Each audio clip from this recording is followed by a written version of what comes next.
Hello and welcome everybody. We are back with the Taiko World Cup 2025 and we are now live on the A-Stream with Malaysia versus the United Kingdom. This is going to be a very intense match as we are seeing Seed 9 versus Seed 10 against each other.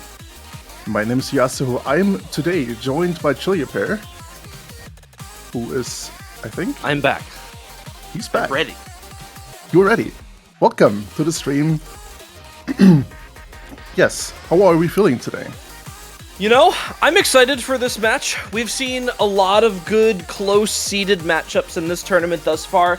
The 9th, 10th seed, 15th, 16th seed, and it just sort of continues week in and week out, depending on how the brackets, end up playing. And to hit the semifinals weekend and to still be getting one seed difference matchups is something sort of special, Yasuo. I don't generally see this sort of close-level matchup continue all the way into this weekend super consistently. And with two very strong teams at that, of course, the United Kingdom, the lower-seeded team in this match, a absolute powerhouse. They have 6-0'd multiple teams this year. They are a reigning podium performer from last year, despite some player changes, still making it through to the semifinals. Malaysia, a very traditionally strong team. They've had an extremely difficult run in this tournament, actually, facing off against Australia very early on in the bracket, as well as Japan in the quarterfinals in the winner's bracket. So, you know, they're down here off of a tragedy, right? They had to play one of the strongest teams in the tournament, and now they're here to fight it back again against the United Kingdom, a team that is going to give them a little bit of trouble, but I have no reason to believe Malaysia does not have some aces up their sleeve here in order to take some early points, especially as we get into the bans. Absolutely, I agree. And if we go back one weekend, we already saw the lowest seeded team winning tiebreaker like all the time. This can very well happen again in this matchup, as they are very close seeded. Yeah, we've got tiebreakers almost every weekend now for, what, has it been 2 weeks we've gotten a tiebreaker in a row? Yeah, we got one in the quarters, we got one in the round of 16, and unfortunately we didn't get one in the round of 32. We were very close to one, but I don't know if many people are expecting the tiebreakers in the round of 32 under extreme circumstances here, but very confident first pick from the UK. I mean, that was almost an immediate Nomad 2. Yes, absolutely. Let me check. We have also a ban from Malaysia is Nomad 6 and United Kingdom banned Hidden 1. So the slow hidden is gone, as well as a very difficult tech map on Nomad 6. So yes, we are seeing Nomad 2 right at the start. This is understandable bans from both teams here, especially the United Kingdom. I mean, Malaysia known for their power on the hidden picks in the tournament. Not even just this year, but in the past as well. They've fared extremely well, and you know, if the UK hasn't really practiced up on that, I can see why they would probably try and avoid it altogether at the start. Malaysia really just looking for a confident beginning here. The United Kingdom is starting off on this Nomad 2 just to get themselves on the board. Again, lower seeded team in here. We're looking at lower BPM on this Nomad 2 as well, but a little bit more involved. Maybe not technically intensive is the word I'm looking for, but a lot of different snapping on here, which is going to require some supreme focus in this early afternoon match for them. Yeah, mostly we can see swing beats around 1/6, but it really has anything you want from a song like this as well, like a really good song again. Yeah, extremely good song, honestly. And another Rafalge map, if those here who watched last weekend saw Rafalge's map in the... was it in the hidden pool? No, it was also in Nomad, right? It was Nomad 4? It was Nomad, yeah. It was Nomad 4, I believe. Very dense, very awkward to play, and that's kind of the name of the game on picks like these, especially for the United Kingdom, really dragging Malaysia into the thick of it at the start here as we get into map number 1. UK taking a couple of seconds to get dialed in here. Same with Malaysia on Internet Bancho doing us a lot of favors today. Hopefully we don't need an abort early on in this match. There we go. We got it. We're good. Everyone's fine. Looks good. So first trios for both sides lined up on No Mod 2. It's the United Kingdom's first pick. Malaysia looking to make a name for themselves as the higher seeded team in this matchup. The United Kingdom continuing to fight to try and get back to that podium spot from last year. Absolutely, we seem to have a little bit of an issue with Bancho client right now, or tournament client. Not I sure. can't tell if it's their internet or Bancho, yeah. Yeah. Could be Vun seems to have had the most troubles connecting to this thus far. Hopefully their internet starts to cooperate a little bit with us. But everyone else in pretty strong so far. Early accuracy drops from Mazionga here, but we are seeing equivalent drops on the side of Malaysia, as well as a break from Z419, and that is still an SS held on Nathaniel. And another miss from Z419. I don't know if Vun is a disconnect. I think we would have gotten a abort by now if it was a disconnect. And there they are. I think some serious internet connectivity issues for Vun right now. So we are going to see them, but they're going to be significantly behind. And we'll get them loaded in here. But the UK seems to have a pretty big lead right now, Yasuo. That's one trade on both sides, and Z419 has found multiple misses, and we're going to get the Vun show for probably the next minute here, folks. Trying to catch up. I think starting off strong. Yeah, I mean, I think we're just going to have to wait for it. Their internet was behind, and I think their entire play is just going to be offset. So their play could be very telling as to what's going to happen in the rest of this map. They're sitting at 97% accuracy right now. They haven't found a break yet, but that ACK is very unforgiving. And with the accuracy that we're seeing on Nathaniel right now and everyone loaded back in, it looks like the UK is pretty firmly in the lead with this one, Yasuo. I think this is going to potentially end up in a win for them. Nathaniel does find a break at the ending here, but that's a lot of score for Vun to make up. It's close. It can be close because Vun has still not played, and the 300k score lead is still not accounting for Vun's score. I don't think Vun has enough, though. 98% accuracy, 250k. I mean, that's probably, what, 200k on the top of that? I don't think that Malaysia has a chance to get back into this. So, a very anticlimactic start to the match, but the United Kingdom looks to be able to make it work here. We're counting it up. 800k, 850k by the ending, and the map is over, and the United Kingdom does end up winning that map, folks, by approximately 80k. Yes, and Malaysia straight up went to their pick, which is going to be No Mod 4. We love some Dariko in the poor chili pair, am I right? Yes, we do.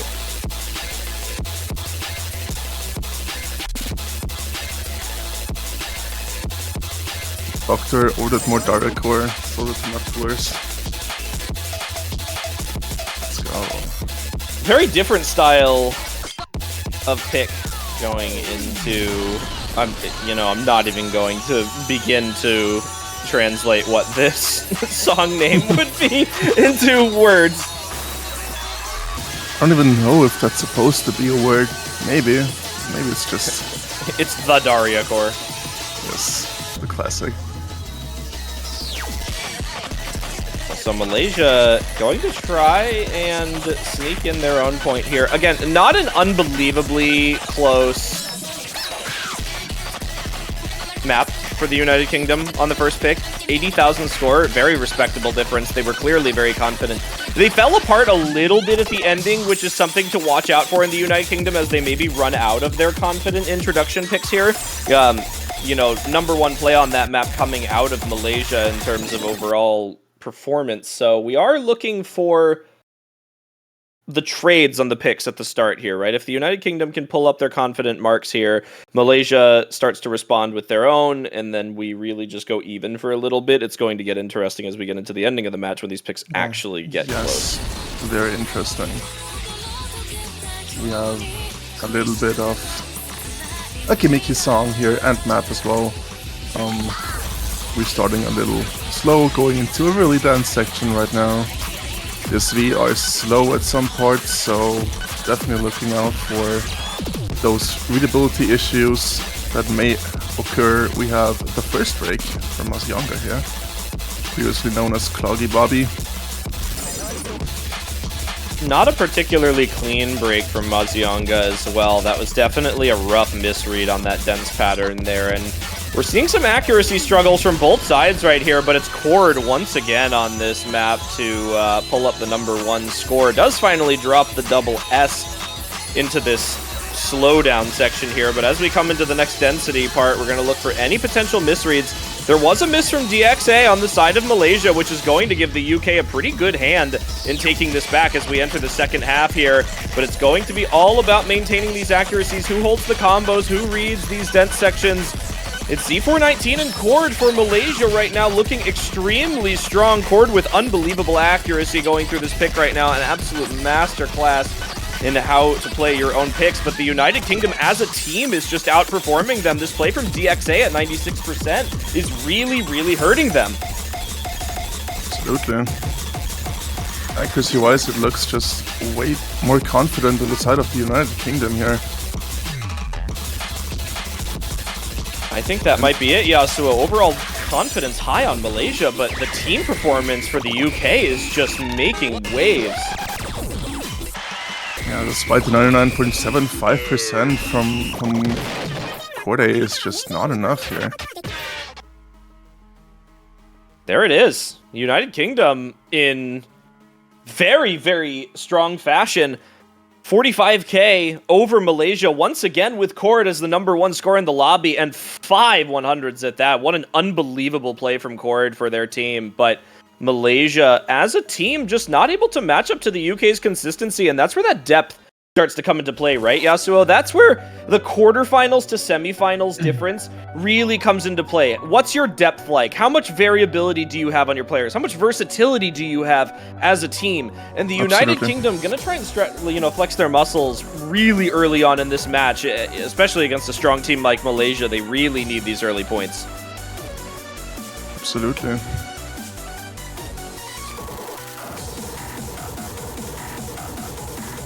And while we get everything settled up, the next pick starts to get prepped up for both of these teams. The United Kingdom, now their second pick, Malaysia, looking for a breakpoint already in this match. While we are waiting for their pick now, I want to mention, if you want to head over to the B stream right now, we can see Singapore versus Russia there. So keep both tabs open and definitely follow both of the matches that are running right now.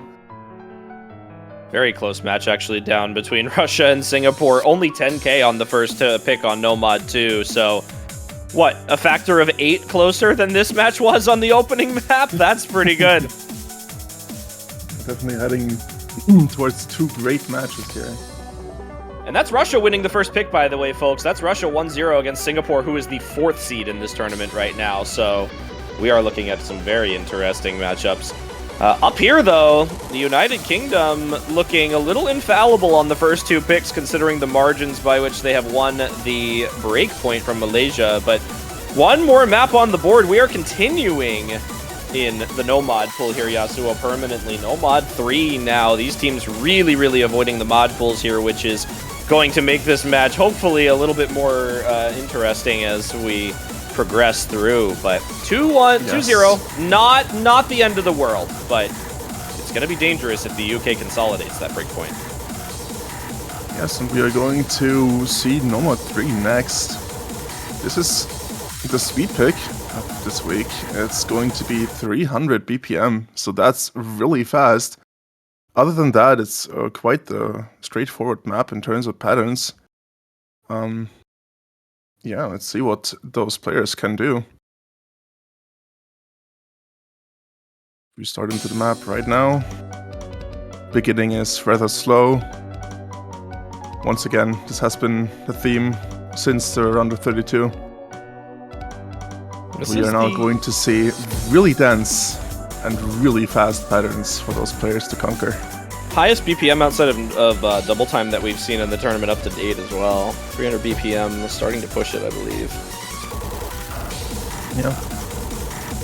We'll see who maintains through this introduction section. It is Jerry to find the first break for Malaysia. A little bit uncharacteristic, but they're maintaining well on top of that miss. So it was very clean, and Nathaniel's break Also, very clean, but that's a trade back from the United Kingdom, and Malaysia's accuracy is really, really pulling them forward right now. Cord and DXA so comfortable on these speed picks, and this is really where it's going to get dangerous for the United Kingdom. Nathaniel's miss making this very difficult for them. A very unfortunate break as well. Super clean play outside of that. But actually, Lozis, who is actually doing more damage here at that 98% despite still having the full combo. That Malaysia team performance right now is putting them quite far up, and not a long pick. No, DXA? Already hit half on the map. DXA missing. What was that on? What happened? Oh, they're dropping a lot of accuracy too. DXA, no! You can't be doing this at this stage in the map. Jerry finds a break too. Malaysia might have just given this pick back away to the UK in a matter of seconds, Yasuo. What has happened here? DXA now missing too. Jerry missing another note there. No FCs left on the board from Malaysia. They've fallen apart, Yasuo. The second half of the map has absolutely taken them down. Yeah, the speed just really takes a toll on those players right now. And such a clean recovery. United Kingdom just really going in. Mazianga with a really good accuracy full combo still.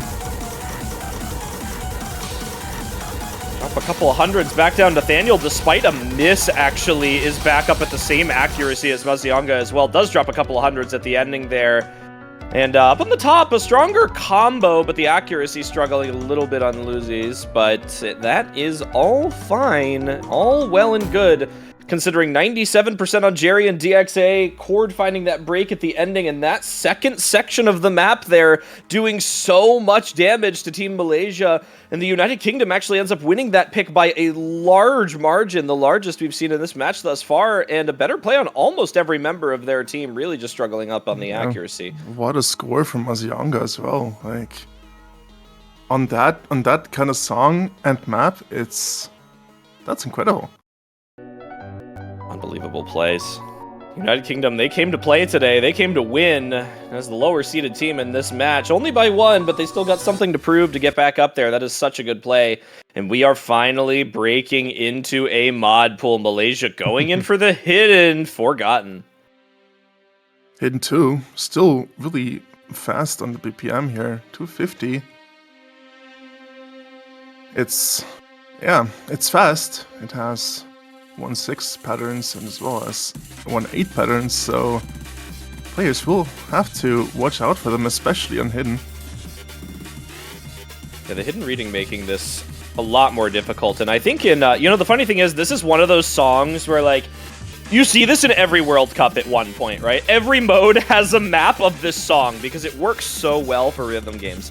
And the universal constant of this map is that it's hard to play, it's hard to read, it's dense, it's fast, it's really intensive on your, like, strain-wise, because it never stops. There's, like, no pauses in this map, and it actually gets more intense as it progresses through.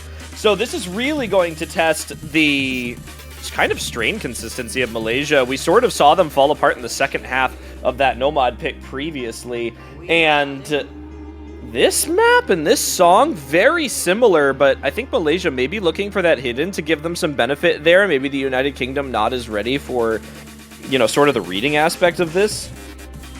Yeah, maybe they're counting on that. We see Over the Hatch 2015 joining in for the United Kingdom for this map now. There's a little switch up in players. Let's see if they can still match it up to Malaysia on their pick. He came in for one pick earlier and did put up a full combo on it to give the United States some assistance on a point. Let's see if he can do it again on the Hidden. Here we go. Everyone can see just how difficult this is to read. They scroll speed high, BPM 250 here. Yeah, and the density is just...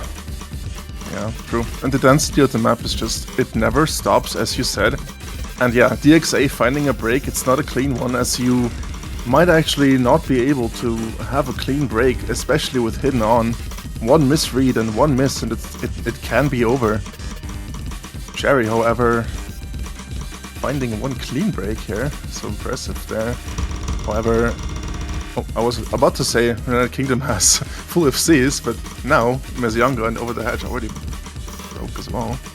Mazionga actually had the highest accuracy play at the start, but really started to struggle in that section there. Over the Hedge actually going to be the one saving the UK a little bit here. 99% accuracy. The only player who is even remotely close to Cord right now who is absolutely tearing this map up, and that's going to be the saving grace for Malaysia right now. Cord has been playing so well today, and that might be the strategy, and it's a very valid one in a World Cup, right? Pick into your strongest player. If you've got a map that Cord is really good at, and especially like this on a Hidden 2 where it's one of the more difficult picks in the entire pool, you could win a map just off that alone, and we're seeing that come out of Cord. You know, a good 30k higher than the next closest player in the lobby, 99.36%, still holding the full combo. Every player on the UK finding a full reset. DXA with an unbelievable recovery, alongside Jerry now pushing up 98% AC, and Malaysia found their in on this Hidden 2 pick, Yasuo. No more breakpoints for the UK, no more slip-ups from Malaysia. This is going to be their point where they need to start picking up this momentum, and this map just continues grinding away at you. We talked about it. No pauses, no stopping, consistent patterning, breaks from all the players, and Cord still holds. It's 145k into the ending here, and I don't think there's a single thing that the UK can do to get back into this pick, even with the miss from Cord. It's so far gone. I was a little afraid right now because Cord had a little chain miss right there, but it's not enough for the United Kingdom. Way too big. Such a strong performance from Malaysia as a team. Look at those team scores. What a great performance. Absolutely. Just a few seconds left on the map. That's it. Unbelievable from Cord there. A little rough into the ending, but the highest accuracy by a significant margin throughout the remainder of the pick leading up to there, and Cord proving to be an absolutely terrifying figure in this match continuously for Malaysia, and a point of contention for them later on in this match, right? Yeah, so we've seen that one player makes all the difference in the world. Malaysia, I think, still would have won that regardless, given the score difference. But if you have the star player on your team, I mean, compared to the highest score on Over the Hedge for the UK, I mean, that's almost 60k score right there on Cord alone. That's like half of Malaysia's lead. And back to Nomad for the UK.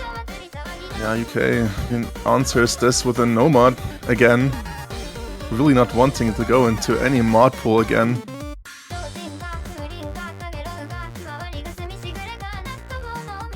Zeph joining back in the lobby.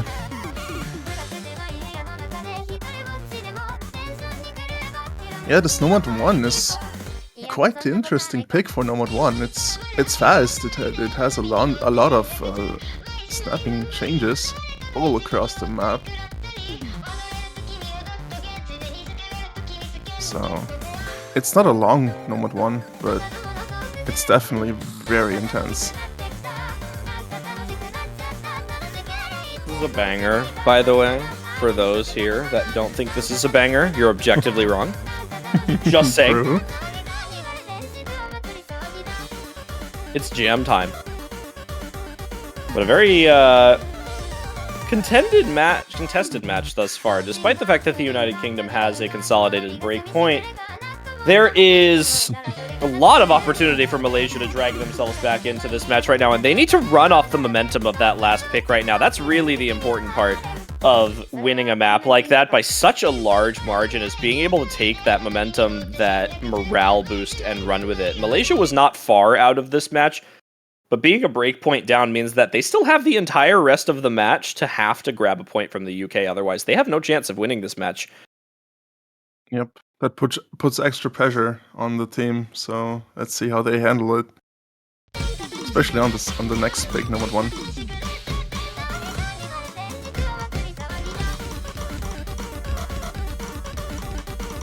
You can already hear the song. It's kind of funky. It has potential for those snapping changes all across the map. You know, funny enough, despite that, as Mazionga finds a very, very unfortunate dirty break there, this is probably one of the more straightforward maps that we've actually seen played in this match thus far, despite that.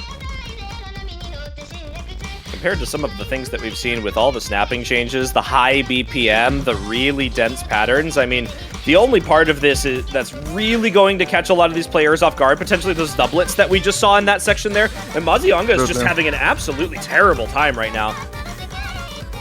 Yeah, compared to Malaysia, who's actually having a great time in terms of accuracy. Seth only dropping 100 now. They need a big drop from Malaysia to get back into this one right now. It's only 36k, but that is certainly more than enough with the performance on Malaysia to hold this down right now. And there are 3 very, very strong players in for them who are not exactly known for finding those easy slip-ups here. So the United Kingdom gonna need to wait for something to happen. They've got good support on Nathaniel and Lizzie, but I mean, this is just going to be an uphill battle for the entire remainder of the pick, and thus we see a break from Malaysia in the next Ki. Yeah,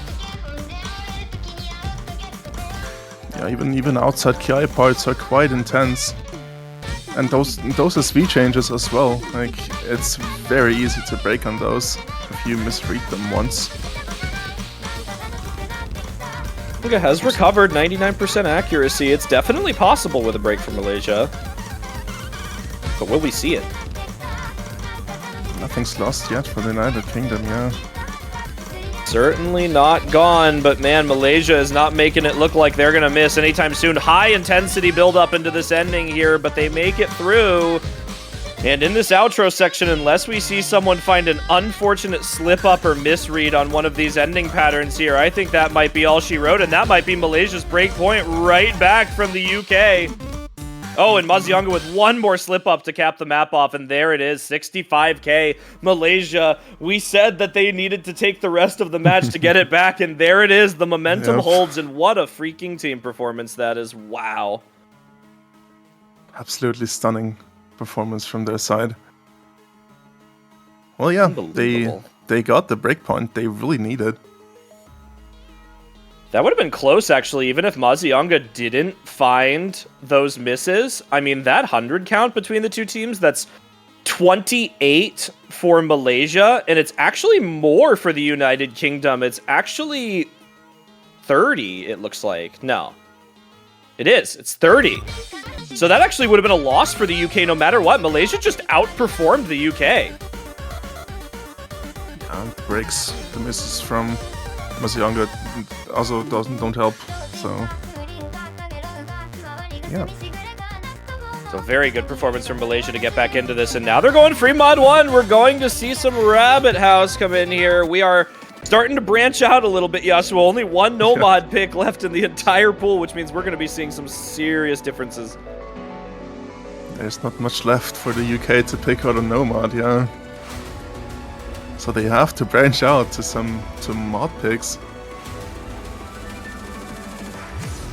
I mean, they can still play no mod on free mod, but not all of them. So it's going to be who can play mods now.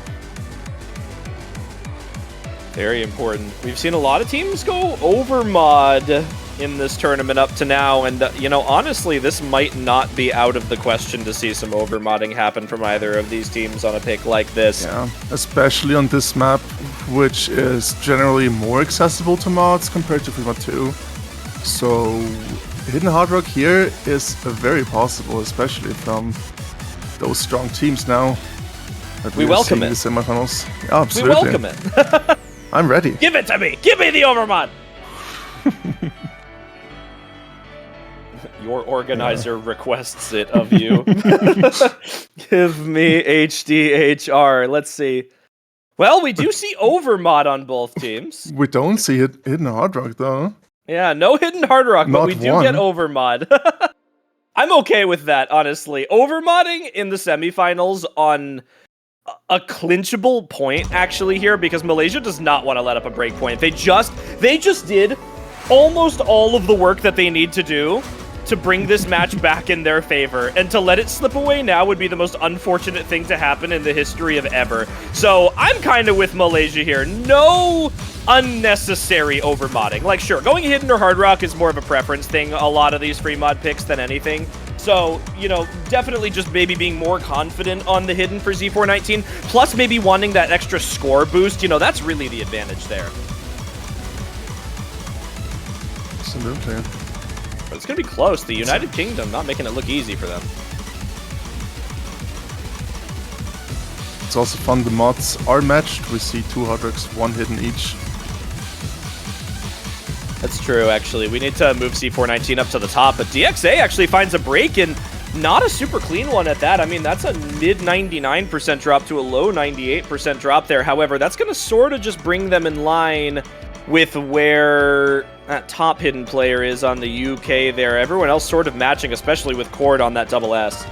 Cord double S and Hard Rock is really impressive. That's crazy, actually, dude. The OD on this makes that so hard. Oh, well, there it goes. Unlucky. On the build-up. There it goes. I mean, it's still all the way there, and unfortunately, Z419 actually going to find a break as well, so that's 1 FC left on Malaysia, and I'm not liking their odds at the ending of this pick right now, Yasuo. No. United Kingdom on those Hard Rock players, and there goes Z419 again. Oh, no. This looks like to be another breakpoint, this time for United Kingdom. Mazyanga misses, but it won't be enough, I feel like, because there's only a little bit of the map left. I mean, especially with continuing to break. Yeah. That hidden is scary, though. I mean, the density on this, I am not surprised by Z419 finding breaks here, actually. Luzi's still holding a full combo 99% is more impressive than anything, actually.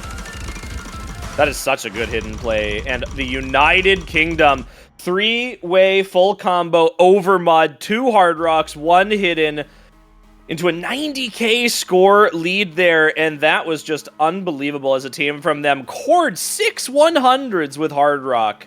Over the hedge, almost matching that, actually. What a great FC from Cord. Unfortunately, the team performance from the UK just skyrocketing them to the lead there. And that is a break point back now for the United Kingdom. The Malaysia's hard work all gone. We are seeing it all over again. Well, the reset for them now. It's Malaysia's pick. So they do have...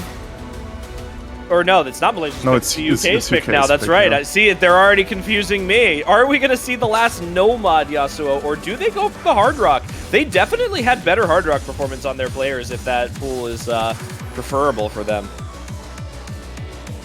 It would be classy for them to pick the last Nomad here. It would. I mean, they've won almost every Nomad.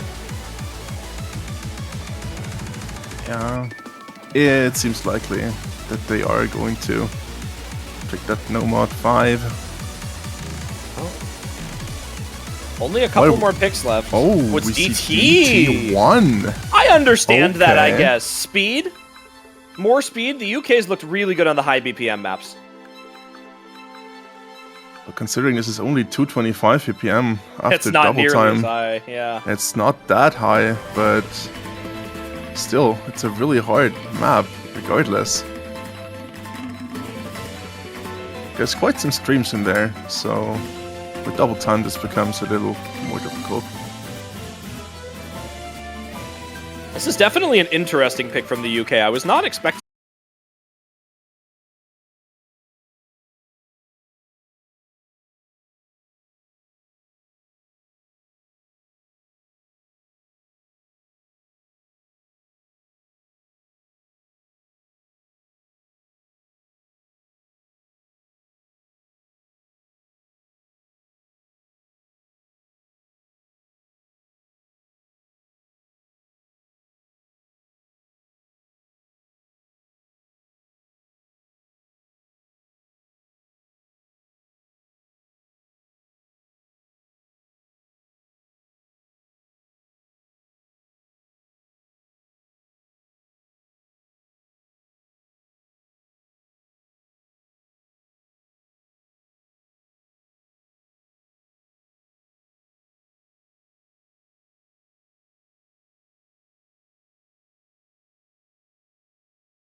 We are back. We are here. The stream is returned. The clean feed is fixed, and we have the United Kingdom on a 100K lead right now, with Malaysia struggling immensely on these longer patterns here. Look at how difficult these are. Look at this act from over the hedge right now. Yeah, super impressive. DXA, Fong, and one struggling with accuracy here. More misses from DXA too, actually. They have had a rough time holding a combo here. Well, the UK knew what they were doing, picking this map in here. Malaysia certainly with very little avenues in here. Over the hedge does find a little bit of a slip up on this more reading intensive section here, but their teammates holding the fort down very well as Mazionga making up for their bit of a slip-up on the Nomad 1 pick earlier by absolutely dragging the UK into the ending here. Almost 99% accuracy, full combo, still standing. Nathaniel not too far behind. Over the hedge's stamina may have run out at the ending here, but they're doing a good job of holding it into the ending. Now, will we see Mazionga pull up the 99%? I don't think so. They're finding a couple hundreds here and there, but, I mean, there is just nobody on Malaysia matching up to the UK right now. Cord trying to do whatever they can at 98.6, but that is all she wrote, and a 200K victory for the UK on their own pick, and that's match point. Yeah, really unfortunate combos from the side of Malaysia. Cord hitting the full combo, sadly not being supported by any of their teammate. But what a performance from both Mazionga and Cord here. What the full combo, almost the same accuracy. Oh, using a funny next pick, we see double time 2 right after double time 1. Immediate. Malaysia. I mean, I'm not complaining. It's banger hour. It's banger hour. It's banger hour. Classic Yosei Teikaku, bro. It's true. 270 BPM here, a little higher OD than the double time 1. Sitting at 8.8. Also, the song is just so good. This is just nostalgia, the song, man. Like, forever. Forever this will be nostalgia, the song. Now, I definitely am interested in Malaysia shotgunning a DT2 pick off of the United Kingdom. You know, winning a DT1 pick in a not close fashion is the way I will put it. That was a pretty premium score gap for the UK on DT1. It definitely was, yeah. But maybe Malaysia is counting and betting on United Kingdom's stamina, which seems to be gone. As we just saw at the ending of the map there. So the song is quite long. We are sitting at 4 minutes before double time. So that's like, what, 3 minutes 20? 3 minutes-ish, yeah, somewhere in that range. 3 minutes probably with the pauses at the beginning. Did we cut the audio at the start? That cuts a little bit off. Or does the client show drain time as length? I always forget if it does. Either way, it's somewhere in that range, and that is just a little bit longer than that DT1, and at higher BPM. Yeah, we see just a little bit below 3 minutes here, but still quite long for double time, so 270 BPM, as I said already. It's quite the comfy patterns sometimes, but it's tricky, and it's draining. And if you know the song, there's going to be, and if you know the artist as well, there's going to be a guitar solo near the end, so you can actually guess what patterns are we going to see there. I wonder. Mazionga with a bit of a misread early here, and Lucy's dropping that accuracy. This is the stamina already struggling. Malaysia, Jerry sort of matching up with Lucy's right now. Z419 matching up with one of Nathaniel or Mazionga, and then it's Cord uncontested at 99.4, and that's kind of been the name of the game for Malaysia thus far. Put Cord on a comfortable pick and just win. And it works. We'll take it. Us. But we are just after the first KI, and so much more can still happen. difficult build-up here in this next section here as well.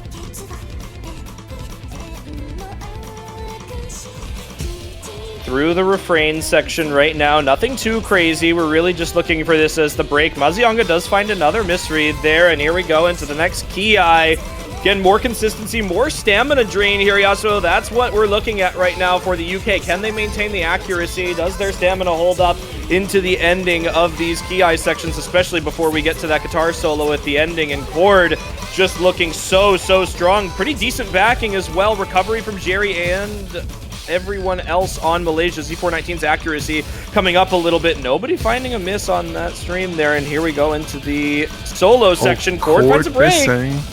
But it's a clean miss, so not much score is going to be missed here. Rosé's, however, finding a couple breaks there, with the accuracy also not really being too high, at only 96%. So that's a 60k score lead for Malaysia right now. It's close, but Malaysia definitely has the upper hand right now. Z419 and Jerry both holding confidently right now. It's only one FC left for the UK on Nathaniel, and his accuracy is basically just matching Jerry right now, so negligible difference between the two. And I think the score lead is basically just going to stay the same unless we see another break from Malaysia. Lizzie's at that 96% is really hurting their chances. There's not much left. Yep. This seals the deal. We have another point for Malaysia winning their own pick, which is good for them. However, now we are going back to United Kingdom picking. And if they are strong on their pick and they win this, they take this match home. It's just a solid performance from Malaysia. Very much on the back of Cord there, 99%, 25 100s. The next closest being Mazionga at 39. Nathaniel sort of matching up to either one of Jerry and Z419, a little bit behind, and then Luzi's 95 100s a little bit further behind that. So just a team performance difference from Malaysia there. As a group, they were confident on that. Now, of course, having Cord does make that a little bit easier just to have that top-level performance. And again, that's where they start to come into play. You got the number one player, and you're, just matching on the rest of your team. That's the advantage that you need. And unfortunately for Malaysia, it does go back to the United Kingdom for one more pick before they have a chance to go for their last. The United Kingdom needs to win this, otherwise this potentially goes to tiebreaker. There's only 4 more maps to choose from. Yeah. We need to see what United Kingdom is now going to take. Gotta be Hard Rock. It's gotta be. I don't see any other way through this next pick other than Hard Rock. And there it is. Hard Rock won. I would like to point out for everyone here as well that Russia-Singapore now tied up 3-3 on the B stream. So we're pretty close in both of these matches right now. This doesn't look close for the UK, right? This is scary for Malaysia. 5 points out of 6. They're at match point. They're 1 away from winning. You need 2 more maps to go, and the first of them is your opponent's pick. It's a scary situation. It's an uphill battle. It's sort of eats away at your mind a little bit going into this, but it's also unexpectedly close. Malaysia wins this map. It's only a 1-point difference, and then they have their own pick, which is between 3 different maps in this pool to bring this match in to tiebreaker. This is not nearly as close as it seems in terms of a numbers game here. And with the way Cord has been playing in this match thus far, and with the consistency of the rest of the Malaysian team, there is all the chance in the world that this goes all the way to tiebreaker if Malaysia is able to secure this pick from the UK. Oh yes, definitely. The Hard Rock 1, however, has, I think, the highest OD we've seen so far in this entire tournament, which is 9.8 after Hard Rock, so this is going to be really difficult to hack. And we're more counting on a combo game, as maybe players are struggling with accuracy on this pick. It's a tacky map, and the few snapping changes also can throw off players really easily. Also, I don't know if you get the reference of the difficulty name. for everyone who's playing taiko actively and has been a part of the game mode for quite some time, this is your reference for the greatest song ever mapped and ranked in also taiko.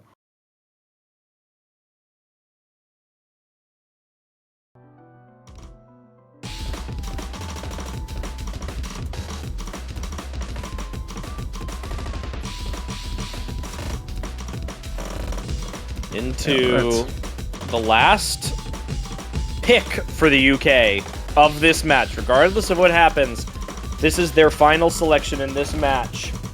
Malaysia, they just have to fight through this one map, and then they might be in the clear. The accuracy's not inspiring confidence on Malaysia, but Lucy's at 97%, matching the accuracy from DXA. It's really Vun right now that's proving to be an unfortunate addition to that accuracy. 98%, not that much lower, but having all three players at that 98% or below compared, or besides Cord.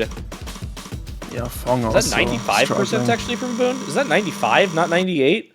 It's 95, yes. It's 95. That's rough. Cord, the only one with a full combo left in Malaysia. And there he goes. Oh boy. Not anymore. United Kingdom over the hedge, and Mazionga holding very strong accuracy. Mazionga 99.4. Lucy's coming up in the rear, but still decent enough accuracy. Certainly enough to do damage to Malaysia. And there's another miss from DXA. And I think that might be almost it, Yasuo, unless we see a full collapse from the UK. I honestly don't think so. This is such a map for Mazionga and Over the Hedge.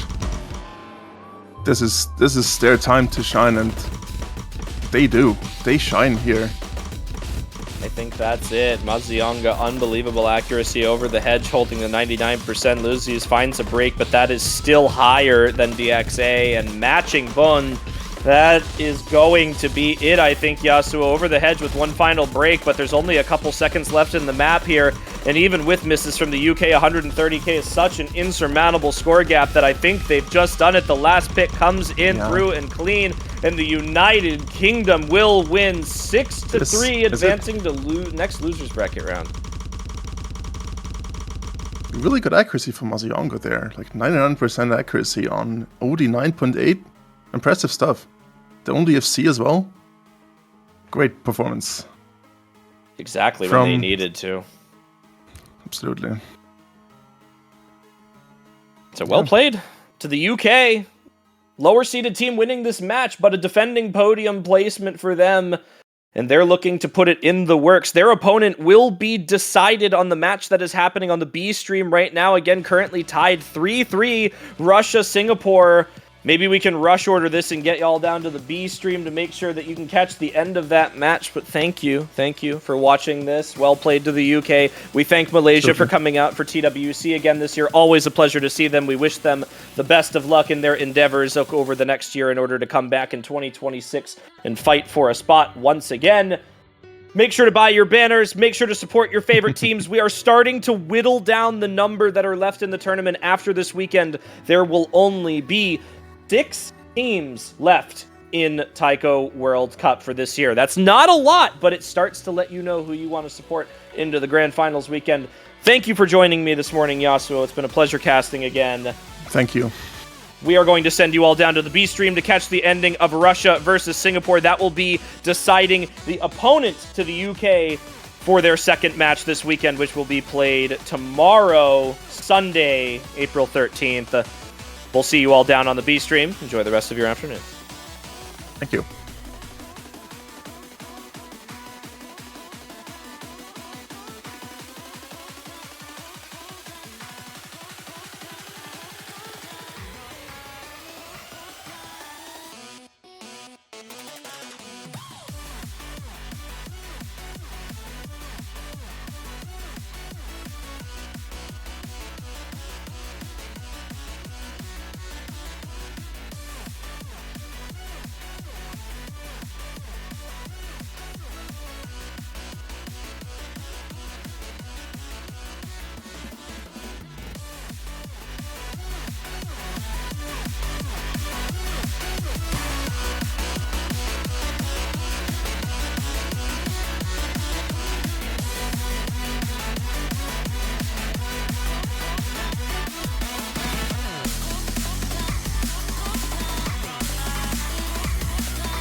Alright, ladies and gentlemen, welcome back to Osu Taiko World Cup 2025. And we are finally in the winners bracket matches because it's Sunday now, and we're on our first match of the winners bracket. The second seed versus not the third seed this time, it's actually going to be the sixth seed as Chile upsetting United States last weekend, and now facing one of the even stronger teams, South Korea. Can they do the upset again? We'll see in an hour. My name is Yongin, and joining with me today, we got... Hello, everybody.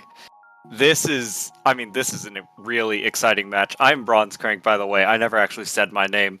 But like you said, Chile pulled off that massive upset last weekend. One of the best matches, I think, of the tournament so far, taking the US to tiebreaker and winning, but this is an entirely different beast altogether, both in terms of the map pool they're going to have to play and the team they are going to have to face. South Korea has so many players that are just terrifying to face, and Chile is going to have to bring their A++ game here if they want to repeat what they did last weekend. Yeah, South Korea so far has been performing one of the best in the entire tournament, even outperforming Japan, I would say, for some of the current pools because of not too difficult enough just yet. And I think most of the teams against Japan have been kind of trolling a little bit because they are facing Japan, and Japan were missing members. And South Korea has been basically 100% form, even their first match, not showing any weakness at all, basically letting some of the most strongest roster on almost every map. Maybe sometimes they will have a weaker player to show up, but I mean South Korea only losing 1 point to China last weekend on the low mod 5 because of one singular misses. So still one of the best teams in the entire tournament, basically free mod or hidden hard rock. But we're gonna see our bans no mod 6 from Chile not trying to play the speed maps, and South Korea of course banning the tech, because I would say regular no mod tech may be one of the few weaknesses that South Korea has. Yeah. It's an interesting set of bans. We've taken out essentially both of the no mod tech maps. Chile taking out, I think, the sort of double BPM, really high skill cap one. South Korea taking out the simpler one. So the tech enjoyers in the lobby might find themselves a little bit barren here. You're gonna have to go into the mod pools. But South Korea gonna go with one of the more straightforward maps in the pool, the DT2 Senketsu no Chikai. This is a very interesting map. Yeah, because this map is very stream heavy, unlike the maps that we have seen being banned, and the song is 15 billion years old. It's a very, very old song, around 2008 or 2007, around those times. We're gonna see Peaceful, Rosemary probably gonna be staying in the room for 90% of the maps. These two players are so consistent and so high accuracy. Seeing Choseung come in and round out the trio for South Korea's first map here. Meanwhile on Chile, we saw a little bit of rearranging there, but Ulko, Shiny Froakie, and Aris gonna be that trio. Yeah, this is a very interesting map. Oh, sorry. Yeah. I was gonna say which Aris is Miyuka or Miyuchi. Changed his names last weekend. Ah! Yeah, I was like in my head like, Aris, okay, who is this? Which, there's been two name changes on Chile since the start of the tournament, and it constantly messes me up every time I look at them. They are doing the trolling strategy, just mid-turny change their name and surprise the caster. And like, wait, who is this guy? But yeah, another speed roster from Chile. Orko probably gonna be staying in 100% of the maps. Maybe one map will be going out, but I think the pool is too hard that I don't see a free player replacing him on the map. Shiny Froakie, basically the speed stream roster for all those Chileans, and Aris, a very high speed player, came from Mania. Froakie was previously #1 in Mania, so now moving on to Taiko, of course, was a very quick player. It's probably gonna be an accuracy battle, and looking at some of these rosters from South Korea's Peaceful and Rosemary, probably gonna be a very high act battle.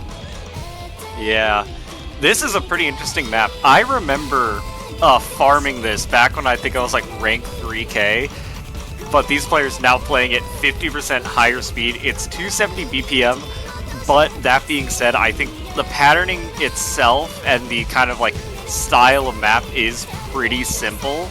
It just is long. It is almost 3 minutes of needing to deal with 270 BPM, and you have to hold your stamina well enough such that you can hit the diff spike about 2/3 of the way through. Yeah, there will be quite a number of long streams, a long burst throughout the solo sessions, as usually where we do see breaks from player 1 and 2 unlucky misses might gonna happen. So far, Chosun and Shiny Froakie are on the lower accuracy battle onto around 99%. And of course, Peaceful and Rosemary is beating both Orko and Aries handily because Rosemary right now is only on 3/100 so far. And there goes a break from Aries. Oh! Peaceful does trade it though. The lead stays in place right around 10,000 points. So while I think Chile is on the back foot here, especially accuracy-wise, you know, all it's going to take is one miss to swing it over. We see the lead actually getting a little bit more unstable here as we get into this guitar solo section. Aries, though, going to find a pair of misses there. Not traded so far, and all the players make it through that death stream. That lawn slider almost goes to South Korea. You can see South Korea almost miss right after the lawn slider. They were spamming really hard, but get the 100 drop right after the slider. So be careful, players. Don't focus too much on the slider because you might cause us a lot of accuracy. But now South Korea is firmly in the one break lead, and there's no more hard part left. So technically, South Korea just need to hold on and they can clear this in a way because it's not going to be an accuracy battle anymore. 99.48% from Rosemary topping the lobby so far, and Orko was closely falling behind with 100 more. But it's not going to matter because that's basically the end of the map. And the breaks is too late coming from South Korea. Chile put up a good fight there, but man, those accuracies from South Korea are crazy. 9 100s for Peaceful, 15 for Rosemary. I'm kind of surprised that Chosen actually came into play this map because he's not really an accuracy player, and like asking him to play at double time, it's kind of a interesting roster placement for South Korea, I would say. But still, they got it because the FC, and now it's gonna be, and that matters a lot because you perform on probably the only free chance you're able to play in your team because Chosen probably won't be playing a lot until like very late stage. I'm gonna see an accuracy battle being chosen from Chile though. I think not a bad choice there, seeing what happened in DT2. Despite South Korea taking that point, Chile was able to make it pretty close for most of the match, or for most of the map. I think Chile might want to stick with these more accuracy battle picks here and just look to catch out, you know, the 1 or 2 odd misses, try to take advantage. We do see Chiba Masu coming in for Chile. Another one of the star players on the Chilean team. Applers, meanwhile, coming in instead of Choseung for South Korea. Just huge names all around. Oh no, Chiba, come back! He's definitely coming back, but yeah, that is going to be the star roster for both of these teams. Piso, Rosemary, Applers, definitely the trio we would expect South Korea play most of the maps, and Orko, Chiba, Masu, Aries, probably as well gonna be the best roster for the Chilean, so it's gonna be the best of each teams. Usually these are what you associate these teams with. A very high skill cap players, Applers and Chiba Masu, making the top 12 in EGTS series. So yeah, nothing to scoff at. Yeah, I think we are like starting to get to that point in the tournament where you're getting high enough skill cap maps that you do see players like this show up more and more and have better and better performances as like their scores just keep remaining the same despite the maps getting harder. Yeah, we'll see. Like we mentioned, Applers is not really a high accuracy player, so that's gonna be giving Chile a bit of a nice start because they have 2 double so far from Orko and Aries, and 100 from Chiba and Masu, 2 from Rosemary, and around 4 from Applers, and that's all. 5 from Applers, and that's all different so far.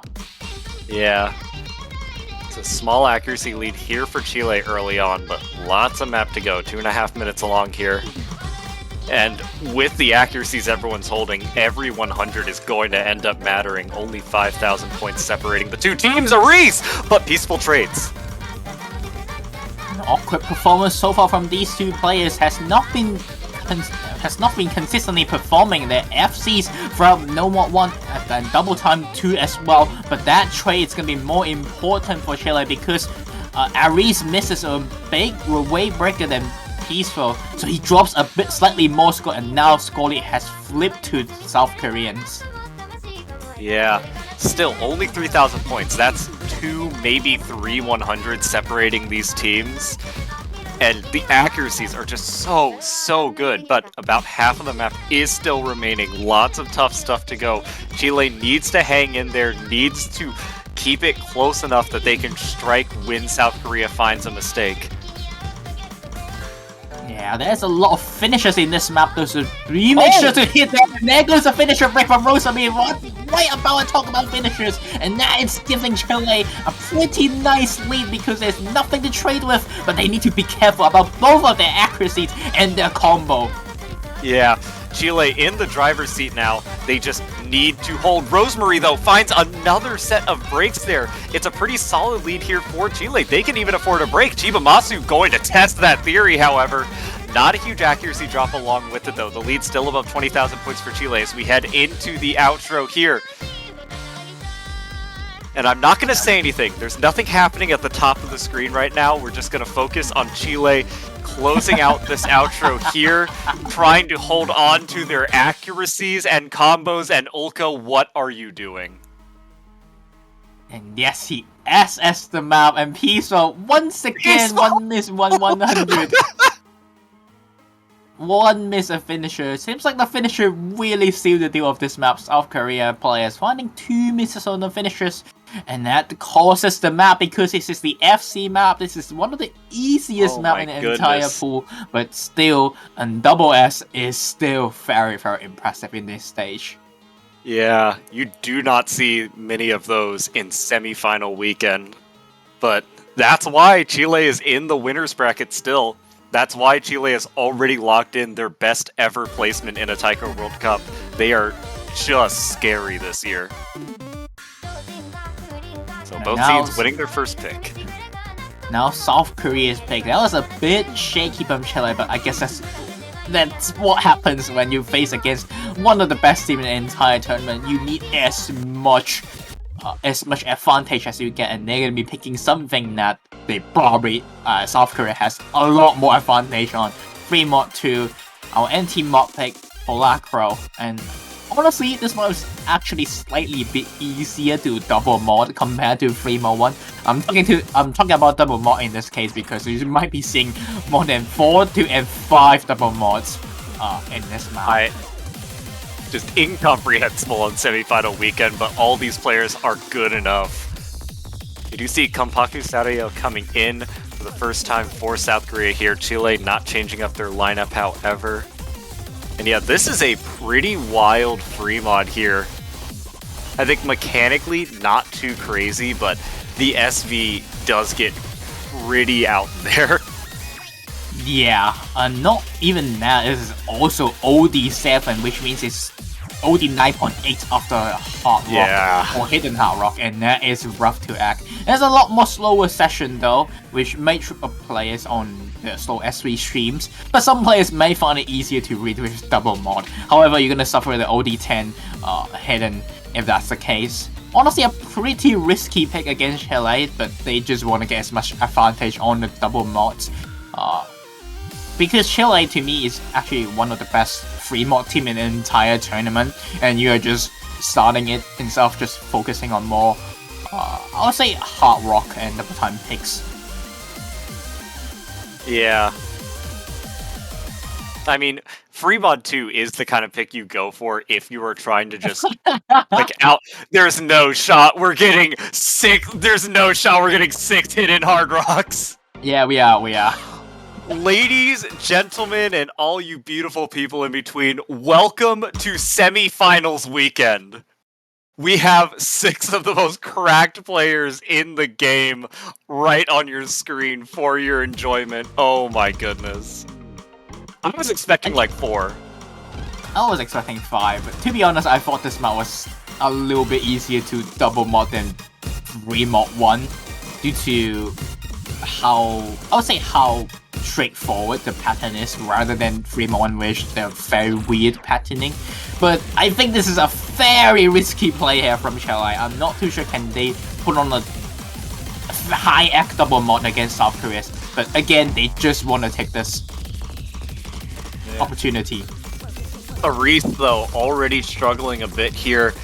And Chiba Masu also having a pretty tough time holding accuracy here. And yeah, Already. Orko and Piso once again matching against each other, but the second and third player, South Korea just seems to have a slightly more depth on a weighted frame up pick like this.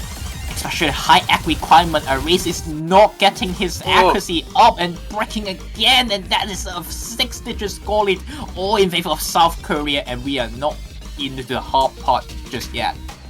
Yeah, that is the scary thing about Chile as a team. I think their depth is gonna start biting them, especially in these later weekends. You know, a team like South Korea, you have obviously Peaceful and Rosemary in for almost every map, but you have so many ridiculously good players behind that can plug and play a lot of these super tough maps. And I don't think Chile has that to the same extent. And it kind of comes through on picks like this where you just don't really have a second or a third really strong hidden hard rock player for this Fremont too. And that's resulting in this huge score lead here. As we're going to speed up now, and we do see Aris finding another break. There's a bit of a slowdown session right after this. Might call off some players, but seems like the 1-6 is going to be caught off Orko as well. And Rosemary is...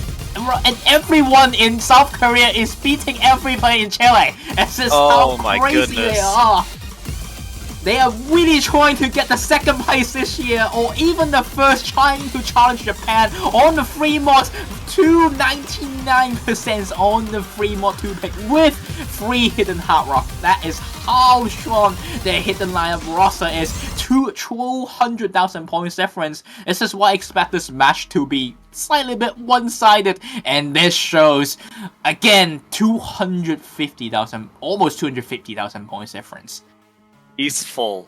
What is that play? 8 100s on the hidden hard rock there. I mean, not to mention, you know, the Rosemary and Kopaku Sariel FCs as well. Chiba Masu, the only FC for Chile. Pretty decent accuracy, but South Korea just looking like a force on this free mod. But it's an immediate hard rock 1 pick back from Chile. They are not going to be discouraged here. They are not down any kind of break points yet. They are still fully even in this match so far from that perspective. But looking at the score difference between the maps that both team picks, you can kind of see a bit of a difference, which is slightly bit scary for Chile.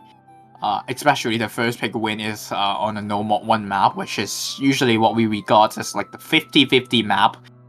So not looking the best for Chile so far, but they surely have some picks up their sleeves, I would imagine. On to another OC original this year, either a map by Ikin 50-50, Richo Oni. I know it is trying to make a joke of either Richo, so I'm gonna say it right here. Yeah, either Richo, your famous PP farm map, but this is not a PP farm map any slightest. OD 9.8 once again, BPM of 200, and there's a lot of burst in this map. Usually we got South Korea is not really a low BPM tag team, and this is your lower BPM tag team. This is actually slightly a bit similar to No Mod 2, but even more trickier in terms of rhythm. Yeah, and really tricky in terms of accuracy as well. OD 9.8 after hard rock makes this just brutal to deal with. And I was talking with Driad X earlier during the US match, but does everyone like in chat and like all the players at Taiko World Cup, they know what Aether Ritual is, right? They're not too young, right? We're not old, right? I'm sorry, I think we are old. I don't think anyone gets that joke anymore. Chat, please back me up. I'm sorry, we are old. And so does some of these players in the both teams roster. Kompaku has been playing Taiko World Cup since 2014, and Peaceful slightly bit less older than rest of the players, and Rosemary is actually a pretty old player as well, has been playing for World Cup since 2017. Noisy another name Chris Maggie, but now Rosemary back to Taiko, and he is showing off already in Haro 1 as well, and they just got someone who is as good as Peaceful on accuracy maps like this. 100 so far at the start, and that is already extremely impressive. And of course, Peaceful. Double S'ing. Oh my goodness. South Korea already looking scary here, but the lead's still only around 20,000 points. It's only off of the back of accuracy. Chile needs to keep their accuracies up as high as they can. They need to try to keep it close to take advantage of any possible breaks or mistakes here from South Korea, but that lead continues to grow more and more. Chiba Masu having a little bit of trouble here. Aris not too far behind. Ulko, the only one really, showing off on this accuracy, actually the highest in the lobby now, after Peaceful and Rosemary found a couple more 100s. Yeah, that is an impressive performance from Orko. And as we're speeding up now, and that is going to be giving slightly bit more comfortability to South Korea, I would say. This map is a very low density combo map compared to some of the maps we have, so a miss here actually hurts slightly a bit more than rest of the maps, but they are just not giving it. They're not giving any miss. They're not giving even anything to talk about. And there we go, a race for the first one to find a break, and that's not what you want to see for the Chileans. And now South Korea with 3 FC moving along on Chile's pick, and this might be a breakpoint. We're heading towards this breakpoint situation. Yeah. Kompaku for South Korea, the only one even below 99 accuracy. Just ridiculous performances there. Although Ulko for Chile did put up the highest score in the lobby. Like, pretty ridiculous 5 100s. Damn. That is some firepower half a ship for Orko here, trying to let Chile to win this pick. But unfortunately, they just don't really have a second and third high accuracy players on a map like this. Yeah. And South Korea, once again, putting up just ridiculous performances on these modded picks here. The 6 100s from Peaceful, 12 100s from Rosemary.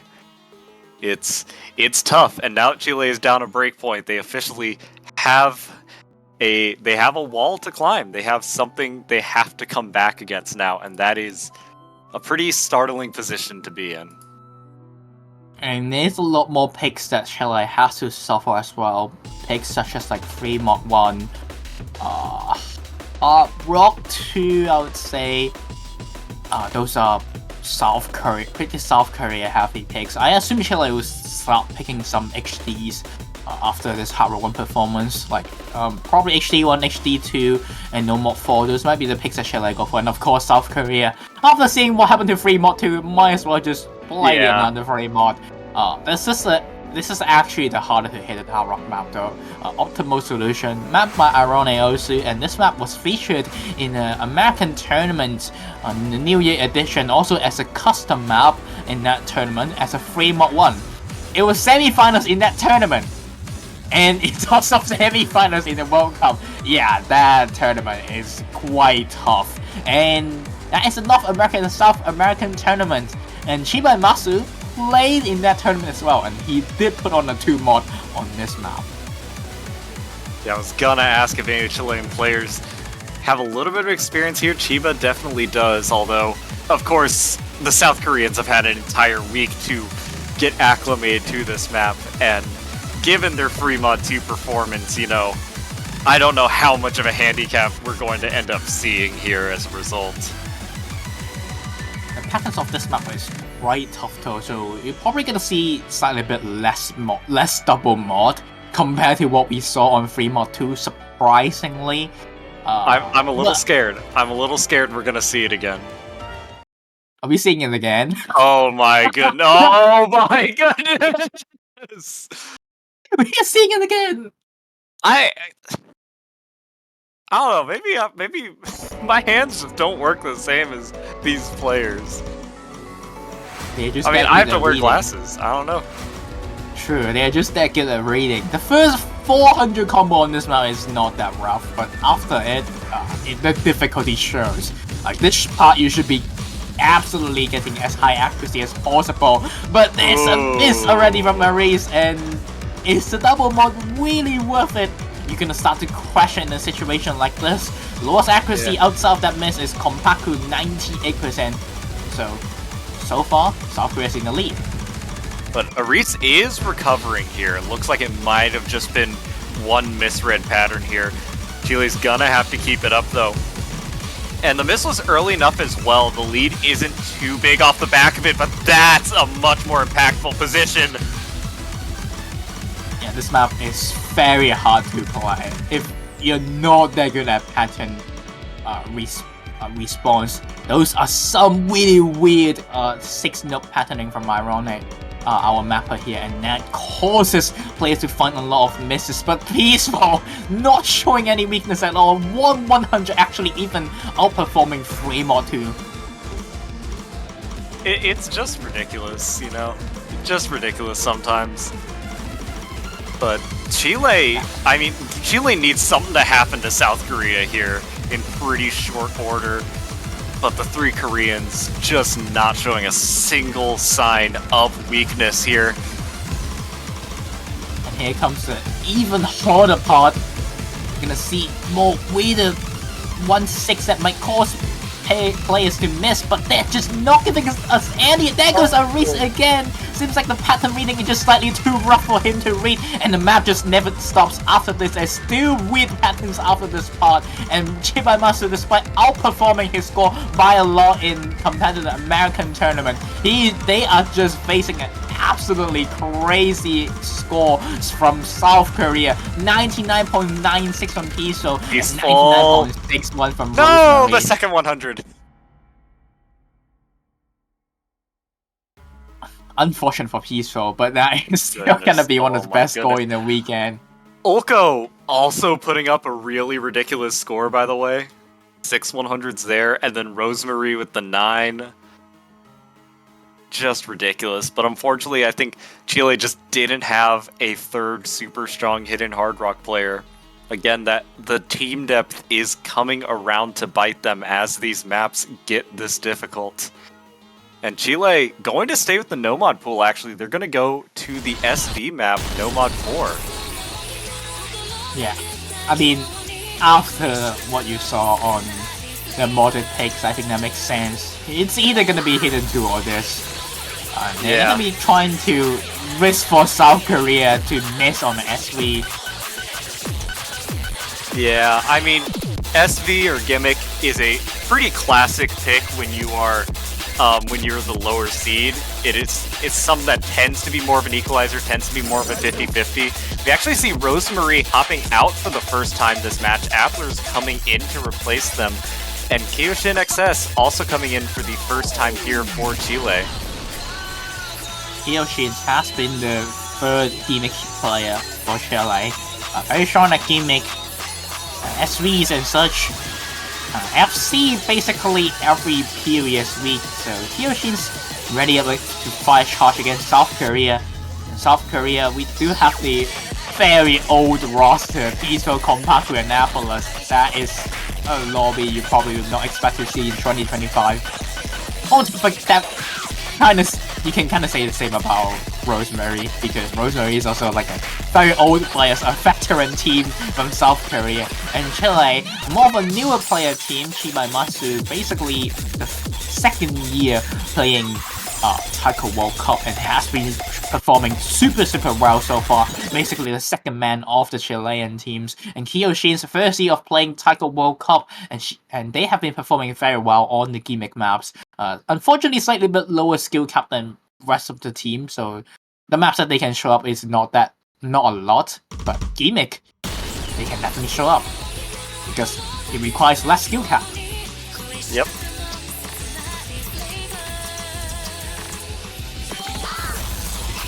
And I guess Also, we'll be seeing shout the out home rep to- pick. Yeah, shout out to Daria Core, by the way. Our weekly Daria Core map. Yeah, we do have a weekly Daria Core map. There's a lot of songs like this.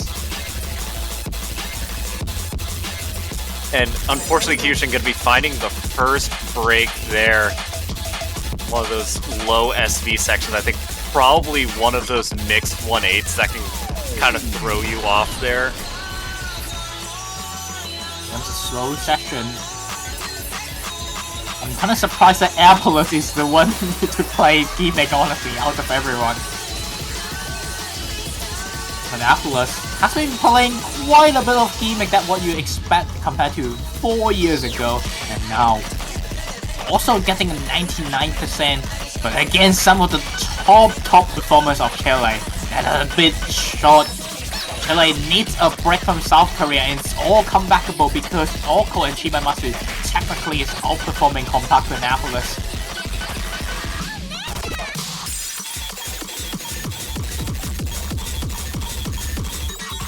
They're not giving anything! South Korea, both teams are not missing on this map.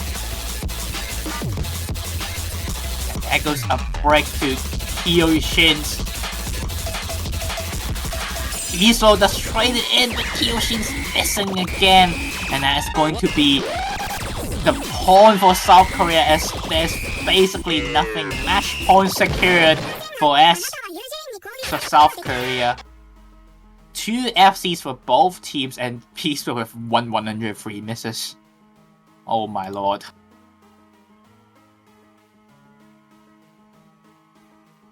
Once again though, Orko and Chiba-Masu desperately trying their best for the Chilean team. Very 6 scores, but unfortunately again they just don't have a third.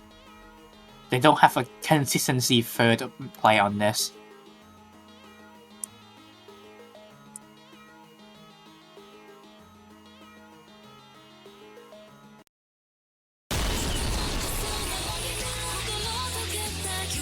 Now, Chile loses their pick and South Korea can just close it out on the match like this.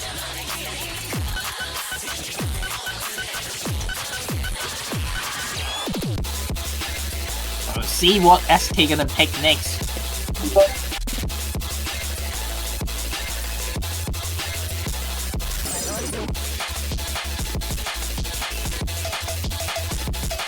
Again, there are a lot of options. Double time 1, they can just rescore. The other team don't have accuracy, and they're gonna pick Hard Rock 2 instead. I mean, coming off a pretty solid victory on that Hard Rock 1.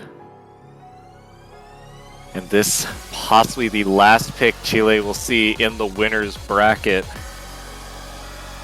Annihilation and F-sharp minor. This is not technically a super high score speed though, but the patterns of this map is quite rough to play, and we have been not seeing Teruyama for the entire match, and there we go, as we speak, he pops in the lobby. Hello, resident Hard Rock player. We see you. He has been performing quite well so far in the entire tournament. Usually trading the third between him and Aris, I guess as the pool gets harder, I do believe Aris will start to take over. Teruyama, a very strong reading player once again. Very good at hidden hard rock and hidden well-rounded player after all, but skill cap probably slightly a bit lower than the rest of the board. But this map is not going to be a skill cap battle. Yeah. This is about basically being able to play these kind of funky stream patterns here while also dealing with the scroll speed, which, like you said, not the highest scroll speed you'll see in a Hard Rock 2, but definitely enough to really give you trouble if you are not super confident with those streams. And you're looking at the South Korean roster, you probably get oh my goodness, the best Hard Rock player in the world, the arguably top 5 Hard Rock player in the world, and arguably top 10 Hard Rock player in the world. So, yeah. It's a rough roster, and this is what they eat for breakfast. Peaceful can play 280 BPM Hard Rock. Rosemary can also play 280 BPM Hard Rock. Like, this is nothing. However, the weirder style change, though, may actually cut off some of these players because they are more accustomed to comfy speed patterns with extremely high scroll speed. Funky patterns on decently high scroll speed though may actually give some players a bit of trouble because of the reading style is quite different. And here we go.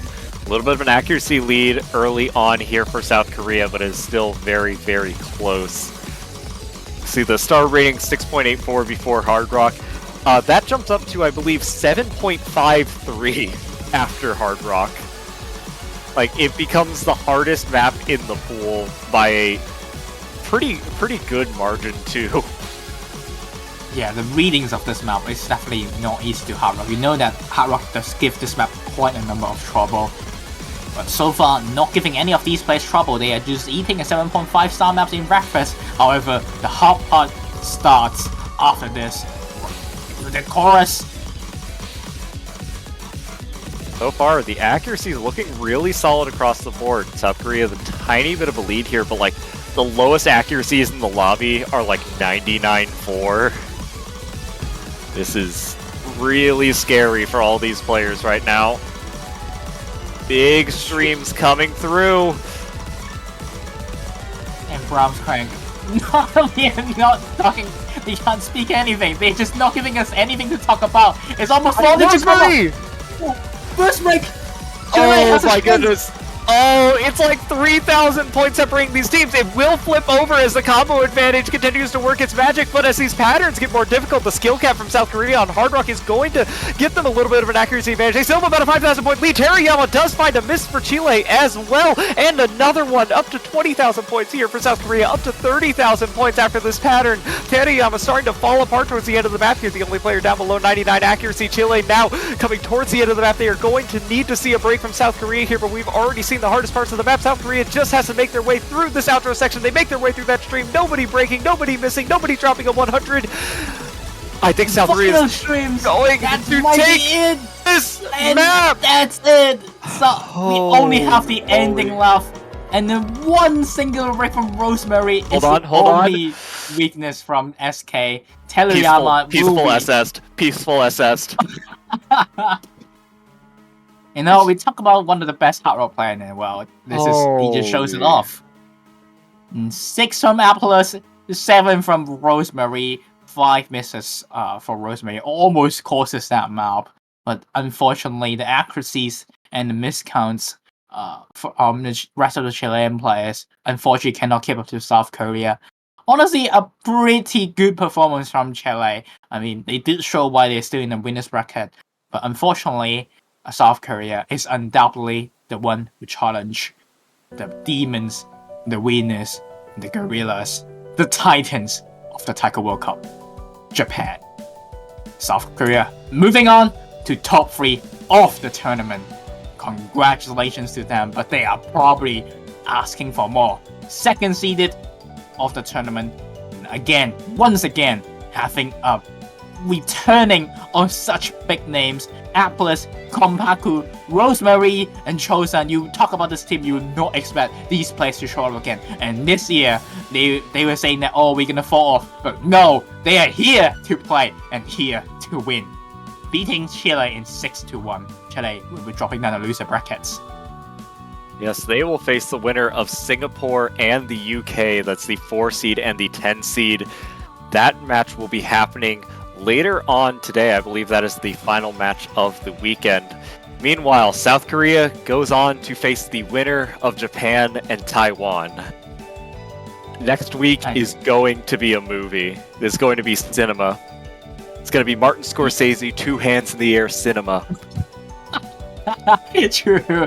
However, some of the scores from South Korea might start to worry a little bit if the pools get even harder, because that seems like they are starting to miss out a bit more. And when we move out the accuracy battle, we can see Japan suddenly have a chance again. The next match is not going to be starting late, because it's actually going to be starting in around 20 minutes, so we only have a tiny break between the United States and China. And oh boy, it's gonna be a strong match, because USA, I would say this year, is a very mechanics team, and China is pretty much an anti-mechanics team. The score difference on each map may not be close, but the point difference may be very similar, as China strong at USA's weakness, and it might try their absolute hardest to scrap as many points as they can, because China, even facing South Korea, such a strong team, huge defense team,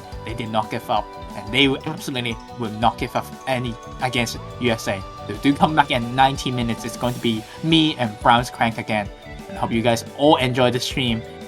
We'll be seeing you guys in around 4 UTC, 90 minutes later. Yep, we'll see you next time. Adiosu.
Hello, everybody, ladies and gentlemen, boys and girls, and all you beautiful, wonderful people in between, and welcome back to the Osu Taiko World Cup 2025 Semifinals. We have a very exciting losers bracket match for you today between the United States, the 3 seed, and China, the 7 seed. I am one of your commentators, Bronze Crank, joined here by Yanjin. Hello, and I am very hyped about this match. USA and China. USA this year went from a hidden team where you associate this team usually to basically an all-round team, but however, I would say their skill cap is a bit more prominent compared to other skill sets this year. Having players such as Silver Tyrant, Pet, and these two just a absolutely fantastic speed, no mod consistency player, very high AC in terms of them, and rest of the players usually combine to fit rest of the maps like HD, no mod tags, and gimmicky stuff. So a very interesting USA this team. Definitely a bit of a roster change, or just a direction change you expect. And China, a very high accuracy, stream, and hidden team.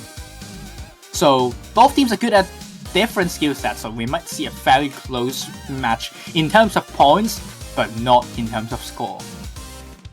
Yeah, I think it should be pretty exciting here. We do see the US winning the roles here. And the US in the losers bracket early for their seeding. If y'all remember last weekend, got upset by Chile in that really exciting match that went to tiebreaker. Now playing with a bit of a chip on their shoulder here. They want to prove that they can earn that number 3 seed. They want to try to make a tear through the losers bracket. And we saw yesterday they started that reign of terror there. They were able to sweep Turkey really handily. Yeah, the Turkish players were also looking at the scores. I think they were kind of skill cap, and 2, I don't think they were putting a lot of practice because USA is probably close to impossible for them. Like Tower Rock 2 was like their only real chance. Also the Tower Rock 1, but other than that, USA gonna be facing a lot stronger opponent though, and especially focus on different things. It's the entire hidden pool design for the Chinese, and of course no mod 5 and no mod 4 as well. Like the Chinese should be very good at those skill sets, and they are gonna be banning out Hard Rock 1, not banning Hard Rock 2. Interestingly, probably knowing that USA also not exactly a very strong speed reading team in history. Not in this year though, and USA banning out Double Time 1 again, probably just don't want to touch them at all. Not banning Hidden 1, so interesting for the USAs, for the Americans. Yeah, Hidden 1's been interesting. I feel like I've seen like people not really banning it, but also not wanting to pick it either. It's been a little scary. Yeah, people probably see that map get banned every time and like, yeah, no one is gonna pick it anyway. Just don't pick it. Just don't pick it and don't ban it. Why raise your bans? So they're gonna be leaving Hidden 1 on the board, and USA going for no mod 2 as their first pick, Hyperlights. Of course, USA this year we mentioned focus on skill cap, focus on tech. I mean, they have Silver Tyrant and Pets, these two absolute monsters for them. And usually the third will be filling in for will be either Miniature Lamp or Aurora on a map like this, or even RJ on a tech-heavy map. So 3 is up to debate, but the top 2 players are basically guaranteed on the board on a map like this. China though has been showing slightly bit weaker on the tech categories, so I do understand what is the first pick from USA. Yeah, this is pretty interesting pick here. A very 1/6 heavy tech map. It is, I think, for some reason it really reminds me of, even though it's not exactly the same style of map, it really reminds me of a Scorpion Girl, the EGTS map. Like, I feel like it has a very similar vibe. Just very dense tech at a low BPM. Yeah, it's like not that high in terms of BPM as well. This map is like 152, kinda, and it's also 200. I think it's 152 only, and then the entire map is just like 1/6, 1/4, 1/8. Yeah, like most of this map, you're playing like more 1/6 than 1/4 sometimes. It is very, very funny. Yeah, it's kind of like No Mod 6. So yeah. Yeah, No Mod 6 is a different beast. No Mod 6 scares me. Strikes fear into my heart. We're probably going to be seeing USA pick that next, but for now, we're passing on to No Mod 2. Usually the Chinese weakness, Super SSS, KK Negative, and Michael ONL filling in for the Chinese roster. And again, Tech, you're most likely going to be seeing these three players. However, that does mean slightly bit of a weakness on Chinese team, because technically KK Negative is not exactly the best player on a map like this. And he's basically being forced to fill in, but he has been doing absolutely fantastic so far, despite me mentioning his name 100% on the first 200 combo, but the real beast starts very soon. Super SSS dropping the first break here for China. However, China's still actually holding on to a lead despite the... Actually, that was not a break, that was a Bancho miss, so they are holding on to an accuracy lead right now. But it is so tight. We see it flickering back over to the US here. Oh my slowly closing in, especially Tech is still in 2-100 so far. Silver Tyrant's on 4, but KK Negative outperforming people's expectations so far, still on to 99.66, a lot better than dropping a little yesterday. He's still holding it, but the hard part may cause some trouble for the Chinese team. This is a shorter map. It's just over 2 minutes long, but Pet! Oh my goodness. That might just do it. If China doesn't find a break, they might be able to hold accuracy well enough to take a break point just off of that unfortunate miss there. Mini Lamp as well struggling just a little bit with accuracy, making up for KK Negative struggle here. Michael ONL, Super SSS holding good enough accuracy to keep China in the lead, only by about 6,000 or 7,000 points, but it's dropping a little bit. KK Negative dropping a few 100s, as is Michael ONL.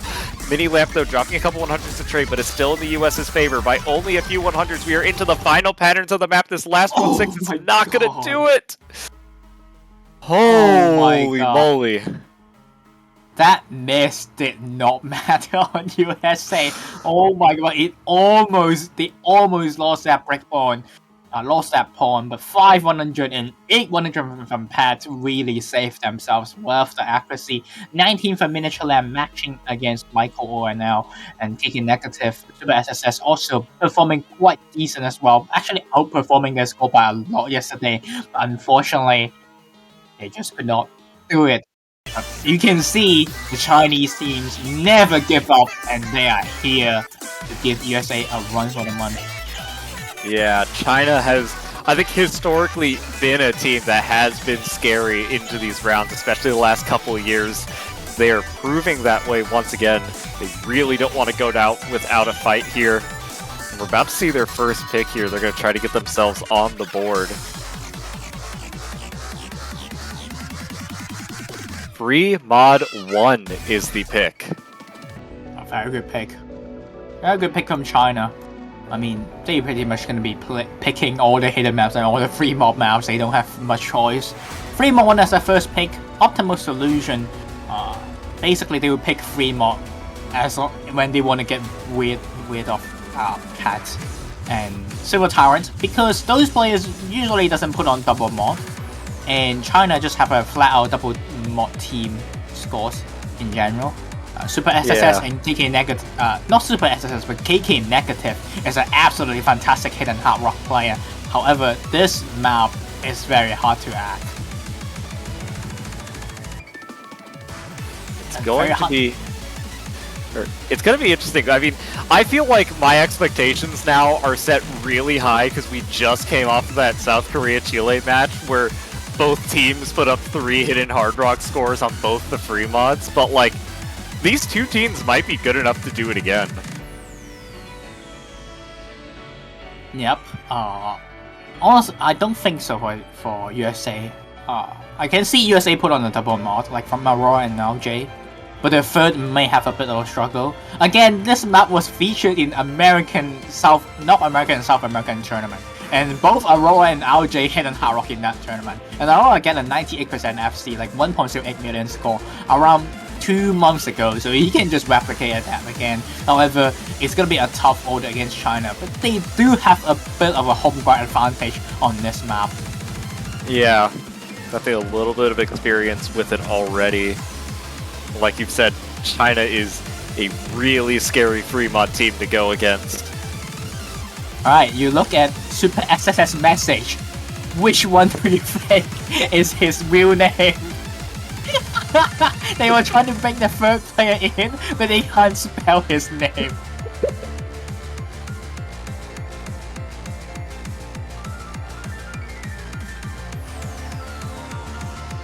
Like, they are actually struggling to spell his name. They got this. It makes no sense. Some people's names you just gotta copy paste them in.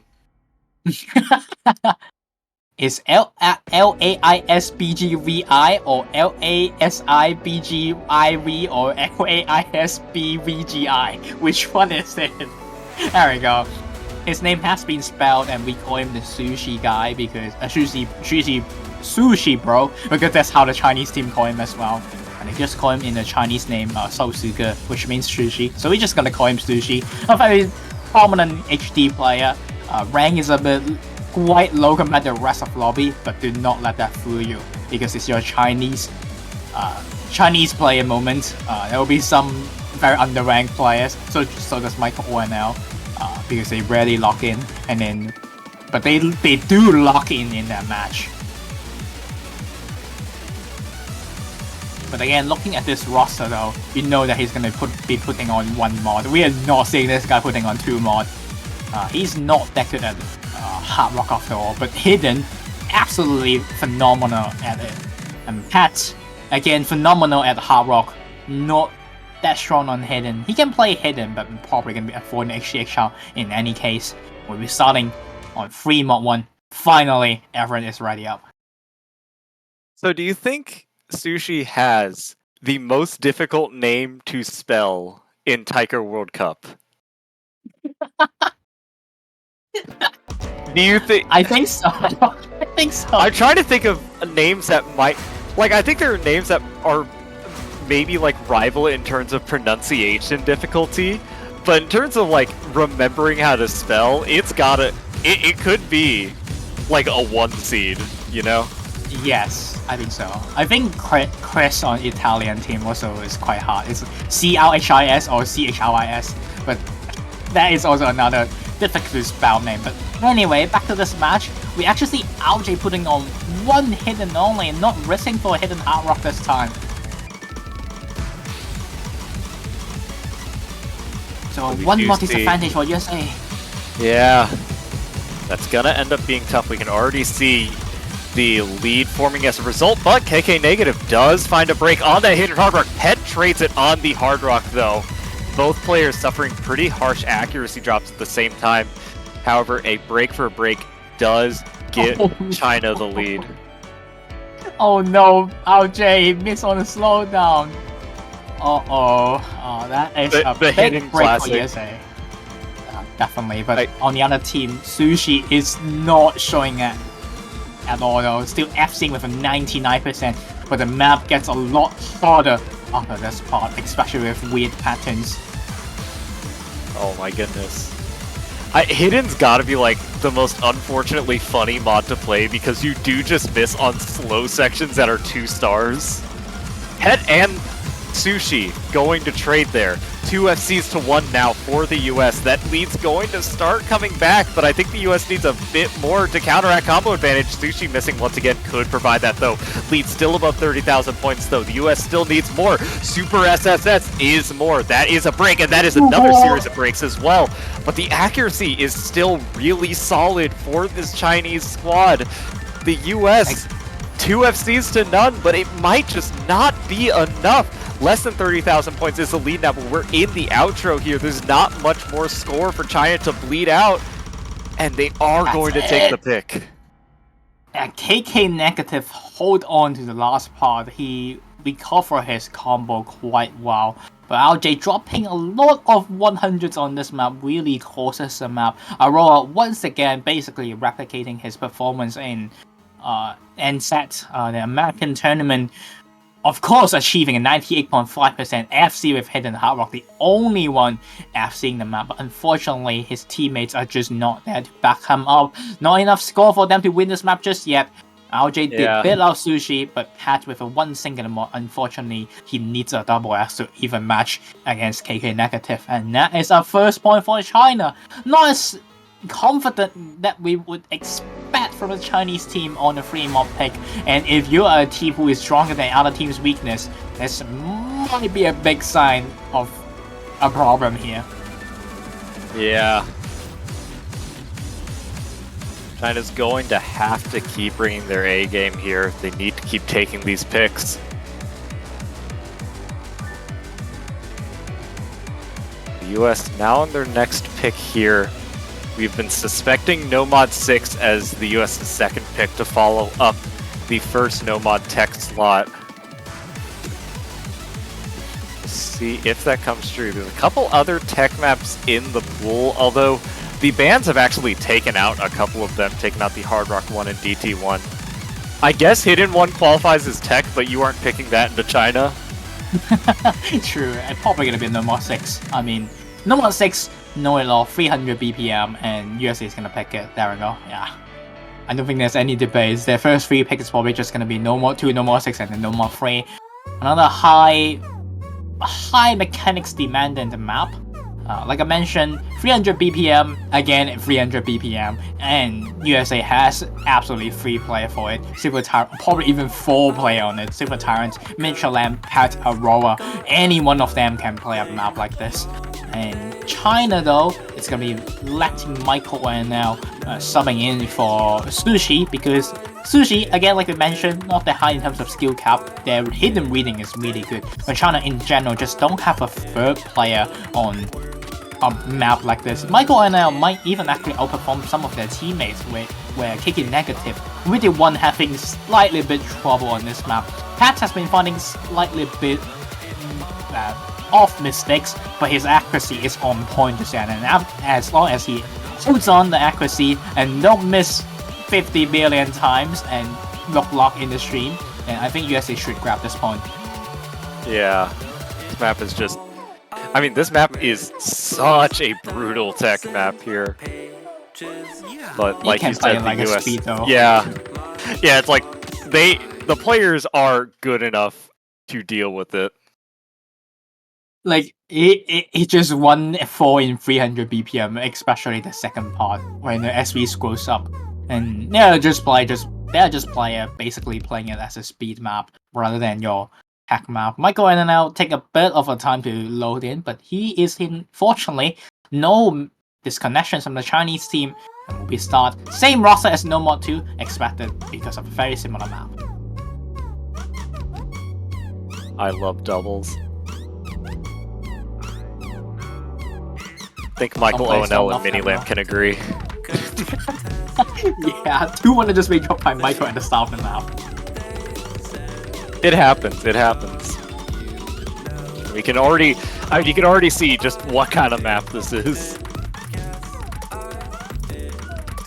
So far, everyone looks mostly comfortable here. Michael O&L, though, dropping a miss as well as quite a few 100s. Minilamp, though, going... Oh my goodness! Oh, that's it's gone. Huge break from Minilamp. 30,000 points is the lead for China, and Mini Lamp drops again. And that's 2 misses in a row. One gigantic one. That is a very good news for China, especially with a miss from Silver Tyrant. The Titan, the normal Titan has fallen. It's only Pat left against the Chinese team, and this might be the window for China to come back. And Silver Tyrant misses it again. Seems like they're just not holding on. Here's a slow part, but there's a 300 BPM sessions very soon, coming up very soon, where China may have some trouble because KK Negative is not exactly your best speed player after all. Does find a break on the slow session, but it all comes down to the last part. Only Super SS and Pat is holding on, but that miss from Miniature Lamb really butchers their team score. And on the slow section, China just has to hold. China just has to hold. Can they hold is the problem. All eyes on KK Negative. Can he hold on the 300 BPM? This part is going to be lasting for 220 seconds. Miniature Lamb going to be first in the final drop. And I think China... Oh my goodness. I think China's going to get it. I think China is going to take the first breakpoint here. Stunned. Absolutely stunned. Super SSS with a monster FC there. And China has taken a breakpoint off of the United States. This could be the start of something pretty scary here. We're talking about these teams have pretty different skill sets. We're expecting each team, to be able to win their own picks pretty comfortably. Now that paradigm has kind of been a bit affected here, the US suddenly on the back foot here. US needs to find a way to win one of China's picks. And for all we were talking about how Fremont 1 ended up a bit shakier than, China may have wanted, the US still needs to be able to take one of these, like the Fremont 2. They need to be able to maybe win one of the hiddens. It's looking tricky right now. USA actually performed very well yesterday with 8-100 FC, with 19-100 FC, and 13-109 miss. But unfortunately, they cannot replicate that performance. Honestly, quite mind-blogging performance from USA. You expect them to take that map quite confidently. Like even one singular break or two misses on that map would not matter that much, but everyone I think low rolled at that map. So unfortunate situation for USA, and now picking for hidden one China, and now going for the slow SV reading map. We get Daria Core again. Let's go. And finally, we finally see this map as well, the besties. We have never seen this map before in the entire weekend, despite no one banned it. This map has a lot of SV difference, starting from slow, but end up being quick and high mechanics required in the second half. And USA completely swapping their roster with RJ and Cheese Salad in for their team.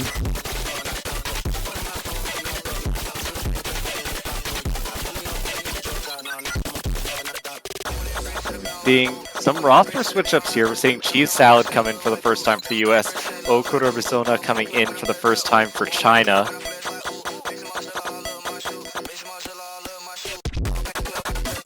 Yeah, I mean, who is the third? I'm pretty sure Super SSS or Sushi should be their third on a map like this. This map requires reading, and yep, they get a timeout. Is this the first time Lil Pump has appeared in a Osu World Cup tournament? I just realized what you meant. I mean, we're breaking boundaries here, I think. The more funny songs we get, the better. We do have Justin Bieber on round 16. True. So we might get more samples throughout the maps. And yeah, we do see China timing out right now. So gonna be making us wait a little bit before we see the festival we have on Hidden 1. Hidden 1 usually a very exciting map to watch because you just see someone completely losing their mind on the map like this. And yeah. Oh no, 2 minutes China's and gone 50 from 2 players to 1 player. 2 minutes and 50 seconds, and now we do see that the players swapping out just to play the map. And there goes the Shisala as well. We might see some more players just dipping out and Yeah, just it's to like- play the map. Let me make sure I know what I'm about to get myself into here. Now Jay and Miniature Lamp refusing that though. Minato is in! Hi, Minato. What are you doing here? Why is everyone in Minato- chat saying happy birthday? I have no idea. Happy birthday, very Asian boy. Happy birthday, very Asian boy. That's not even the right team! Sushi! Oh, he's in. He's finally in. And he's a bit late. He might be the third player that China wants.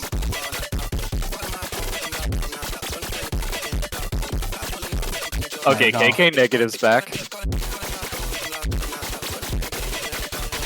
I'm pretty sure it's gonna be Kiki Negative, Sushi, and Okura for China. And Oh, Cheese Cheese Salad Salad. out. Cheese Salad out, J and Miniature Lamb. Probably gonna be the US roster. Oh, now Ukuru's on the wrong team. There we go, there we go. And Cheese Salad back in. Alright, I think we've got it. I think we figured We got it it. out. They used 2 minutes to play them out, and let's see.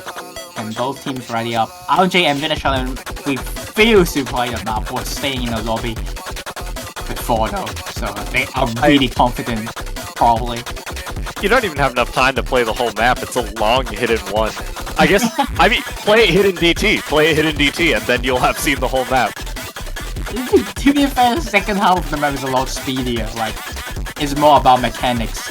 And honestly, USA actually beats China on last weekend Hidden 1, so they're not necessarily losing a Hidden 1 pick. They are a bit weaker on Hidden on paper, but if they're just enough miss from China, they can definitely grab this. And especially there's a bit of a speed requirement in the second half, and I think that benefits USA quite a bit. The Yeah. speed. You look at the roster, RJ, Miniature Oh, Lamb, it's over. Salad. It's Oh. over. We see It's someone. over. You see someone's Don Chan, PP Don Chan is a bit upset compared to the others. I wonder what happened there. But anyway, like I mentioned, everyone in the USA can play speed. Not the same about China though, so we'll see. Yeah, the US really wants to get this win here. They want to make up for that breakpoint as soon as possible. Right now, China has a pretty sizable accuracy advantage. Early on here, Cheese Salad going to break. It is traded by Sushi, but it looks like China got the better of the trade. Yeah, Cheese Salad have a lot of trouble here. Kind of surprising here, you expect USA usually have a 3-player roster on a slow HD map, but seems like questionably no, because Cheese is dropping down the B at the south of the map, and that might be someone's weakness being exposed to what you won't be expecting that USA have previous few years. KK Negative gonna be dropping during this brutal slowdown here. Pretty sure Cheese should be leading back in. He is actually holding on good accuracy in this part. Oh, big breaks here from Minilamp. Also dropping accuracy down into the 95 range, and RJ is going to match as well, also dropping a bunch of accuracy. Minilamp dropping once again. Okura Persona is going to trade, however it's 150,000 points in favor of China now. A monstrous lead. KK Negative gonna be respawning a break just like Miniature Lab. He could not get it back, and that closes the lead by quite a bit, but they probably need around 3 misses like that from China to grab this back. And Sushi with a 99% topping the lobby so far despite the first break of the match. Okura falling behind him, and the rest of the 3 players from the US are basically matching against KK Negative, so they need a huge break from the Chinese team. But they are speed left, and that's the USA part. Can they take it back before though? But RJ. it's not. It's like such someone- a big lead though. Yeah, seems like the USA players has lost the rhythm in the slow sessions too much. They probably know they're not gonna bring this back. We have the speed part left, but it's just a little bit too late. They have no combo. China, very, very solid win there. No FCs on the board, but really solid accuracies from both Sushi and Okura. One miss from Sushi. I mean, that is really good on slow HD pick. Getting negative, trying his best to support as their teams as much as possible, and he did not fluke it. 3-1. Apparently Okura is also dead as per that heartbeat roll there. You want a bit higher than that, I think. That can't be healthy. Either you're dead or you have been a marathon runner for like 30 years. And of course, USA bringing back their no more free map like expected. Yep, staying in that no mod pool. They still need to make up a breakpoint, but before they do that, they need to win their own picks. And they're going to try to do that here on the No Mod 3, the 300 BPM No Mod speed map. Like we mentioned about this map, about USA picking strategy, no more 2, no more 6, and no more 3. That's basically their first 3 picks. No more 6 was a huge blow for some reason for the USA team. And if they repeat again on this map, I think the match is, I don't want to say it, but if they lose this match by a huge blow, I think it's pretty much seals it. This match, Yeah. like China may grab a historical upset. The US really needs to lock in here.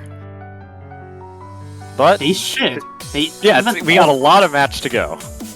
Yes, even if they perform slightly a bit worse, I think they still get it. Like they just have a huge favorite on like any speed mechanic maps because China team kind of don't have free play on them, and they just force themselves to play it. And even the first player on China can usually just match again Miniature Lamp. So as long as USA just don't perform bad on free players, they would grab this. However, no more 6 did happen. Will it happen again on the White's level? Yeah, and it is pretty scary because, like, kind of like we were saying on the No Mod 6, it is a more speed-focused tech map. Like, No Mod 6 is kind of just a techie 300 BPM map, so going into another 300 BPM No Mod, you know, that's going to be in the back of your mind if you're the US. You know that China might be a lot more competent on these faster maps than you realize, and you need to be putting up a really good score here, lest you give them a chance to come back in on you. And right now it's 1-100 to 1-100, but KK Negative drops a couple more. Very slight accuracy lead for the US, but it's going to flicker between these two teams here. And Pet actually going to drop here on this first chorus, drop twice. It's not a big break though, so it's Yeah. still enough for USA to come back just and there are a lot more finishers in this map. We do see Pat did not hit that finisher, so he's also losing the finisher score. But China maybe a lot better than what we expected, question mark. The second half of the map is a lot more dense though. We are almost 50% of the map and the players are barely 40% of the scores. So you know the second half is a lot more dense. Yeah. Ooh. KK Negative does drop, I believe, at the end of that stream there. Pretty much a solitary miss, but that combo advantage does go away for China. The scores are going to even out just a little bit here. China's still about 7,000 points in the lead here. That's a handful of 100s in a map where both teams have only dropped a handful all map. 100s and a miss being dropped by KK Negative. The lead swings back over. Seems like the speed cap is a little bit too much for the Chinese players to handle. Pat has just been missing on nothing, but the easier Michael. part for the but the Chinese team are missing on the harder parts of the map. So you can see the hard parts are saving the USA, and USA just need to prevent some of those silly misses. Pat did miss right after the finisher though, and that's a Yeah. However, Silver Tyrant and Mini Lamp holding so strong here, really keeping the US score intact. Super SSS the only person doing that for China. Oh my goodness! Alright, you just cursed the entire American team. Miniature Lamp completely missed that stream, but thankfully was traded by Michael's completely missed on that stream too. If that did not happen, China would have scrapped that point. But USA take that at the end, but again, it's not the absolute best performance. I apologize to the entire country of the United States of America. It won't happen again. You are cursing them, you are helping China to win. We see the imposter, okay? Oh no. The cursing haters are affecting one team slightly a bit more than the other team. And Super SSS, being the only one did not get cursed, 5-100 to end up the map. Yeah, Silver Tyrant's accuracy as well, absolutely ridiculous. 2 100s there, just those 2 unfortunate misses at the end of the map. We move on here to China's next pick, and it's going to be Hidden 2, staying in that hidden pool. Yeah, probably. I mean, after this though, they do have no mod 4 and 3 mod 2 just left. A bit more of a hidden required maps again, because a surprising ban from USA on double time 1 makes China can just pick all the reading maps in this match. Yeah.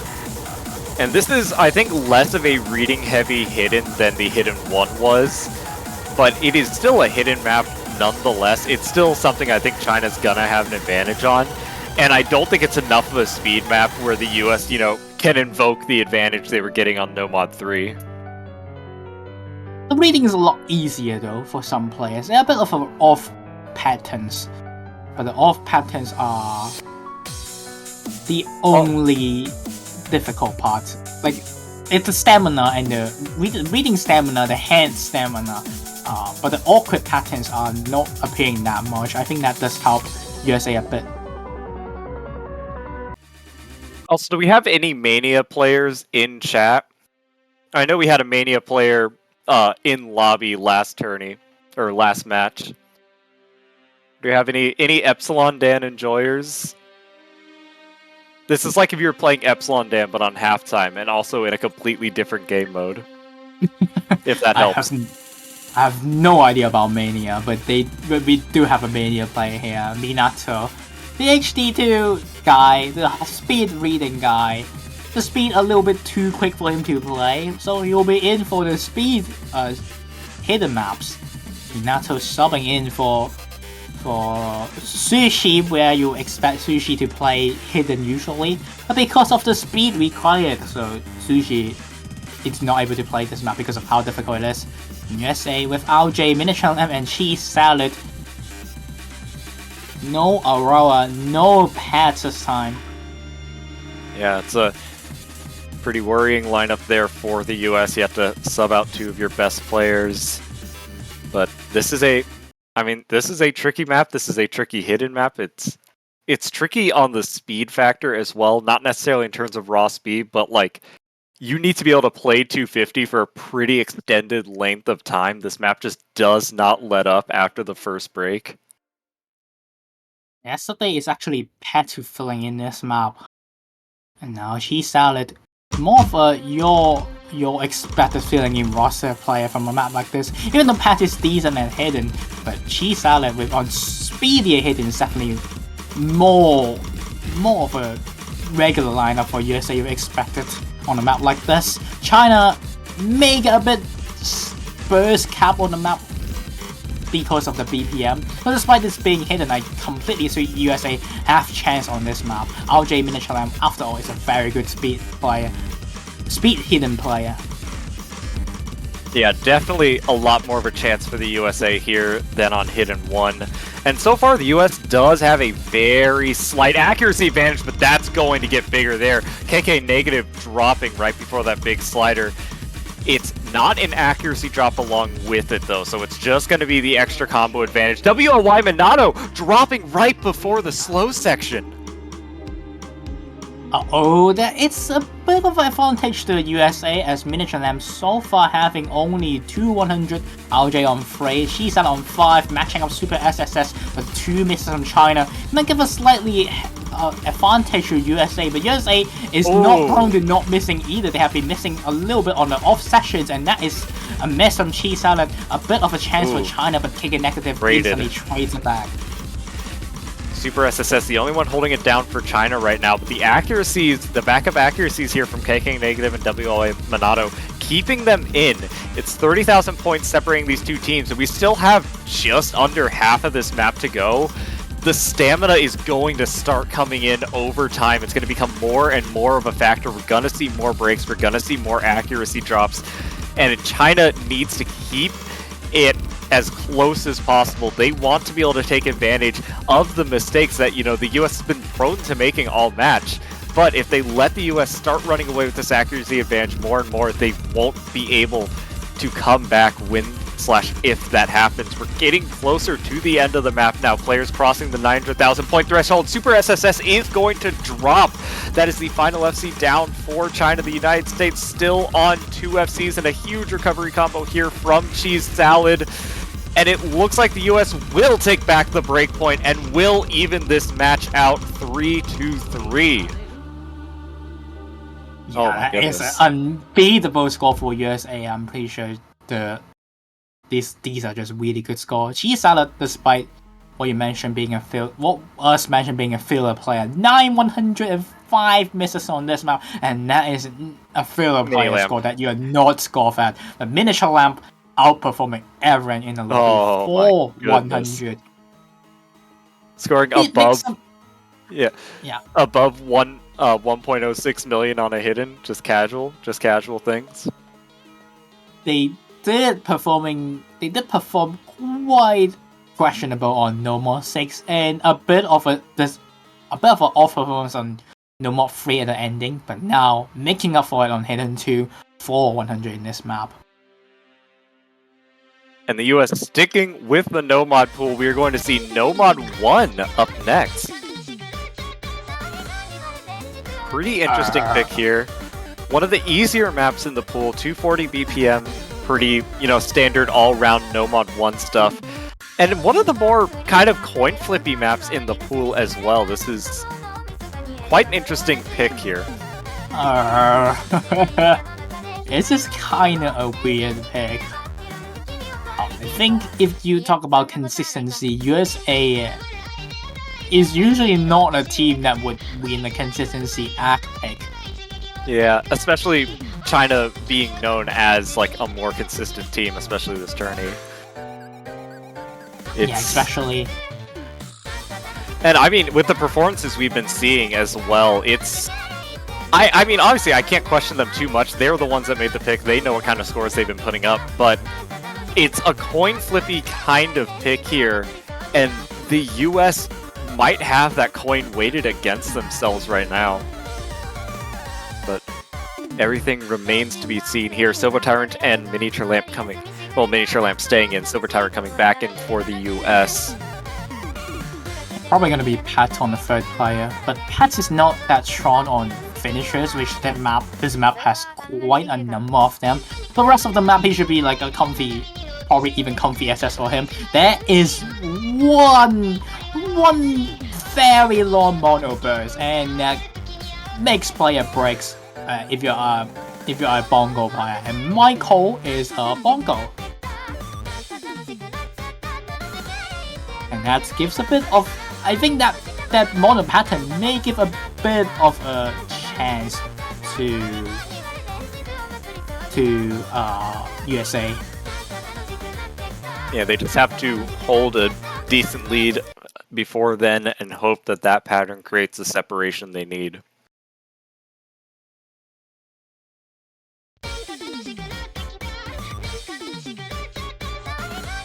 The rest of the players should be fine in this map. Actually, Miniature Lamb is also a bongo, Silver Tyrant. Pat is the only non-bongo on the USA team on this lineup. but the Silver Tyrant can play 9-star maps. It is only 6.88, so the mono probably not gonna be a main thing for him. Mini though might miss on the mono, and hopefully that's not the case of US if you're a US supporter. Yeah. That mono may spill the difference, spill the tea of this map. We'll have to see what happens until then. Right now, all 6 players holding really solid accuracy. Super SSS going to be dropping a few 100s, pet trading.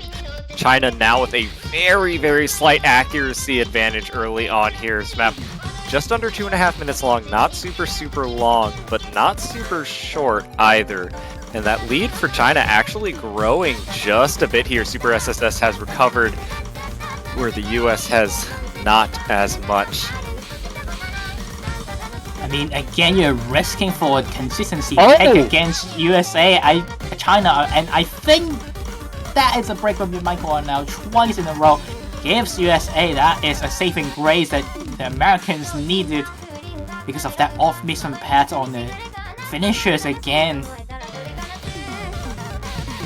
Yeah, that is the kind of cushion that the US needed here. Now they are able to be a little bit more comfortable here. Still only about 20,000 points. It's still pretty much a break and some change separating these two teams, and the hardest patterns have yet to come. But the US can breathe just a little bit here. KK Negative dropping there is going to help. That's an off miss from KK Negative. Seems like missing on a bit slightly higher scroll speed. And USA finally starting to see a bit more comfy lead. 2 breaks in favor of them, but again, that mono could have just changed the entire result. We have seen no more free. Here comes the mono. Nobody breaks on it. All the DDKK players actually smash it through.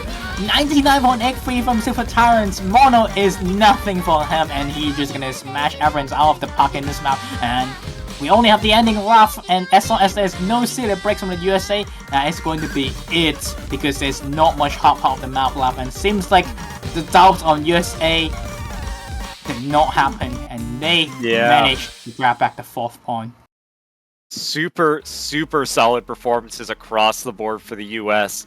I mean, just look at those 100 counts across the board. KK Negative, the best 100 count on China, tying the worst 100 count from the US. That is a dominant performance right there. Silver Tyrant and Mini Lamp with absolutely fantastic FCs. Super SSS not too far behind, but the US, I think, shoring up just a little bit here.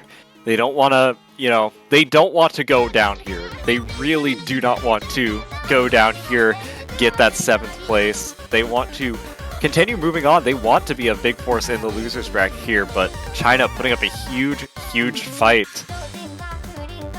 Yeah, China probably going to be moving to no mod 4 after all those hidden and free mod pick has been selected, and I think if they're not playing free mod 2, they're probably not going to pick it. So the Daria call map, probably the direction the Chinese teams want to go for. Just go for reading maps, and again get rid of the no mod stiff spike, not diff spike, but steel cap battle, because USA has clearly the better steel cap players and better mechanics players than the Chinese team, and there's like one advantage. I think both teams know that. But they're gonna be picking 3 mod 2 now. Alright, so no more 4. I guess they'll be saving no more 4 at last, and instead gonna go for Black Crow. So this is the anti-mod free mod, although paradoxically, like you've said, a little bit easier to double mod, though that is not to say that it is easy to double mod. This is a brutal map. Focus on the slow sections a bit more, so I do believe HD players need to be a bit better, but again, they have faster scroll speed than 3 mod 1, so players also need to be good at hard rock, but not as mechanics demanding. So some players on the US team may actually able to put on a 2 mod on this. Players such as like Aurora and RJ may be able to just put on a double mod. And China, looking at roster, I think they're going for 1 double mod for KK Negative, hidden for Okura, and probably hidden for Super SSS as well. I'm not seeing Super SSS to go for OD 9.8 hidden hard rock. It's just not something that he's known to play, and especially with how fast the scroll speed is, I think he might just avoid that. And USA again, Aurora double mod. Miniature is going to be avoiding hidden hard rock as usual. LJ is questionable. Maybe seeing a double mod on LJ. Yeah, I mean, this is probably why China elected to wait on the free mod 2. They probably don't have the ability to put up 5 mods on it like the free mod 1. As a result, they don't get to depend on the mod advantage that gave them the win in free mod 1. Like, without that mod advantage in free mod 1, they lose by like 30,000 points. So it's going to be interesting here when we, I think, have a much higher likelihood of seeing equalized mods. Yeah. And we do, I believe, see equal mods. 1 hidden Hard Rock, Aurora Phasmata, and KK Negative. And then hiddens all across the bottom of our screen here. Dude, hidden team moment. Both teams are really more hidden favorite teams when these players show up, especially for USA. So you know that this is a hidden battle, and thankfully all the players also line up perfectly to let us see all the mods difference. So you can see KK Negative versus Aurora on the top of your screen, and then bottom 4 players all with a singular hidden mod. I'm surprised that USA did not go for a Hard Rock play on this, because I do expect Silver Tyrant can just vote on the Hard Rock on this map. I guess they will be focusing on hidden focus. Yeah, we're getting into the first of our slow sections here. Aurora Phasmata actually having a bit of trouble on this hidden Hard Rock, dropping quite a bit of accuracy compared to KK Negative, and China now has a 30,000 point lead as a result. No breaks yet, though, and lots of map to go. Lots of really tricky stuff for all these players to navigate, and Mini Lamp's going to be the first to find a miss. And Mono, they're forcing Mini to find a break. Now there's a chance for China to just run away with this 50,000 points difference, and more slow part meant for favor towards the Chinese team because they are really good slow HD players. Look at Okura, look at Super SSS. Yeah. Despite Super SSS did not play Hidden 1, he is still known to be strong at slow HD, and that is a very good HD team score from Chinese. Yeah, just ridiculous accuracies there. Mini Lamp pulling the accuracy once again above that 99 mark. That is, I believe, 99. Either 9. In either case, that is 98. Okay. It was covered up by like the hidden mod. But we are getting into the final, I believe, final Ki here. Speeding up just a bit. KK Negative actually going to get taking a huge hit on that speed up there. China still has a score lead, but it is cut down to only about 15,000 points. That's easily within 1 break. And the lead is bleeding just a bit as well. The accuracy troubles now coming into KK Negative. Aurora has retaken the lead on accuracy. Okura was dropping so many 100. He was hitting too early and instantly mid-shifts to USA. No. USA might steal it at the last minute, last part of the map, and USA didn't. They steal Chinese point. They steal the most important one for China. That's why they're hesitant to pick it. And this shows USA takes the 5th point onto the match point, and they can just close out with Hard Rock 2 now. And that accuracy drop from Okura in the end causes the map and the miss from KK Negative. So unfortunate for China.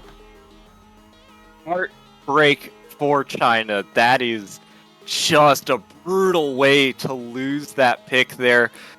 Like, it took both the big chain miss from KK Negative and the big chain accuracy drop from Okura. And now China needs to win the next 2 maps. They need to win the USA's next pick, and that's so difficult. The US has gone from possibly facing a scary upset situation to winning 4 maps in a row and getting to match point. The US suddenly looking very, very scary once again, going into the Hard Rock 2 like you said. Oh boy. Yeah, I think this is pretty much a given pick. Not even Hard Rock 2, there's also DT1, like DT2. Like, they're just 2 very clear picks for USA. And avoid shit missable map, and I guess Hard Rock 2 is the map here. Annihilation in F minor. And not only that, tiebreaker as well is also very, very in favor of USA because it's skill cap. And USA has a bunch of skill cap players. And we might be seeing Hard Rock 2 to end up the match again. We have been seeing Hard Rock 2 to end up matches 3 times in a row. USA versus Turkey ends on Hard Rock 2. The last match ends on Hard Rock 2. And this match may potentially ends in Hard Rock 2. It's looking kinda likely though. This is D-Day for China here. Yeah. This is going to be a tough one to win. And like Minato mentioned, despite being an amazing Hard Rock 2 player, he has never played Hard Rock 2 in their entire life for FICO World Cup. And this guy has played in World Cup for how many years? 2 to 3. Yeah, it's We Love You Minato. He is a saving grace for the Chinese team. He is a Hard Rock 2 player. But are there any more Hard Rock 2 players on China? Taking negative, yes. Third player though, this might be China's. They are trying to make USA not pick it and hope USA to choke this map. And USA absolutely have 3 players in this map. And all the Chinese members are putting their hope on the Minato's hand. All saying we love you, just like his name, we love you Minato. Yeah, this is quite the tricky Hard Rock 2. It is not the most reading intensive Hard Rock 2 in the world. However, it makes up for that by the fact that the patterning of the streams in this map are just way funkier than you might expect, which can like throw you off if you are used to just reading simple patterns at super high speeds. Like, it is a different style of Hard Rock 2 reading, but I expect the US to do really well regardless. They already finished off one team today. They finished the second one. Looking quite likely. They have the pick, and they have the TD to back them up. Start of the map, Minato is not really your awkward patterns players despite a very high scroll speed readers. But so could be Super SSS, a weird pattern player, but he is not your high scroll speed player. So for average, it's just fine. Yeah. China has an advantage, maybe 3 or 4 100s right now, and it is just accuracy right now. Silver Tyrant dropping a few more 100s as well. China maintaining this lead, but it is such a tiny, fragile lead here, and there is a lot of map. China needs to stay locked in. A bit of a lower accuracy than what you expect from Silver Tyrant on a Hard Rock 2 map. But he's still on the edge of 99 beating on Minato. The second half of the map is a lot harder where the speed stream comes, and that might be seeing some Chinese players have some trouble. Pet, of course, amazing accuracy. First drop from Super SS, but the accuracy is too good for China. And we see Silver Tyrant miss, kicking negative. Silver Tyrant. He completely lost it, and that might be the chance for China. And China, oh my God, seeing a light straight down from heaven. Silver Tyrant with a huge chain miss there. Pet also finding a break. China now with a gigantic lead. WLY Minato still on this FC, still on the 99 accuracy. Highest accuracy in the lobby, aside from Pet, of course. Silver Tyrant finding another break. WLY Minato still holding. We're in to the final sections of the map. China might just be able to take this break point back. Another break from Pet, and that is a fantastic situation for China. And they mentioned Minato. They mentioned him right before the match. We love you, Minato. What's the truth? At the end of the map, he carries the Chinese team, breaking up both kicking negative Super SSS, the best player so far for China on the skill set that they are not sure on it. And China destroys USA pick, takes the 4th point onto a map break point, and now they're onto their break. Oh my goodness. That is heartbreak right back for the US. Unable to close out another match today on this Hard Rock 2. Now going to have to face China's pick, and possibly going to be facing down the barrel of a tiebreaker. Now, the US is probably favored on that tiebreaker. It's a skill cap focused map, but you never want to go to tiebreaker, especially if you're the higher seeded team. And especially if you're the US and you already have, let's say, a sordid history with tiebreakers in this tournament. And China as well. China is also known to be winning TV by quite a bit because they practice tiebreaker a lot. And now China, last pick here. We have 3 remaining, the Nomad 4, the Nomad 5, and the DT2. I could probably make a case for either of the Nomads, though Nomad 4 is my guess. I'm pretty sure it's Nomad 4. If they are going for off performance from the US members, then Nomad 5, but on paper, then Nomad 4. Because USA has been kinda missing on sections that you would not expect them to miss. Yeah, This is Nomad 4. They're trusting their team, they're trusting their hearts, going back to Nomad 4.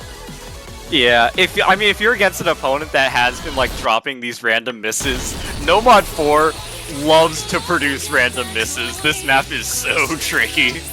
I mean, especially when you're nervous, misreads are so easy to have.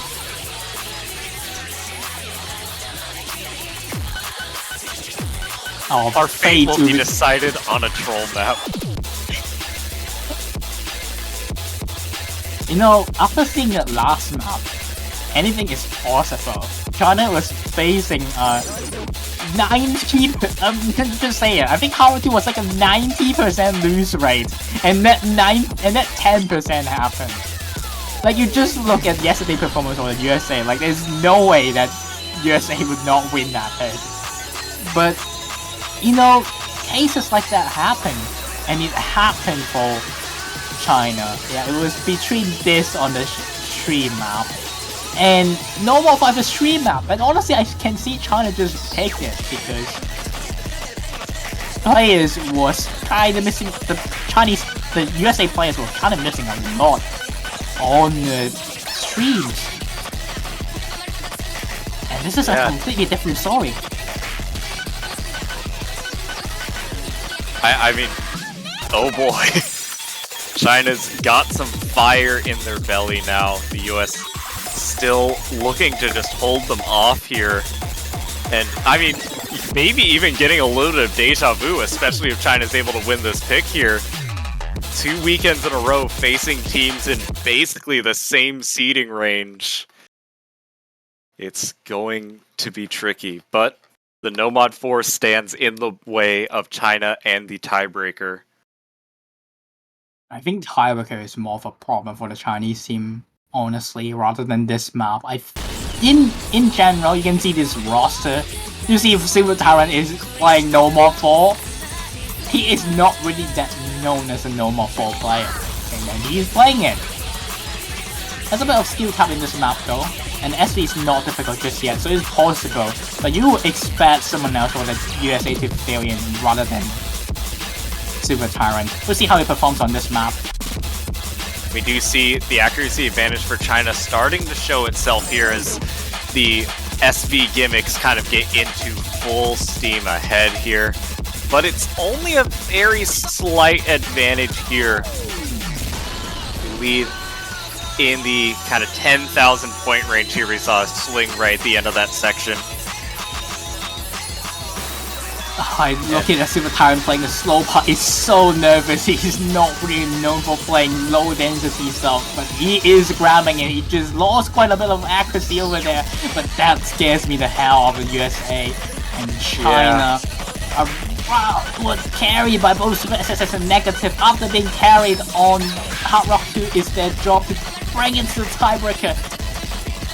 But accuracy is being dropped by China just a little bit in this faster section here. They still have the lead, but it's shaky. And I mean, it's also within one miss. KK Negative going to find that break there. That lead is going to shrink to nothing. It's going to flicker back over to the US, but the accuracy advantage for China keeping this lead really, really close. It's going to be flickering between these two teams here. China needs to hold on for dear life. They need a break from the US, and they're going to find it in Miniature Lamp. In the final seconds of the map, the lead is going to flicker back over. China just needs to hold it in through this outro, and they will force tiebreaker. China. China did it! They did it, they did it! And oh my god. Are you seeing what I am seeing here, Yeonjin? Are you prepared for tiebreaker? I am absolutely prepared. Holy. That miss by Miniature Lamp at the very end of the map. Swinging it back over after the miss from KK Negative.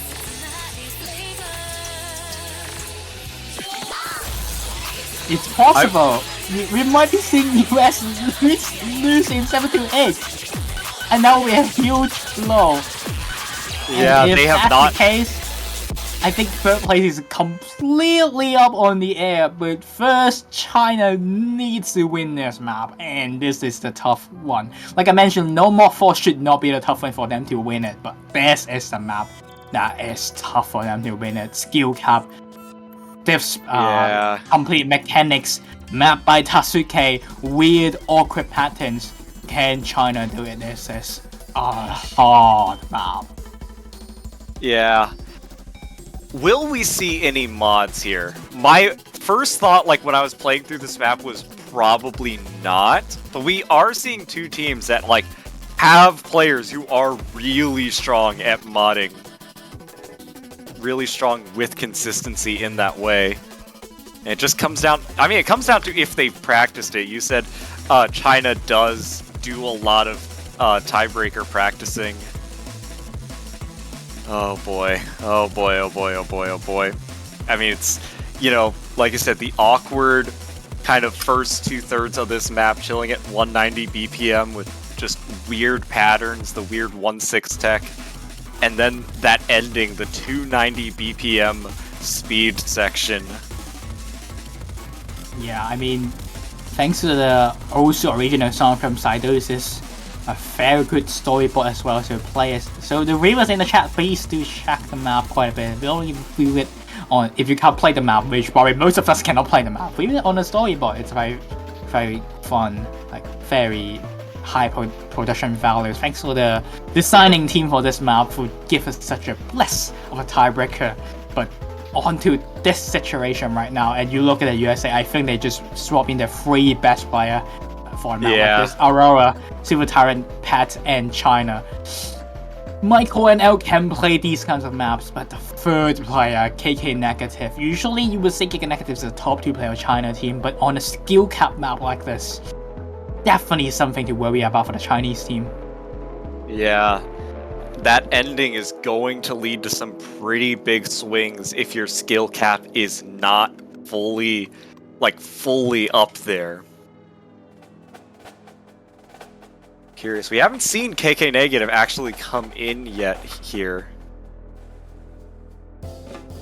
Pretty sure he's gonna be the third player. Yeah, they're looking for KK Negative. KK Negative appears to have dropped off the face of the earth. I mean, I don't know why you would put where KK I mean, in China, right? There's KK Negative. It's not gonna be in China because China's connection is extremely slow, so then most of the players use VPN to play. Welcome to China. So that is usually the case for the Chinese players. And now KK Negative is in, and the roster has been selected. Aurora, Silver Tyrant, Pat versus Super SSS, Michael, and KK Negative. And Neff. And I mean, on paper, this is super US favored, but look at Hard Rock 2, look at No More 6. Oh, yeah. Could have happened. We've seen the paper burn and disappear like flash paper today. China has been, I think, pretty outperforming expectations, honestly, on a lot of these picks we thought would be US favored. And now we're going to see if they can do it one last time on this banger of an Osu original tiebreaker. rather than China overperform. Okay, China did overperform on No More 3 and No More 6, but I would say more like underperform of USA. It's my how to say it? It's like recaps of the match. And as long as they perform regularly, this is a pretty much USA map. That all performance happens. And it is 6 no mods here, so nothing crazy to really throw us off here. We are just dealing with straight up 6 players on a skill cap map, vying for dominance here. And early on, it's a little bit of an accuracy lead for the US here, but it's flickering now after Aurora and Silver Tyrant drop a few 100s. That's the number of monos in this map. And that's why I think Pat was selected to be the 3rd player instead. And usually he just gets super high accuracy in no mod maps in general. All players having no mod in general gives me a bit of a more confidence to USA for just closing this in. If we see players putting on Hidden, I think that benefits China slightly. But Pat's been the first to find a break though. But it's not going to be the only miss you see the entire map. This map is 4 minutes long and KK Negative respawns it instantly. Yeah, going to trade that out, going to even it out, but Pet going to drop once more to lead back in China's favor, only about 10,000 points though, and this map I do think gets harder as it goes on, you know, and on a certain level, I'm sitting here waiting for the diff spike and seeing if China can hold through that. And what China wants to do is hold this kind of a lead. They want to have a cushion into that diff spike, into the highest skill cap part of the map, because I don't think they're going to be able to beat the US there, so they need to beat the US everywhere else in order to even it out. Just a tiny miss on USA though. 2 tiny breaks on Pat. The slowdown sessions makes me again worry about Silver Tyrant's accuracy. The 100s. Aurora! On that slowdown there, that 1-6, I think into Pet also dropping on that 1-6. Aurora finding another break as well. The lead for China now increases around 25,000 points, gonna go up to 30,000 here pretty quickly. The slower tech section really throwing off the US. Skill cap gonna start really soon, especially speed. Oh! Those slowing down snappings there. KK Negative finding a break, so the lead goes back down to about 25,000 points, but that's still a few breaks ahead for China. The accuracy, though, dropping a little bit here. Now both Michael and KK Negative below that 99 mark, but so is everyone on the US. Super SSS still holding the only 99 FC in the lobby. Silver Tyrant holding the only FC for the US. But we are on to the final section of the map. The BPM is 290. Super SSS finds the first break, but it's traded by Aurora Phasmata.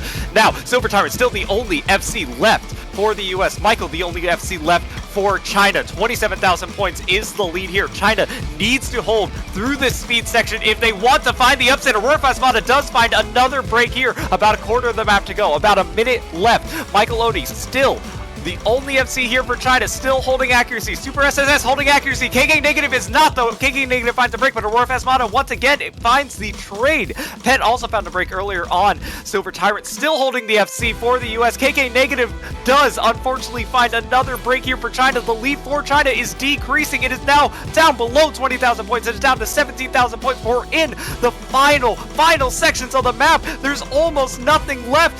Aurora Phasmata finds another break on the slow section in the ending. It's 20,000 points here for China, and there's no map left remaining for the US to come back. China might have just done it. They might have just pulled off one of the upsets of the tournament. China takes the tiebreaker. China takes the match, and China will be moving on.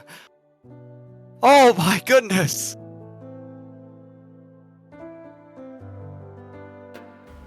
Franz Kang, do you have any words? None at all.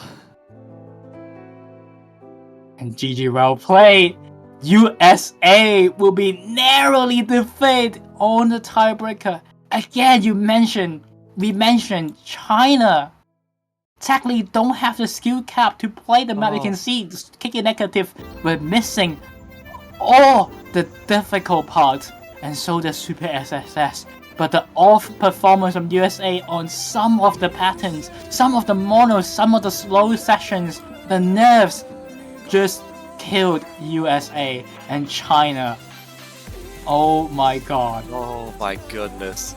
Just a brutal way to get eliminated if you're the US. 2 weekends in a row losing an upset to tiebreaker is brutal, but I think both times have been so well deserved from these lower seeded teams. China put up the performance of a lifetime on a lot of those maps. You know, taking the US to task on a lot of the maps that I think people before this match would have thought were super US favored. The US underperformed on some of them, and China was able to take full advantage and punish them, and that is exactly what you need to be doing if you want to be a top tier team in this tournament.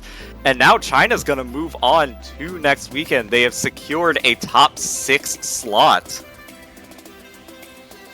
And now, oh my god, the race for 3rd place. Not only that, the stronger Chinese team could not do it last year.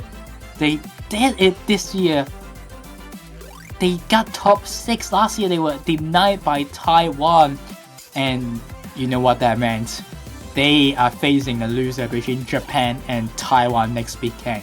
And the nightmare once again awaits Chinese team. Taiwan is most likely gonna be back against if they want to grab a top 3 slot.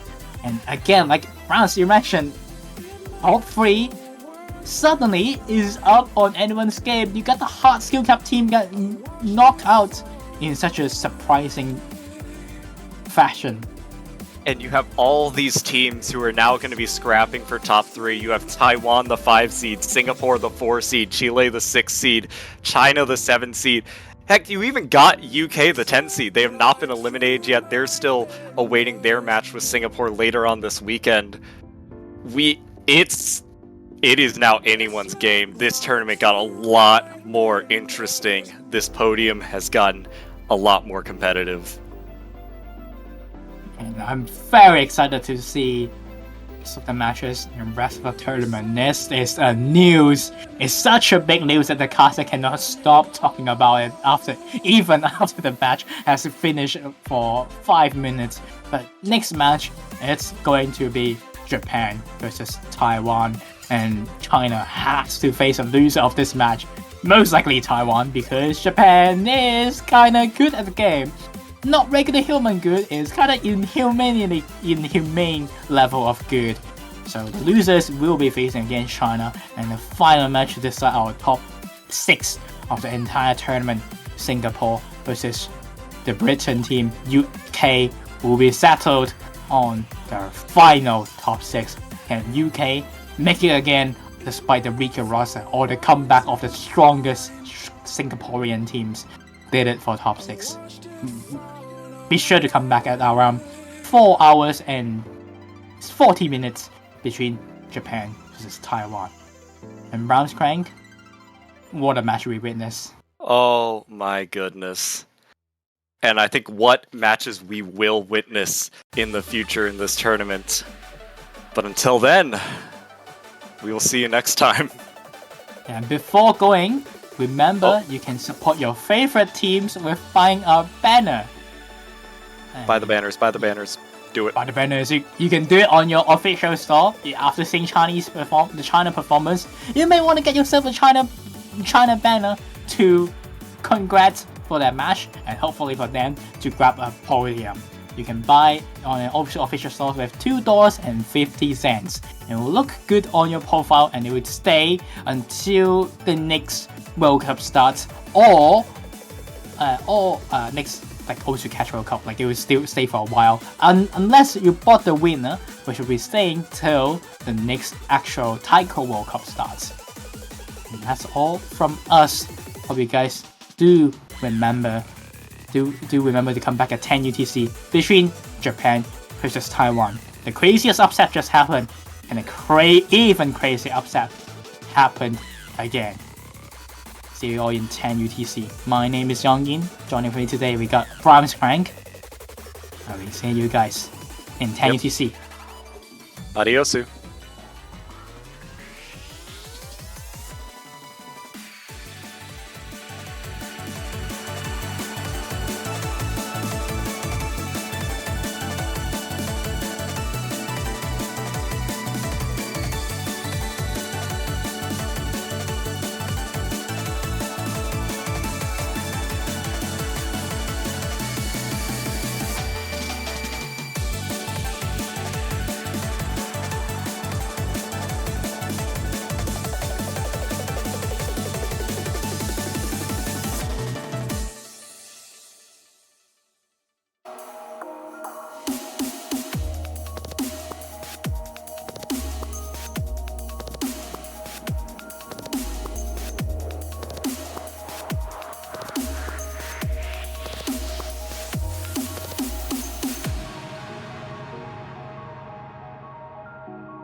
Hello everyone and welcome back to the Taiko World Cup 2025 semifinals.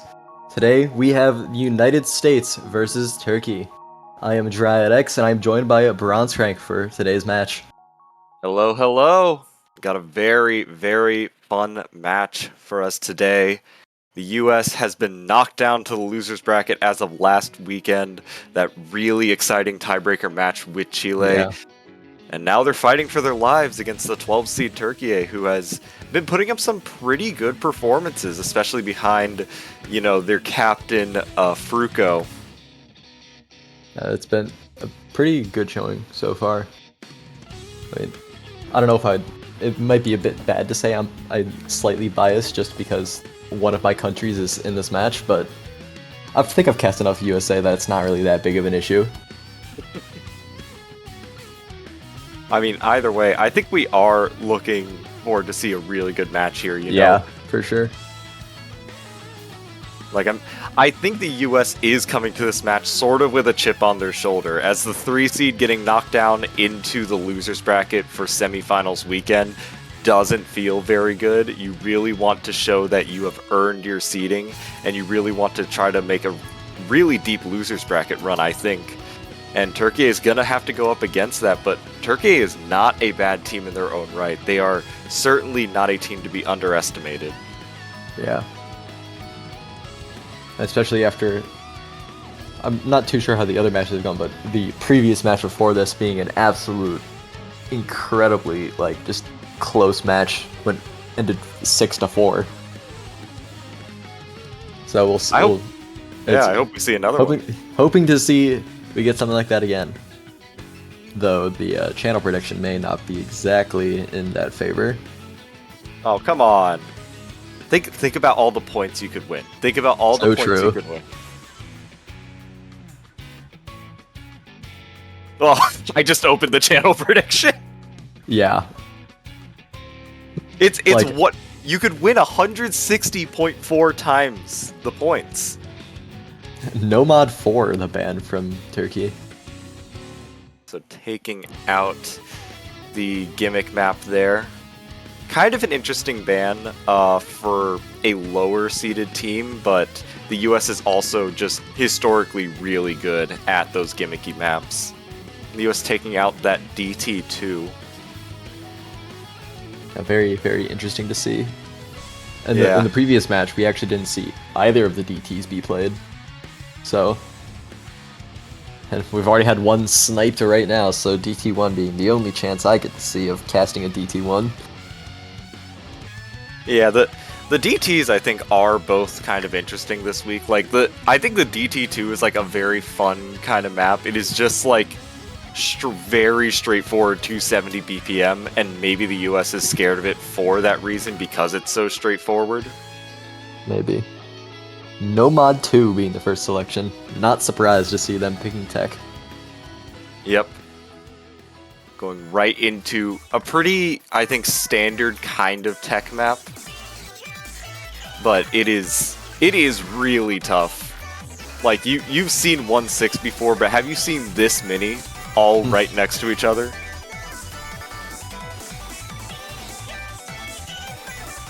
Seeing our first lineup set themselves up here. Mini Lamp, Silver Tyrant, and Pet in for the US. Fruko, Magev, and Flicker in for Turkey. Oh, Fruko's saying, first time I'm not going to be playing in chat. Incredible. We will see a Fruko-less triad here for Turkey for the first time this tourney. A very rare sight for this team. Yeah. Fruko, certainly being one of the best players in, not even just Turkey, I'd say one of the best players in TWC and just overall. Yeah. However, if you feel uncomfortable on the map, you feel uncomfortable on the map. Yeah. We see Neural G come in instead. Believe we are ready to get into the first map of this match. We are ready to get into the first map of this match. Thank you.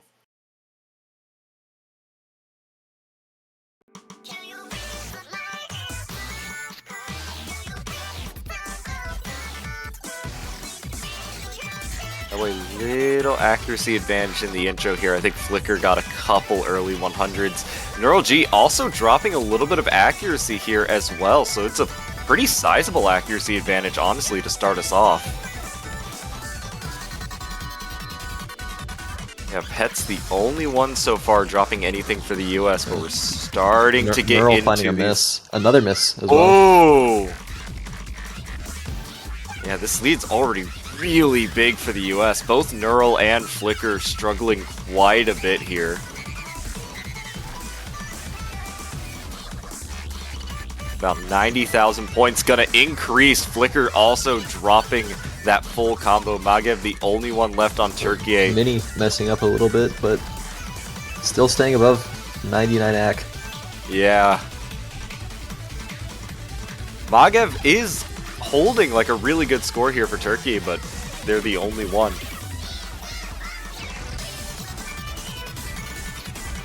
Silver Tyrant holding just a ridiculous score right now, actually. Oh my goodness.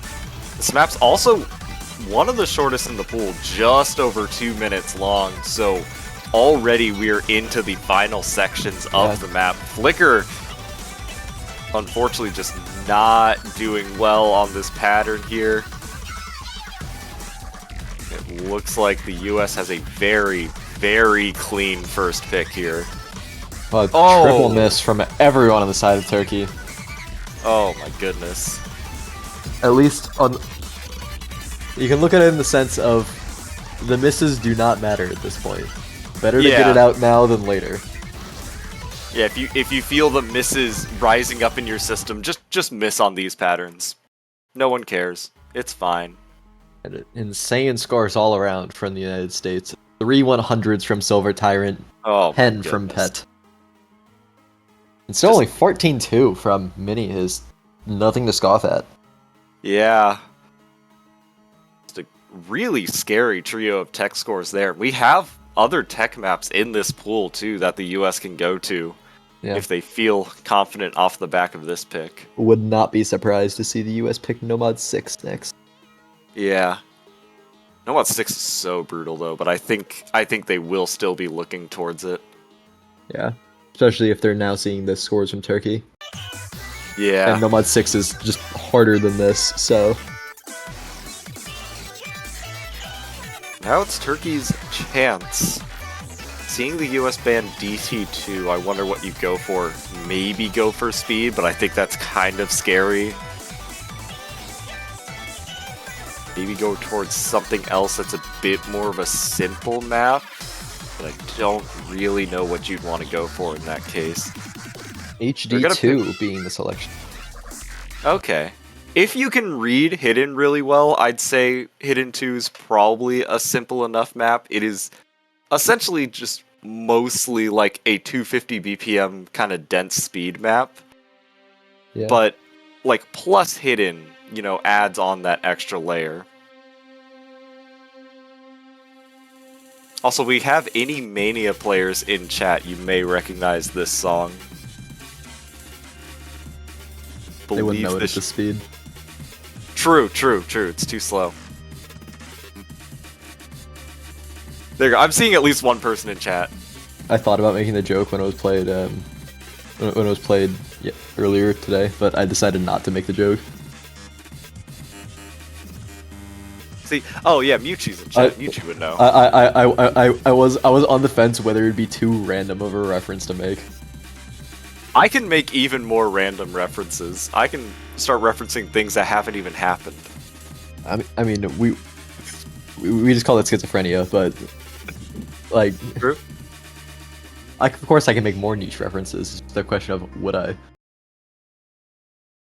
We do see RJ coming in for the US here. Fruko and Zmore coming back in for Turkey. We get our first Turkey pick here, Hidden 2.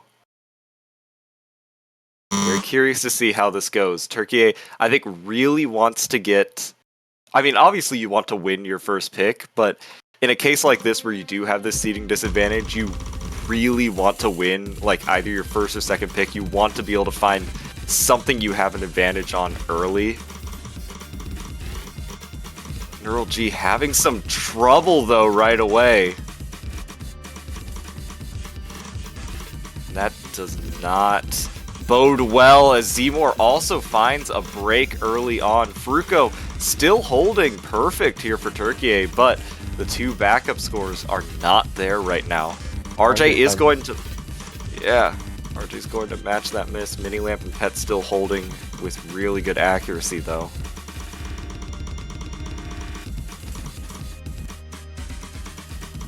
Already Turkey in a really tough position here. Over 90,000 points is the lead for the US. Get into this first little break here. 100,000 points. Turkey needs to see Mini Lamp and Pet both break those full combos. They need to see the accuracies drop here because Neural G and Zmor just not really able to keep up with the backup accuracies here from the US. Pet does find a break here that does stem the bleeding for Turkey. Quite a bit of misses. Yeah, dropping below 97 there for a second, but still over 100,000 points and rapidly growing here.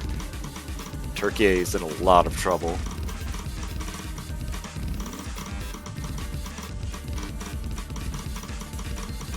Looks like we're seeing a little bit of stabilization here, but still, stabilization is not what you want to see if you're Turkey. That's even worse, though. Double miss there from Neural G and Zmor.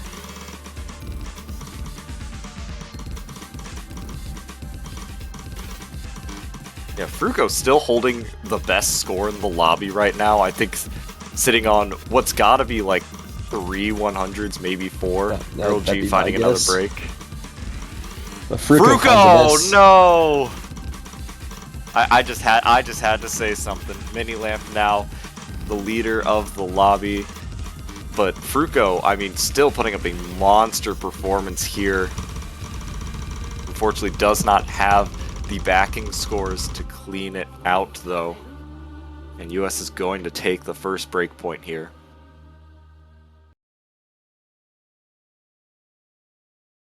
$10.55 being the score from Mini. Is 12 100s. Pretty monstrous there. Fruko, I mean, 7 100s is kind of ridiculous. Yeah, 7-2 is also really crazy. That is saying it's ran out of stamina. Ugh. No, I can understand that. I mean, this map is pretty non-stop aside from that one slow part, it is just brutal to deal with. We are on to the US's second pick now. Will they maintain on tech? Will we see a Nomad 6 come out here? I mean, I guess if you want to go tech, you could also go something weird like, you know, Hard Rock 1 or something, but I think Nomad 6 is probably the most likely pick. Yeah, I'd be very, very surprised if they didn't pick it. And there it is. So Nomad 6 is also a Nomad tech map, however, I do think this one is much harder. Yeah. It is just... my brain fails to comprehend these patterns, honestly. I think I would describe it best as like double BPM kind of tech. It's like if you've played I think Never has done some mapping like this in the rank section that is just like really wild rhythms that are just so hard to follow and like essentially have a double BPM feel to them. That's kind of what this is like, except even harder because it's 7.4 stars. Yeah. When I think of charting like that, I think of Genjiro's ESM. But maybe that's an older chart now, I don't know. Probably 2023 was my guess. Maybe 2022. I wish more stuff like that got ranked. This is a skill set I'm actually good at.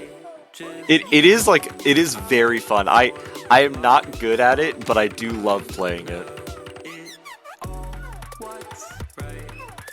Do you see Silver Tyrant and Pet coming in here? ESMD from 2021 would also track.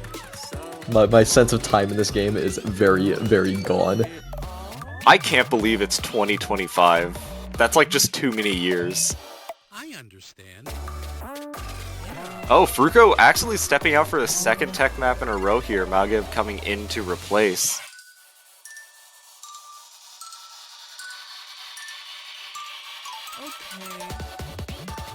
I believe this is still a different tech map lineup from Turkey than we saw on the I believe Nomad so. 2. I don't think Zmor was in for Nomad 2. But this is going to be a tough one. This is certainly a tech skill cap kind of pick here. Mm-hmm. I really missed out on the era of being good at this game when tournaments were putting 2 tech map for Nomad pool. Really missing out.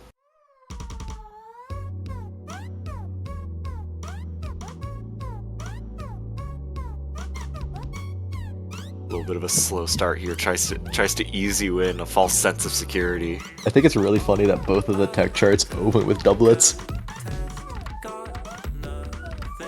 It just gives you. They have almost identical intros. It's funny. Zmor finding just 1 miss Yeah. and a lot of 100s, but Yeah, definitely struggling with accuracy here in the intro, and this map only gets, denser in its difficulty as it goes on. Zmor just having a lot of trouble with it. Oh my goodness. I didn't even notice Pet's miss. Pet apparently missed at some point. Oh yeah, I also missed. It had to have been really early on too. But Magev and NeuralG still holding for Turkey here, and everyone in the US, Pet does find another break, but Silver Tyrant and Mini Lamp holding with really solid accuracies right now. Yeah, Zmor just really struggling with these fast 1-6 sections. Yeah, I think it really is just a case of, I think Turkey only has 2 players that can actually play this map. Which, I mean, is not like a diss in any way. This is one of the hardest maps in the pool. For sure. At least in terms of raw patterning, it definitely is the hardest. Neural missing on the slowdown 1-3, Yeah. I think? Yeah, I think, yeah, like, was that 1-6 into 1-3? But that is the final full combo dropped for Turkey. Mini Lamp and Silver Tyrant still holding on to their FCs for the US, and we are in the final chorus here. Silver Tyrant, I just glanced at that accuracy. What is Silver Tyrant doing? Man, one of the best tech players there is. Oh, And my 8 100s being their final total for their FC. 19 from Mini, and 13 from Pet, but with 9 misses. And on the other side, NeuralG and Magev both putting up very, very solid scores. 38 Yeah. 100s apiece. Yeah, just, the unfortunate situation, especially when you have, some of these lower seeded teams making their way kind of deeper into the bracket, is you do just have situations where you run out of players that can play some of the high skill cap maps. Yeah.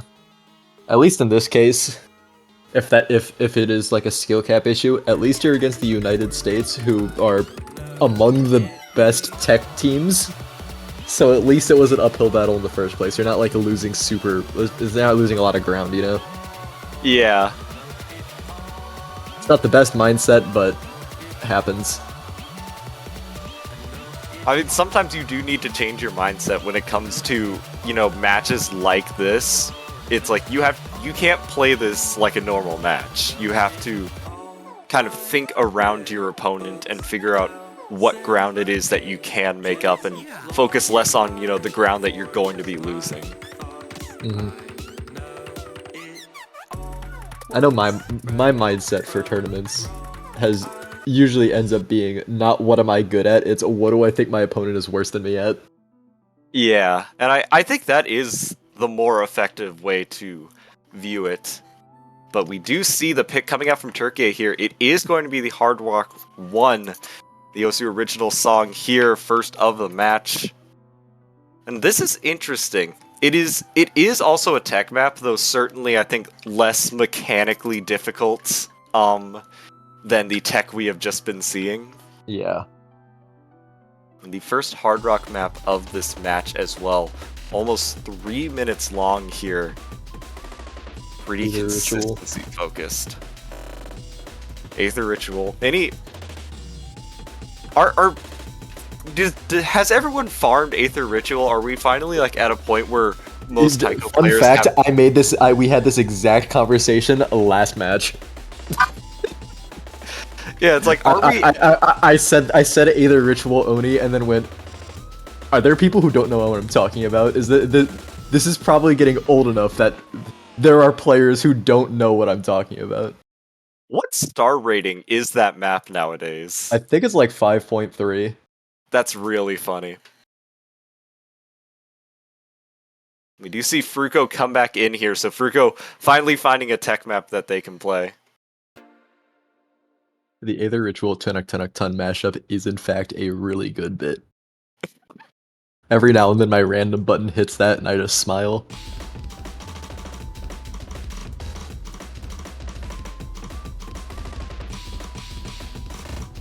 Furuko finding an early miss. Ooh. Nagev not too far behind. Neural G, the only one still holding a full combo here for Turkey, as the US has 3 full combos, 2 of which in the high 99 accuracy.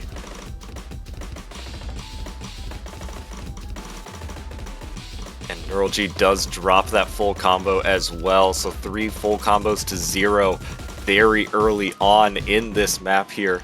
We are seeing the accuracies drop a bit for the US, but as we head into this break. Yeah. Heading into this break, though, the difference has already made itself clear.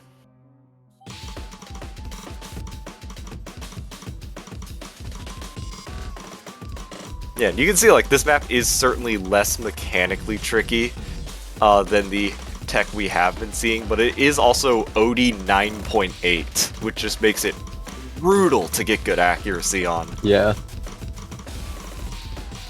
I mean, at that OD, you also are at the point where you're just gonna start dropping random misses that you think should be 100s.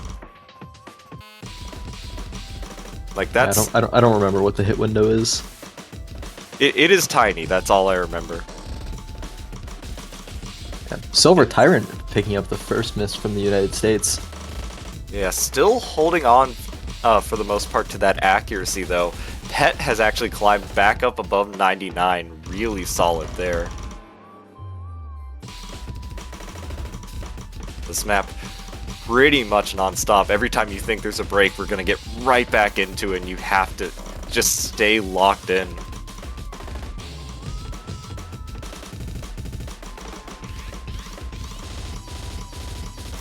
Like, all 6 of these players have locked in just a bit here, but Fruko going to find another break here.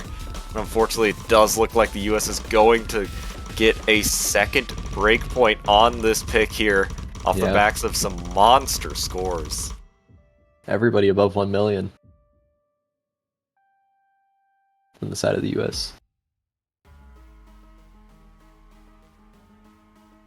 Certainly lower accuracies than we've seen from the US on other maps, but as you mentioned, it's Hard Rock, OD 9.8. Certainly reasonable to be getting this many 100s. Yeah. Baruko actually really solid accuracy there, 28 100s, pretty much rivaling the 100 counts of the US, just, 6 unfortunate misses. Mm-hmm. Now the US, possibly their final pick of the match here, we'll have to see. I wonder what they're going to go towards.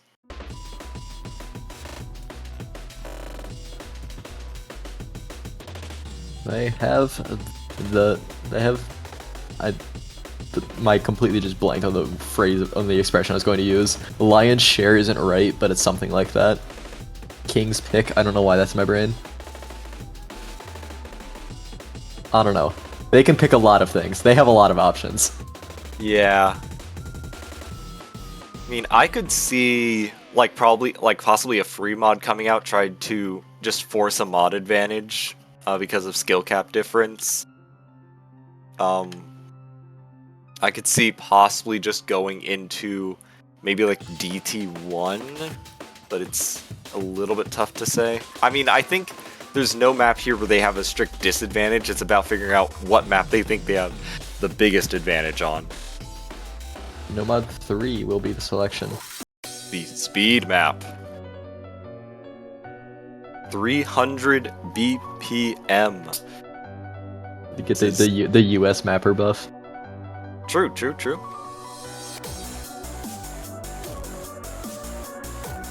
I think this is a pretty standard map, I think, as far as speed maps go. You know, you have the kind of like slow verses, and then as soon as it gets into the chorus, all of a sudden you just get these 300 BPM 1/4 coming straight at your face. I mean, you can hear it right now in the song. That's the 300 BPM 1/4.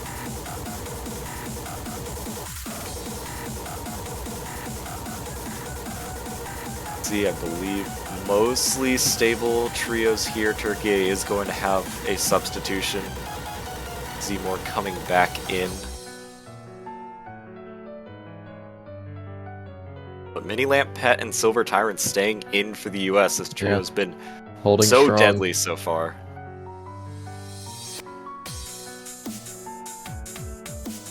Turkey is still looking to find a point here, still looking to try to prevent a sweep. But it's gonna be tough. It's gonna be tough. We are limit testing Zmore, says Neural G. That feels vaguely unethical. Limit testing someone during a TWC match is kind of messed up.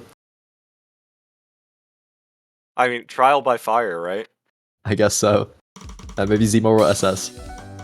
This is how you like. I mean, it's the Zenkai boost, right?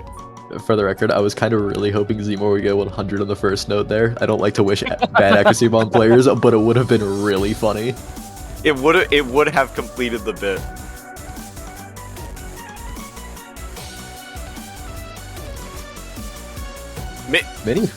Mini? Happens to the best of us. Well, Turkey, I believe that's their first lead this match. And unfortunately, that double miss is going to swing the lead back towards the US here. Fruko, the only one for Turkey, is still holding an FC with pretty good accuracy. And Fruko misses as well. I tried to not say SS. I'm sorry, I tried my hardest, Fruko. Pet also dropping that SS towards the end of that first Ki there. And no FCs remaining for Turkey. 100,000 points is the lead for the US once again. Silver Tyrant and Pet are both holding, I believe, 1/100 right now. I believe it's one. Yeah, it's definitely, well, it was 1 for Pet, now it's 2. Silver Tyrant, though. Oh, finding a lot of misses on that mono section. Okay, I'm gonna shut up. I'm gonna just drink my water and shut up. Clearly this map is cursed for me. It's still plausible that the US finds a super big lock, but it's gonna take probably 2 of them for this score to flip. Yeah, and I mean, I think the pattern that Silver Tyrant chain missed on is, I believe, the longest pattern in the map. Most of this map does consist of just a lot of triplets and 5 notes. Zmore is starting to hit a lot of late notes. Maybe they're running out of stamina. Yeah. It's a very, very draining chart. Yeah, especially if you are not comfortable at these higher levels of speed. Your stamina is just going to eat it after a while. Pet finds a miss. Mini Lamp, the only FC remaining in the lobby. Will they be able to hold it through this last chorus here? Does make it through that big stream there. Mini missed at the beginning, so it's not a true FC. Oh, right. I mean, tactical miss then, right? No nerves. Yeah.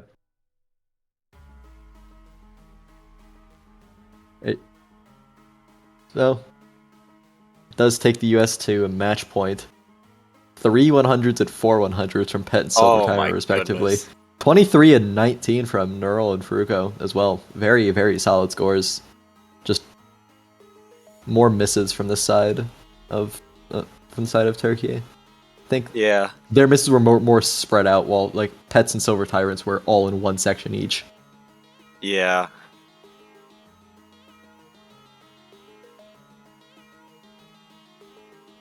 Now on to possibly the last pick of the match here. The last pick possibly of the tournament here for Turkey.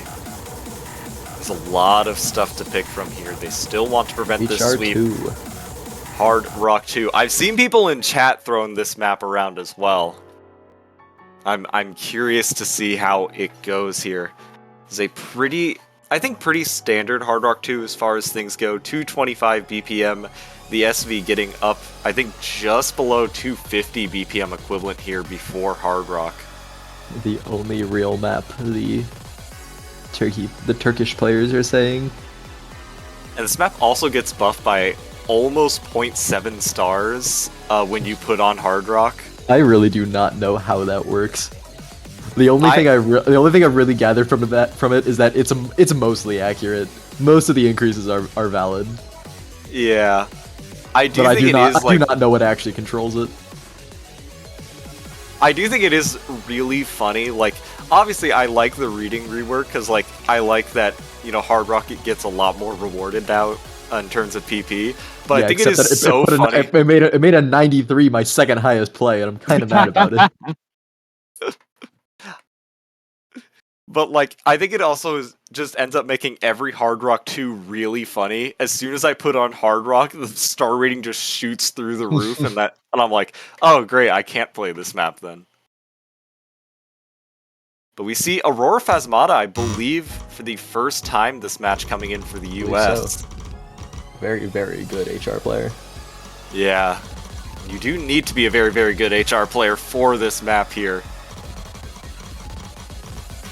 It's a lot of 225 BPM streams, those mixed 1/6, and you gotta read it all at just blistering speeds.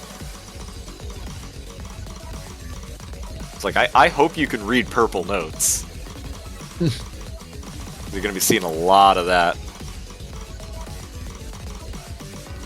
But so far, this is, I think, the most stable Turkey has been able to keep it early on in a map so far. The lead is still in the US due to accuracy, but I think easily within, one or two random misses of flipping over here, Turkey is keeping it somewhat close. It's very, very tight. The map is about to speed up here. Still retiring getting a couple 100s there. Yeah, the lead's shrinking just a bit. It's around the 10,000 mark. And Pet misses, but Magiv trades. Oh! The immediate trade there, but it looks like Turkey got the slight better end of that trade, and Pet. Magiv trades it once again. Oh, tough. The lead's still really close, though. Under 20,000 points, Magiv finds another. Turkey needs to see another break, but not from Fruko. Lead's starting to grow here for the US, now above 30,000 points. But I think it's still within reach here. Silver Tyrant breaks the FC. Lead now down below 20,000 points here. Neural G still holding on to the FC here for Turkey. That's a trade, but oh. We have a quarter of the chart left. Maga's struggling with accuracy, picking up a couple misses. Yeah, it's up to 50,000 points now. It's still within reach, but the US would need to find a bad lock here in these final sections of the map. Neural miss. Oh no, it's falling apart here towards the end for Turkey. Maga finding another break here. Fruko, the only one able to hit through this ending, and that is going to do it. Yeah. And Aurora being able to hold on to that combo, get to that FC, really driving home that lead for the United States. And with that, we do see the United States advancing forward. Turkey, unfortunately, getting eliminated here. Although, eliminated in that, I believe, 9th to 12th place position. Not bad for the 12 seed here, and not bad for a team that has previously failed to place above 17th. Yeah. Certainly, I think, lots to take home here for Turkey. Ooh. And certainly a team that I'm excited to see in future Taiko World Cups. They have been just improving for the last few years. They have some really scary players. But unfortunately, it was just not enough against just the beast of scores that we have seen here from the United States. Probably the scariest team in the losers bracket right now. Yeah. I do not envy anyone who has to face them, like China, later on this weekend. They just swept France 6-0 earlier today, and the US will be facing them at some point tomorrow. I believe 10 hours UTC from is an now. interesting time for a USA match. For people not familiar with the time conversion, on the east coast of the US, that's a midnight. Oh, that's fine. That's fine. That's like I don't know wake where up. all of these players are located, but at least in my experience, I wouldn't want to play a match at midnight. It's not impossible, but it's not great. Yeah. I believe that is the last match for a while here. The next match at 3 UTC between South Korea and Chile. The winners bracket match there. Chile coming off of the match that took the US to the losers bracket. Very excited to see how they do, but South Korea certainly a really formidable foe for them. That's happening in about 9 hours. Yeah, so we'll be seeing you all then. Yep. We'll see you next time. Adiosu.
People lose when they do not win. Who will be the one going home today? Let's find out in the next hour in the O2 Live on the /2 between Singapore and Russia. It's O2 Taiko World Cup 2025 again as we see the scenes of the cinema open between the Singapore and Russian federations. My name is Yongin. We got 2 matches running today, so we got quite a few commentators also in A stream as well. And now you're tuning in B stream. It's gonna be me and Geox. How are you doing, Geox? I'm doing pretty good. It's a nice morning, at least for me, and I'm excited to see some TWC. Yes, I mean, despite the very difference in terms of seedings, I think most, back in the prediction stream, most of us, just me, Bosch, and Wolf, most of our commentators did put both of these teams in quite a close result, where most people put Singapore in top 8 and Russia around 13 to 16. And I'm the only one who put both teams at 9 to 12. So it's gonna be a hype between these two. Who will be the one moving forward to top 8? You see today, the pools got a lot harder, and also same amount of maps last week compared to last weekend. Right, getting Hard Rock 2 and HD1 bans. Very not surprising bans to see this late into the tournament.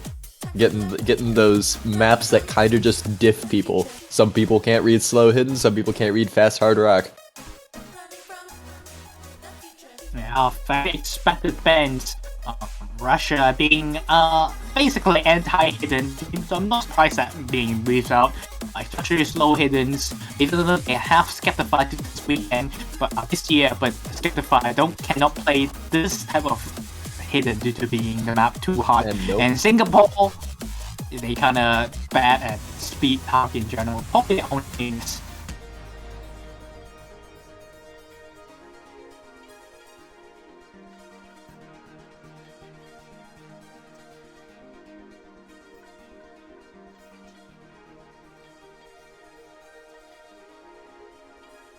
Alright, hopefully we got our issues resorted, because we got a bit of internet issues at the start of the match.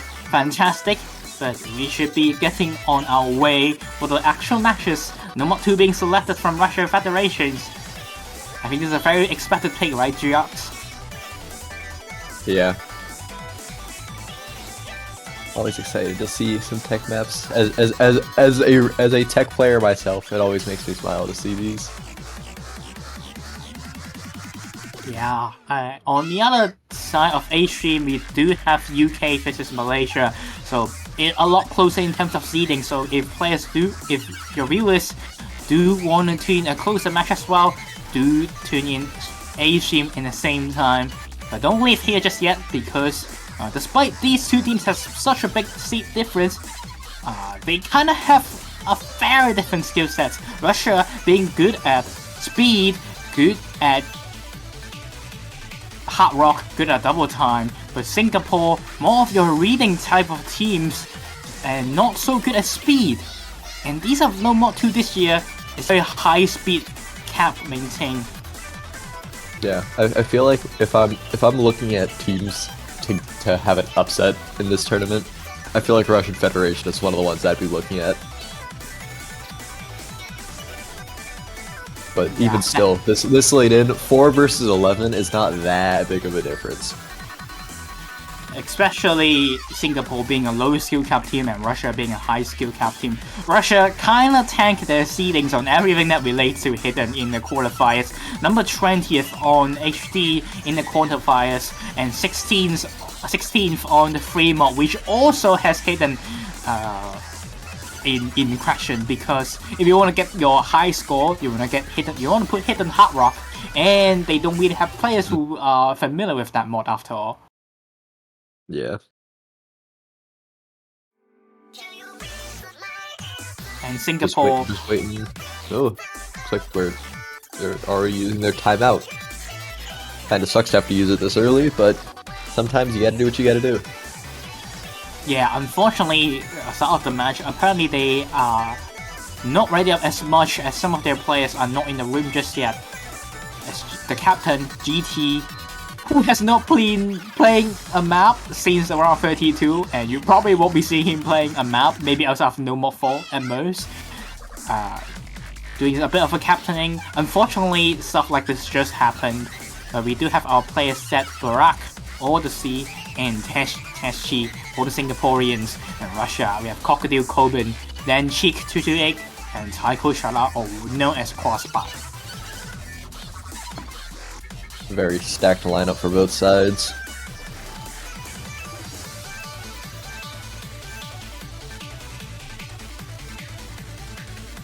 Man, they're not supposed to use their timeout yet. We don't have anything. We don't have like a match to talk about yet. It hasn't started. So we're supposed to be like to be able to sit here, strategize like what people could pick next, but we've literally seen nothing. For all we know, this could be the biggest break point ever. True. I mean, sucks to be us, I guess. That's all the map. We already have nothing to talk about, but I guess we can talk about how the pool structure is gonna go, because Singapore is definitely going for it. No more 4 pick, but Hidden 2 though. This week Hidden 2 is like a 250 BPM Hidden, and Russia technically it's not that bad of 250 BPM Hidden, because it kind of plays like no mod, so Hidden 2 might be a scary pick for Singapore. And Singaporean teams, they have Teshi, who is a really good accuracy tech player, but in a pool like this, they might just drop a lot of score already, so might not be the best for them for their team structure. Alright, here we go. Nomad 2, the first map of the match.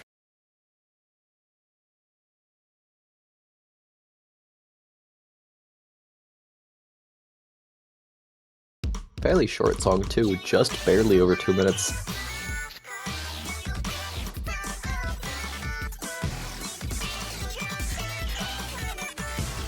Yeah, this map, it's also actually playing in an A-stream as well, so we're gonna be seeing this map right at the start of the weekend instantly. Oh, technically the second match weekend of the week. Both of these matches, but this map, full of 1-6 rolling patterns, the SV a lot slower, and I think the slower SV helps Singapore in this case. Didn't within this.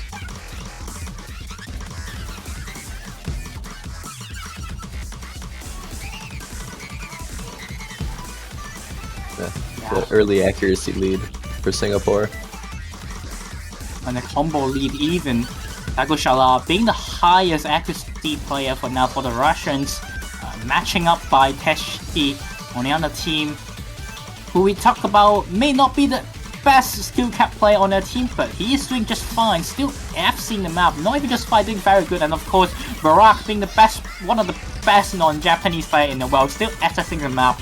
Not even surprised from this player. Completely no trouble for him whatsoever. Crocodile Coleman dropping few 100s. It's not looking too strong for Russia's first pick yet. A miss from Danchik really hurts their team score, and honestly, definitely desperately trying to hold his combo down to 98%, lowest accuracy on the board by far. Oh, Teshi misses, and Blarg missed too, actually. So, and with that miss from Odyssey, that's a full team wipe from Singapore. Then she trading it back, it's making it quite close, and he's dropping a lot of 100 counts. It's only a 4-digit scoring difference, but the combo cap is helping Russia. Crocodile Coleman and Taiko Shala are really helping Russia to take this point. They just need to hold on to the last part, but the Anchik is dropping 100s left and right. It's making the score gap going back to 4-digit scoring difference, but there's just not enough time for Singapore to pick it back up just yet. And then it's going to be the first pick for Russian Federation. Almost gonna be a very upsetting breakpoint loss right at the start of the match, but Taiko Shala really helps his team, supports their team score with a 10-100 FC. Yeah. Very good scores from the Russian Federation. Those misses from Singapore were just huge.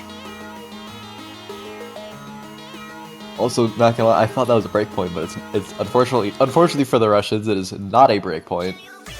But yeah, I don't think we're really seeing Singapore picking no more 2, no more 6, and no more 3. So yeah, very Russian pick this out of the match, but that was risky for a Russian team.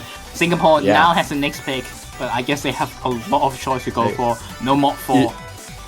Either that was their best pick, and it's gonna be a very scary match for them, or they got the scary pick out of the way, and now they're gonna be great for the rest of them. Don't want to raise questions for the Russians. Hoping it's the second one. But it looks more like the first one.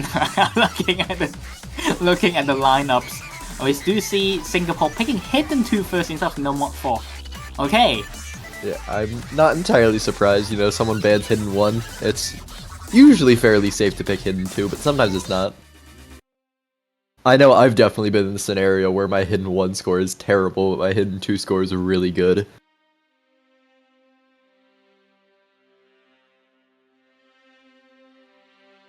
Yeah, but this Hidden 2 though is it's not that slow at all. It's 250 BPM. I feel like 250, 260 is the point where you can almost ignore Hidden entirely. at least for me, for where I look at the screen when I play, I feel like 250, 260 is where Hidden is essentially a non-factor.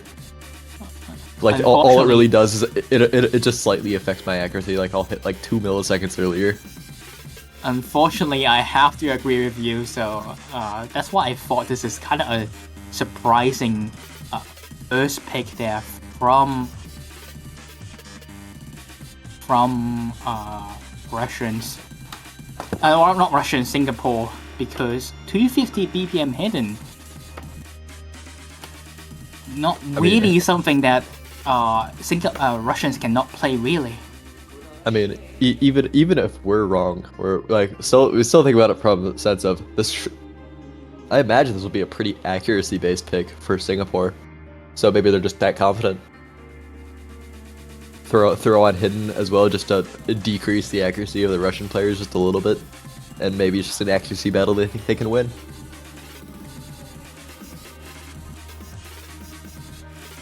Yeah, we'll have to see. Maybe we're all wrong.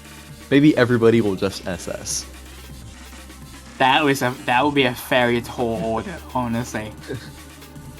One might say the tallest order.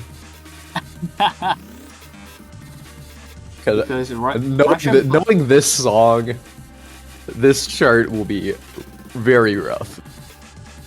Yeah, there's a bit of a weirder pattern, but not necessarily the weirdest. It's like a technically your regular offhand patterns, where I do believe could be quite trippy on 250 BPM hidden. The S3 is not that slow either, and honestly quite comfortable to read for both of these teams. So I won't be surprised that Russia can put up a fight. Singapore definitely can read this map, but the problem is more like applying the speed for that.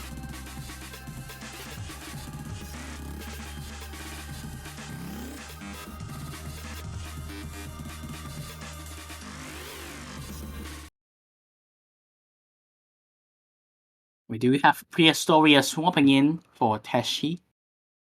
Prehistoria, very good speed player and hidden as well.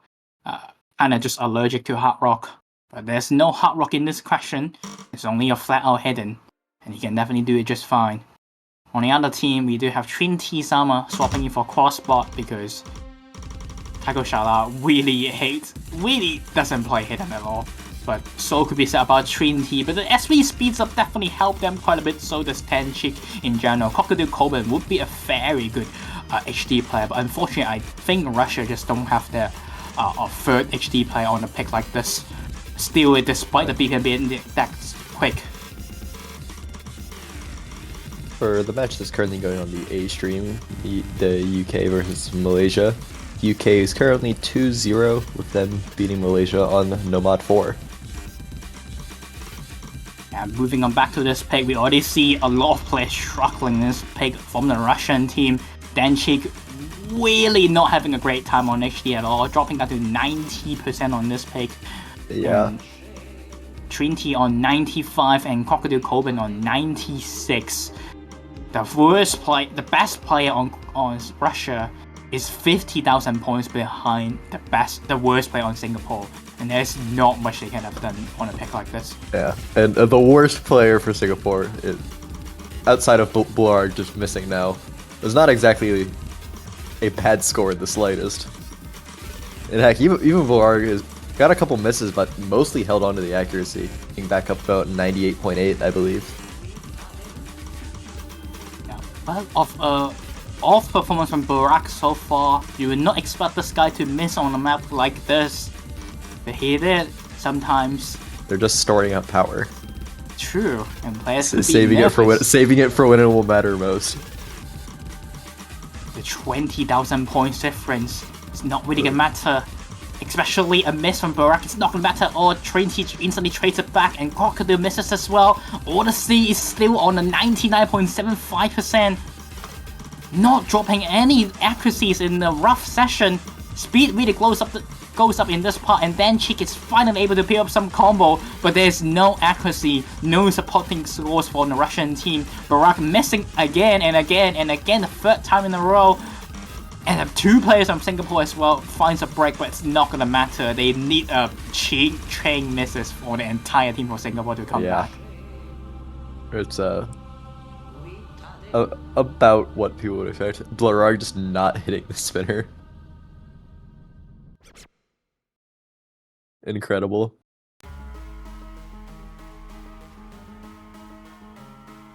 I mean, for the amount of misses that Blarag got, they really kept the accuracy together.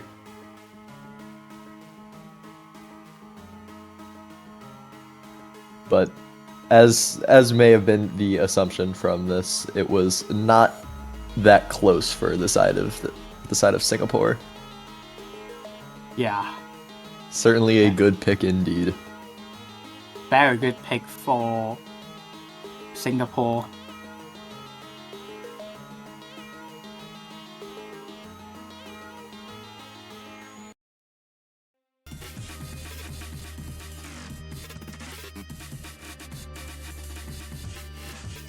Alright, I wonder what we'll be seeing next.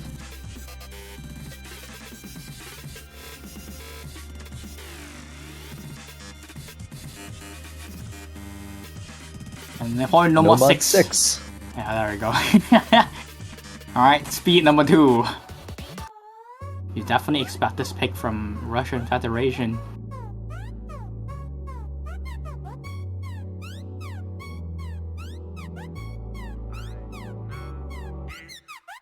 Another fairly short map.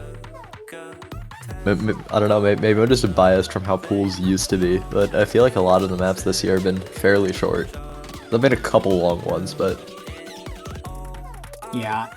Average length of the taiko pools has been shrinking down to basically 2 minutes and 20 seconds. And now we are on a very sprint quick 2 minutes, but this map density is very high. You look at the BPM 154, that's not that high, but technically you can face this map as 308 BPM. Yeah, I feel like the poolers this year have liked putting in a couple of double BPM maps every now and then. There was one last pool that I'm blanking on. Yeah, was it not Hard Rock one? Yeah, Hard Rock one. It is. It's No More 6 and Hard Rock 1 were the double BPMs of last weekend. So, this week is only No More 6 though, technically. No More 3 last week is also double BPM, but the S3 speeds up more like a... No Mod 3 was the one I was thinking of. I'm willing to assume that I'm just wrong, because I am notoriously bad at remembering charts, but... No worries. Alright. Hopefully these players do remember the map though. Yeah, Prehistoria is definitely playing this one. This is just flat out speed map. Teshi, hopefully he can play this map, because this may be a third player issue for Singapore. Not too sure can he hold on 308 BPM maps.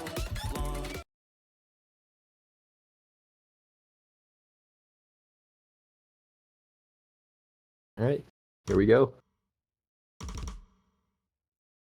Let's see if Russia will be able to take a second point.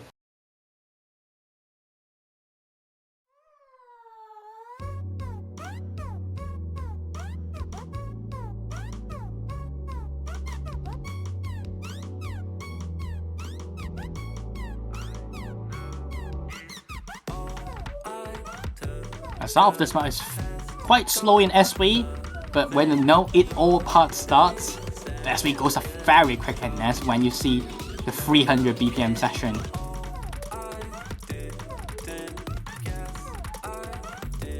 Slow Prehistoria session. with the miss. But Taiko misses as well. Trades back. Slow SV is really tripping up the Singaporean players. Now here comes the speed part. Oh, a lot of misses coming from Taiko Shala. Oh! As she is trying to hold on, but this part is really rough. And there goes Tashi as well. This is what I'm worrying about on the speed part. Prehistoria finds a break on kinda nothing and trades it back. Even Berard struggling with the accuracy here. This is not a great chart for Singapore. And a lot of misses coming from Taiko Shala, but still with 70,000 points in the lead. It's going to take a lot more than that.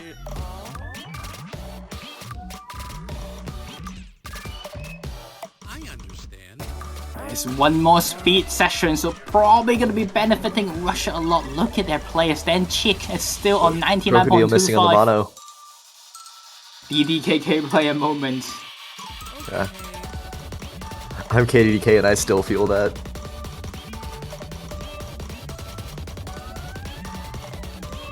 Yeah, this part is really easy to just knock lock the entire session though. But seems like we're not seeing any knock lock for the Russian team, and that means it's going to be a second point for the Russian Federation. Indeed it will, and not a close one at all. The first tech map was way closer than that. Very, very good pick for the Russian Federation.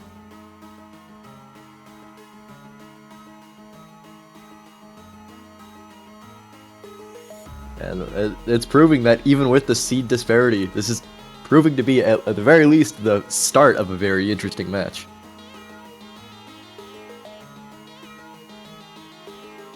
Yeah. Here's to hoping it can keep delivering.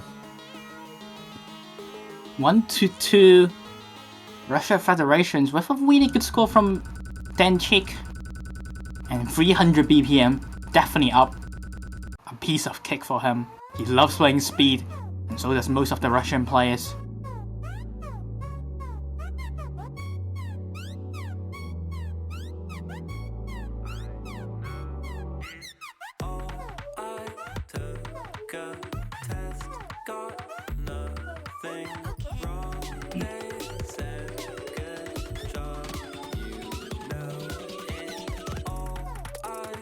Now, next pick for Singapore, they do have no mod 4, it's a pretty good pick.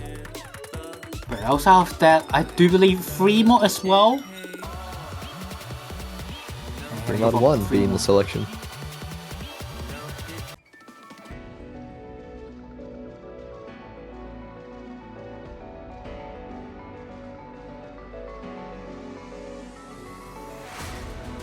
Yeah, I expected. If anyone watched the American tournament for Taiko NZ NYE, it was actually a custom song for the American Taiko tournament New Year edition. So a very fresh custom map now being used as Taiko World Cup over actually the semi-final. So you kind of know that this map was kind of overkill in that tournament.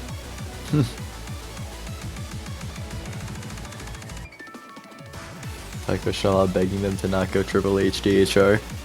And honestly, with how I feel these players have been talking, they could either be baiting us or just being correct. Russia, yeah, I would be surprised if Russia can even put on a hidden hard rock. One hidden hard rock on this map. Pretty sure Singapore will just have 2 mods for Barak. Hard rock for Teshi, and probably hidden for Odyssey. Or maybe even no mod for Teshi. The patternings of this map is very difficult. There's some sudden awkward 1-6 bursts. It's easy for players to drop scores. And Asri goes up as well on 202 BPM, goes up by 1.05, so technically there's some 210 BPM sessions on Hard Rock. This map is actually really difficult on Hard Rock. Slowdown sessions with some 1 foot on Hidden as well, but in comparison, I think due to the skill cap, the Hard Rock of this map is a lot harder, and Russia, it's gonna be Hard Rocking most likely. It's very rare, but I know, at least for me, I've had a couple charts where HDHR ends up being easier because HRS, like the SV multiplier is I believe like 1.4 or something like that, and I think it drops a little bit if you play with HDHR. But we're only seeing 1 mod from everyone.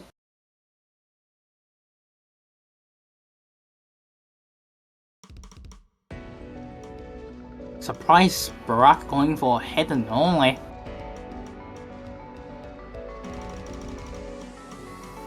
So even playing field in terms of mods.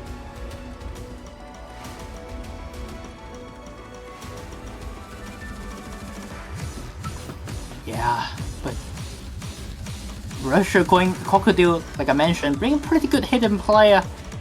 Taiko Shala and Denchik also of course a hard rock player, but Denchik not really known as a high ag hard rock player. We see how he perform on this map. The hard part is definitely the pattern, and we might see some struggles on patterns.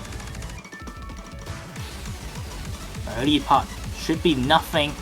Into the Ki, the first burst is gonna come up really soon, where you see a rolling 1-6 pattern. No one breaks on that.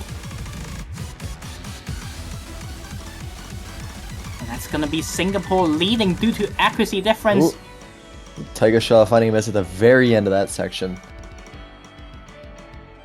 So, the accuracy and the combo lead now in the favor of Singapore. Barak finally dropping his double S on 1 first section. And Odyssey actually leading against Barak, leading the Singapore to take this pick. 1 break difference. Makes it 2 now as Taiko Shara breaks again, and there's a big stream break. The second half is harder and has quite a bit more offhand stream. Very weird pattern to hit, especially with any mod, but Blarg finds a chain miss there, so the lead actually drops down to about 55,000. Probably 1 to 2 breaks difference. Another off performance for Barack USA, and that's a bigger off performance. Second break, third breaking a to huge- Russia. He's just stopped playing. Taiko Shala breaks as well. But it's not enough, and this might be a huge upset. And they just straight stopped playing there for a moment. I wonder what happened. And because of that, that will be a breakpoint over to the side of the Russian Federation.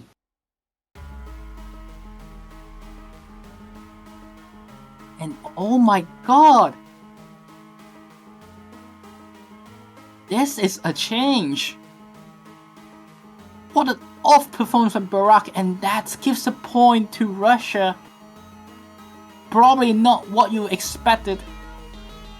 And looks like the thought successfully beat Barack this time, 59 misses. Absolutely mind-blowing performance from him. You expect him to borderline SS this map, but unfortunately, the hard patterning really screwed up his performance, or possibly a PC issue as well. Where you see... Did you stop playing? Yeah, I'm more inclined to think PC issue because he just straight stopped playing. Even if people note lock, you still see them trying to hit notes. I feel like the only time you would ever really stop playing is trying to get back on, but even then I feel like they stopped for a good measure and a half, and you wouldn't normally do that with just like a trying to get back on track. But Nomad 1 being the next selection from the Russian Federation, who are now suddenly very much in the driver's seat of this match. It's just an easy map though, so... Surprising pick from Russia, honestly. 225 Nomad 1 really is a short pool, huh? Yeah, this was very short. 240 BPM map. And this map is arguably easier than last week. I think half of the players think this map is easier than last week.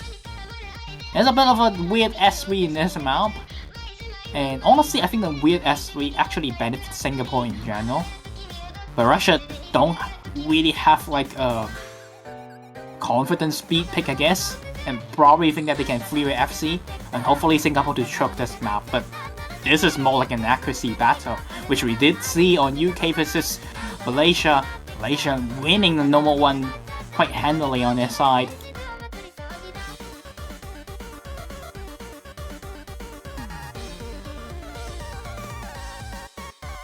That match being 3-2 right now, so they're just about one map ahead of us. Probably closer to 2, just looking at the time that they started. But it's actually following a fairly similar structure to ours, just the UK opened 2-0 instead of where we opened 1-1. Yep.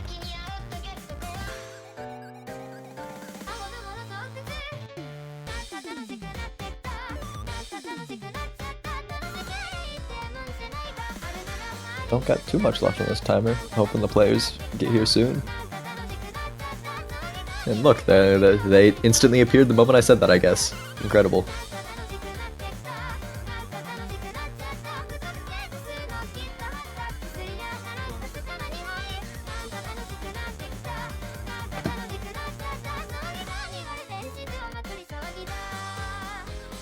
Alright.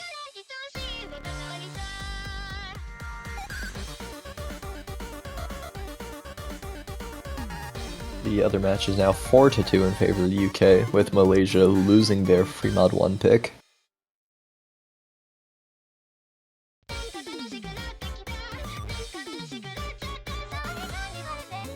Yeah.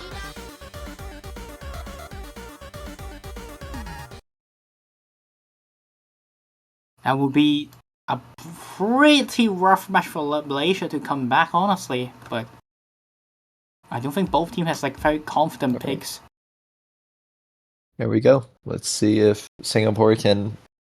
And it's not even really the accuracy of Singapore, they've just been picking up a lot of misses in random places. Yeah, absolutely. So maybe Nomad 1 is just the comfort they need. Comfort in quotes. But Russia is the one who picked this map though. And True. honestly, that surprised me again because this is more like an accuracy map, and Singapore is probably like one of the most accuracy team, and that's the reason why they got 4th place in general. In qualifiers, break from Taiko Shala, and it's not even just the accuracy, combo is not helping Russia as well.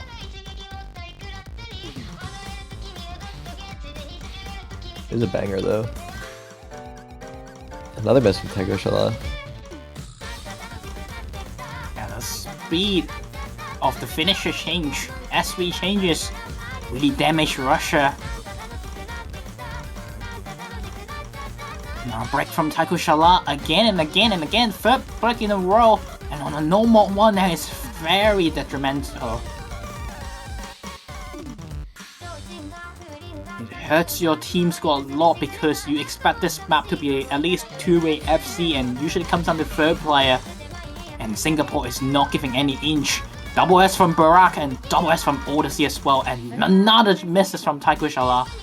Florard picks up a couple of misses though, but at the very end of the section, it's only a small drop.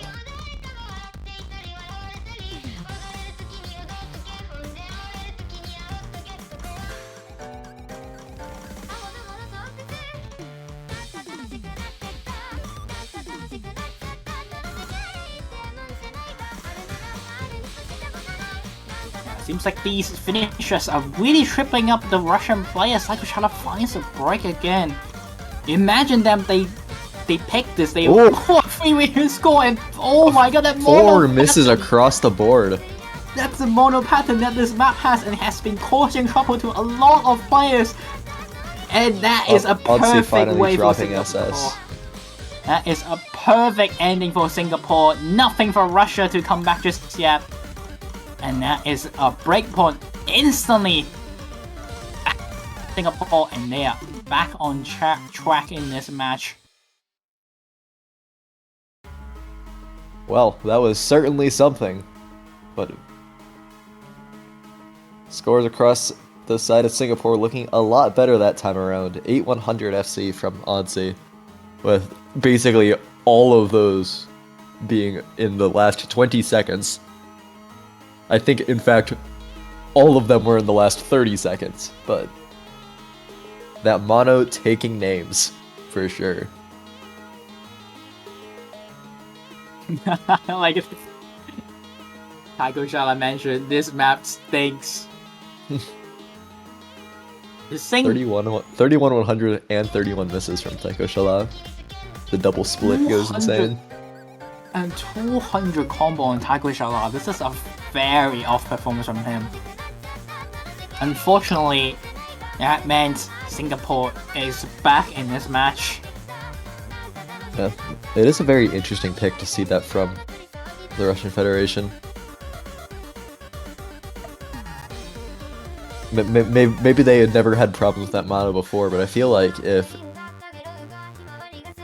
you know, it'd be weird if it was just a freak accident that all 3 of them missed on the same pattern.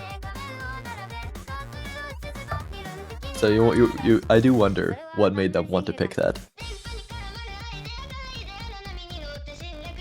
But it's water under the bridge, and they're still up a point, so... HR1 is banned. No, they're picking HR1. Oh, sorry, I can't read. You can't read. HR1 is not banned. That is very surprising because Singapore banned Hard Rock 2 and they picked Hard Rock 1. And Russia is usually a Hard Rock team. Yeah.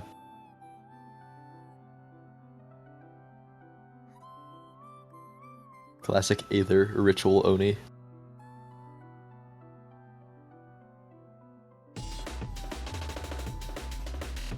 Now that I think about it, I'm not too involved with the community anymore. Is Aether ritual still a meme?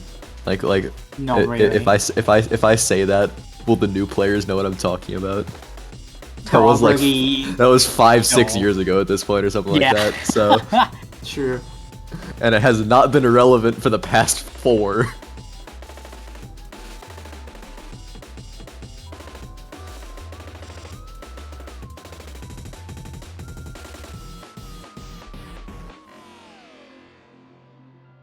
And honestly, this pick is very surprising for Singapore because they are kind of allergic to Hard Rock team, usually. If you're allergic to Hard Rock, though, HR1 is definitely the one you would rather play. Yeah, sure, because of OD 9.8. This map has a lot of bursts, and probably Odyssey joining in for Singapore because I'm not seeing PSOI playing Hard Rock. Barak and Teshi. Teshi is an extremely good Hard Rock player though. Especially these of Hard Rock. Attacks in general. And IOD suits Teshi very well.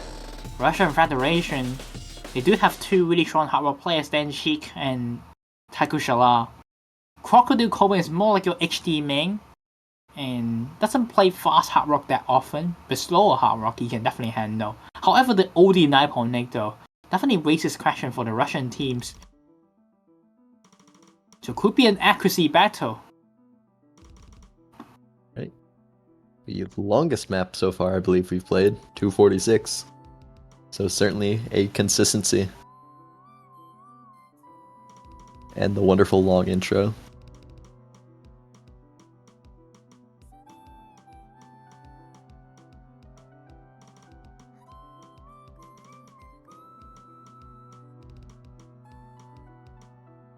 And yeah, also original. This is where the 246 length comes in. Seems like players don't The want to 20 skip seconds of it there. Players don't want to skip the start. Another map with quite a number of finishers though, but not as weird compared to the last map. A lot easier to read.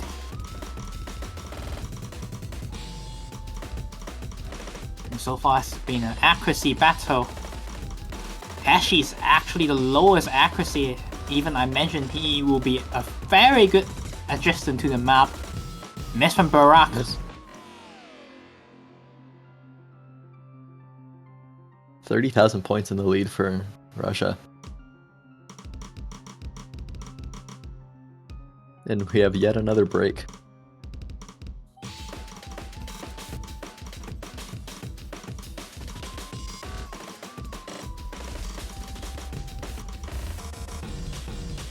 I'm just writing. This is with Hard Rock. How slow is the SV in this chart? It's actually only 200 BPM scroll speed. So it's not that fast. The misses from Taiko Shala do hand the accuracy lead back over to the side of Singapore. That's a There we go. huge accuracy drop. This is the SV I expected. Yeah, this is, Another miss you from know, Taiko Shala. Traded misses now. But that means two players on combo cap for Singapore, dropping down to one now. Then Cheek versus Barak on the combo cap, but the accuracies are really favor Singaporeans, and it's still 25% of the map lap. It's not over just yet, but Russia needs a way breaker break from Singapore's. Yeah, we've seen a lot of huge drops this match so far, so anything is possible. Now that's a break from Odyssey again, but just not enough. They need more as accuracy being traded from Denchik and Crocodile Coben. This map maybe just a bit too rough for the Russians to act. That is a huge miss from Tashi, but the score lead from the start was enough for them to take this point. And what a way for Singapore to close out this map. Yeah, got a little close there at the end, but still being able to hold on.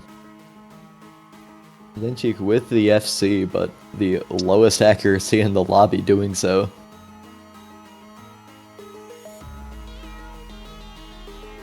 So for now we're at 3-3.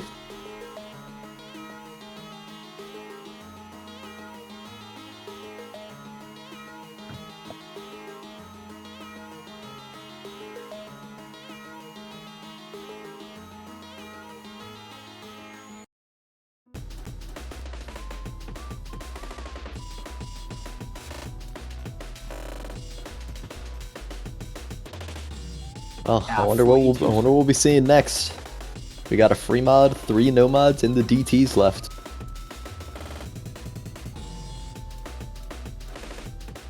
There's a lot of pick left.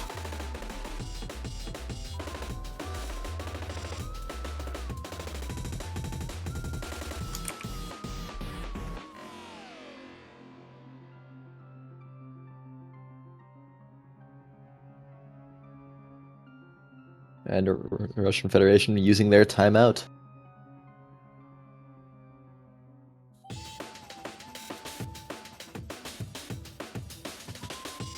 It'll be interesting to see. I feel like, at least for me, I feel like in the time of the Russian Federation, I feel that DT would be a scary thing to pick. So I don't know if we'll be going there. I'm surprised they're not going for double time. Usually they are a team that instantly go for double time. The only one I could really say is that they probably won't be going free mod 2.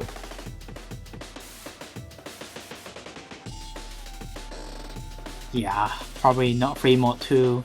I think DT1 is completely pickable for Russia, just risk for skill cap.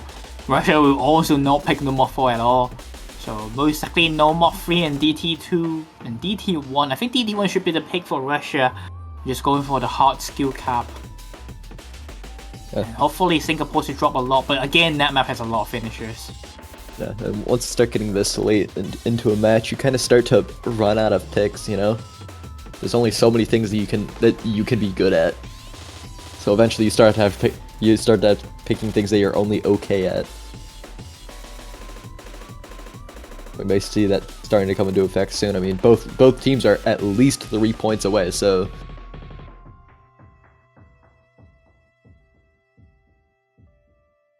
at the very least. Yeah, Russia don't have an idea to go for what map next. I kind of also mentioned that. Also says that their speed is not as well expected than a lot of players thought. But I really do think you can pick speed against Singapore. However, they are just not feeling it. Seems like double time 1 and double time 2, no mod 3. These are the 3 picks Russia should go for, and Singapore, I would say no mod 4, 5, 3 mod 2, all very good picks for them. Yeah, I mean, at this point, with it being 3-3, no matter what, we will be seeing the Russian Federation's final pick. Even if they win the next 3 in a row. Timeout. That did not just start. I didn't see that message when it happened. Yeah, so far, Barack is performing slightly not as well as what we thought. Free mod 2 is the selection. Surprising. This is a pick you would never expect Russia to pick.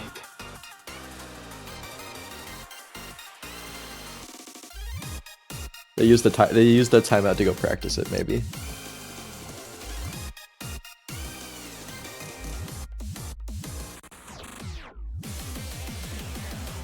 Yeah, very, very surprising to see this come from the Russian Federation. If anything, I honestly expected this to be Singapore's next pick, so it'll be very interesting to see what they go towards. Yeah, definitely agree this map is more for Singapore map. If you see Barack leaving the room, so probably not as well adjusted than what we expected from him. Oh.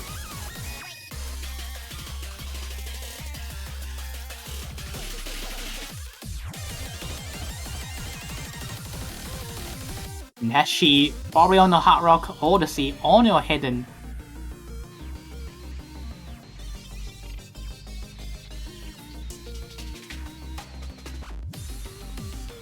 And on the other team, probably Ray Hard Rock or Crocodile Coben on hidden. Barack has returned. This map is actually slightly a bit easier to double mod, honestly, compared to the last map.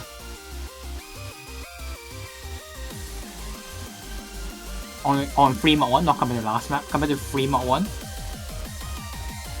Maybe Blarog just had to leave to change some settings or something like that. Sometimes, especially when it comes to these weirder charts, you do need to go adjust some things. It's been a while since I've been in a multi-lobby. I forget if you can change resolution. You can do that with multiplayer lobbies. Control O. You can do that with Control O.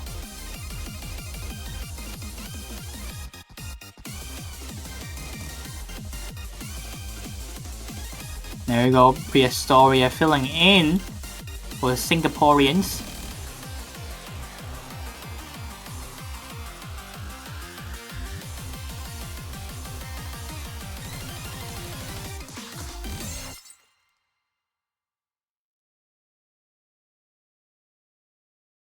Alright, here we go. So it's time to see if the free mod 2 pick from Russia will pay off. You see a no mod from Blarag, but Odyssey with double mod. Okay.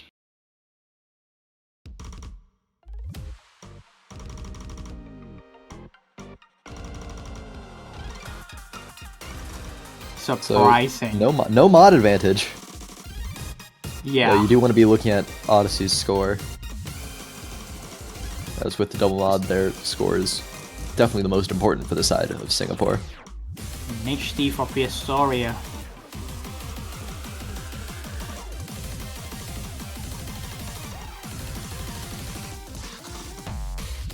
Not too sure about Russia's performance on this map as well, because this is not something that they usually play well as, because it's very more reading heavy, and reading maps are usually not Russia's cup of tea.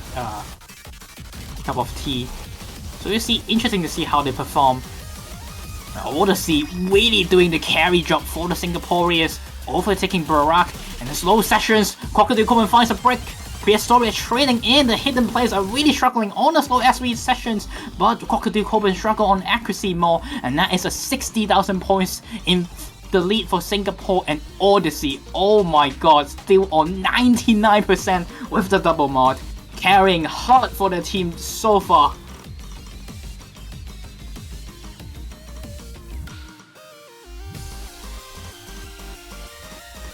Here comes the hard to HR part.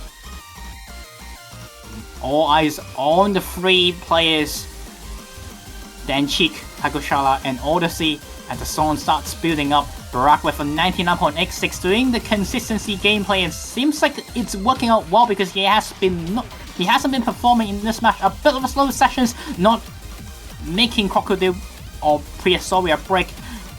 And Prehistoria slowly recovering to 400 combo. A couple 100s there from Prehistoria, but not much. Odyssey finds a miss finally, but the accuracy been very, very good from them so far, so a couple misses is not the end of the world with the double mod. The lead is closing in though, as the combo advantage has been in favor of Russian Federation. The slow part, Crocodile Coleman, Prehistoria not starting it well at all, but because of trade, and there goes Odyssey as well. Not enough for Russia to come back, and they Singapore takes the 4th point, takes the important break point. Yeah, a very, very good break point to get. I mean, I guess looking at the scores, I can see why Russian Federation would pick that. Those were very, very good scores from them, but Odyssey just being able to do so well with the double mod, getting over 1.06 million. Yeah, and that helps their team because he breaks he breaks 1.06 million, which means one more SS. Amazing score there from Odyssey. You do not expect from him, but he does it, and he delivered the 4th point for Singapore. And consistency FC for Barak. This does the job. So now I really wonder what Singapore will go towards, because I was expecting Singapore to pick free mod too, but Russian Federation went and did it for them.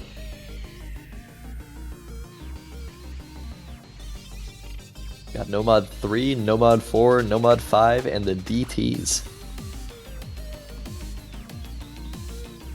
Yeah. I think Singapore just avoids no mod 3 and double time 1. I'm pretty sure the next two picks are just no mod 5 and no mod 3. But which one comes first?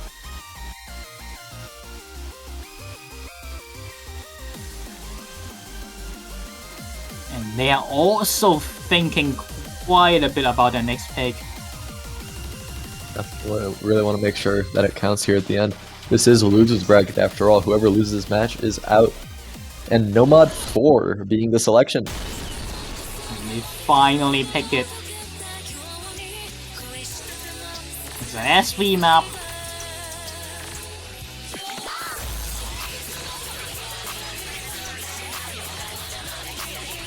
Why is every Slitaria core chart in this game so flipping loud? I was gonna say that song started so loud compared to the rest. And Russia Federation. There was a tournament I played in like a couple years ago where the exact same thing happened. Like I actually had to lower my game audio to play Flipping Hidden 2 because it was so loud. I think I remember which one you're talking about. I'm pretty sure it's a Hidden 2 in semifinals of AGTS. The 280 BPM map. You might be correct. You got the Osu Taiko Wikipedia here as a person. and these teams definitely want some of those Wikipedia knowledge to help them support to win. And if your viewers as well want to support teams to win, you can buy banners on Osu official store, $2.50, and you can buy your favorite country to win this tournament.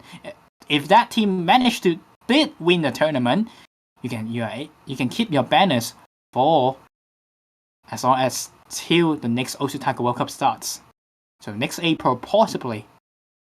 So definitely, if you want to support your favorite teams, do buy a banner. We do see X Factory coming in for the first time for the Russian Federation. Yeah, he's probably forced to come in because Russia does not have gimmick players at all, and their gimmick players Skeptify probably get skill capped by the difficulty of these maps already. So X Factory will be swapping in, and he did his homework, still FCing, but unfortunately a bit low act and ready to rest. If you can have a player go into the hyperbolic time chamber to play the gimmick chart, that's not the worst trade. And this slow part really tripping up the Russian players. They cannot hold act on this part. It's just too hard to read. They play hard rock a lot, but the slow SV. And there goes the X Factor as well. And this might be the game changer pick for Singapore. Double S for Barack.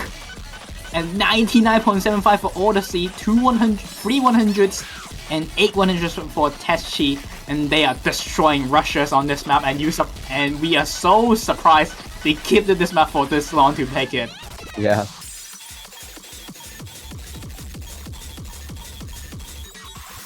Lark did end up dropping SS, but 1-100 in a gimmick chart is nothing to be sad about. Yeah. Not even afraid. To show why we talk about this guy. He's one of the best players in the world, and finally the first mistake from Singapore. Traded in by Danchik, but there is just nothing for Russia to respond with. All three players get a buff. Each one of them get a 10,000 point score higher.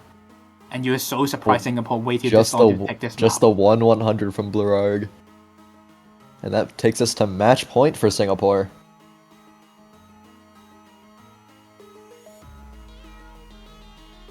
And Nomad 3, the instant selection from Russia.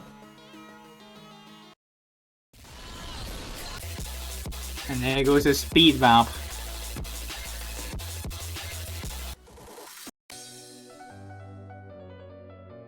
Looks like they want to avoid double time accuracies. The Russian team going for White Devil, YFMP. This map has very difficult finishers. DDK and then with a K finisher. And K finish as well, starting to a KDD, which is very rough for 300 BPM. Yeah. I don't know if it's just me, but personally, I see Alkir on a speed map, and I get a little scared. Alkir definitely being at least in my opinion, much more of a tech type of mapper. But If we're putting out cure patterning and speed, then I'd be afraid. The players may have quite a bit of a trouble in this map.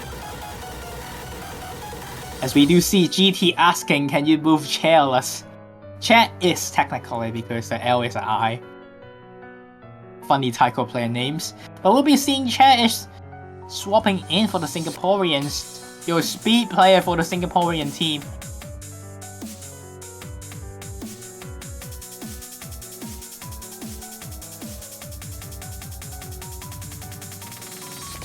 Barack, of course, staying in for this pick. Third player probably gonna be Prehistoria. And honestly, Russia has a pretty winnable lineup on this map. Denchik did actually take some points off some Japanese players on speed map. This is what he plays in his breakfast.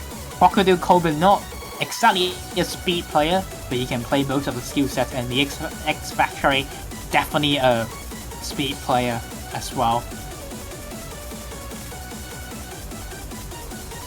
And this could be the final pick of the match. We'll have to see if the Russian Federation can take their final pick, or if it will be another breakpoint over to Singapore.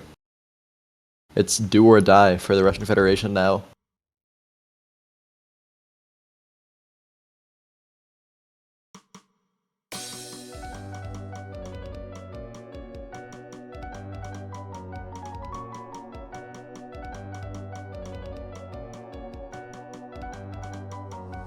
A do or die situation for Russia.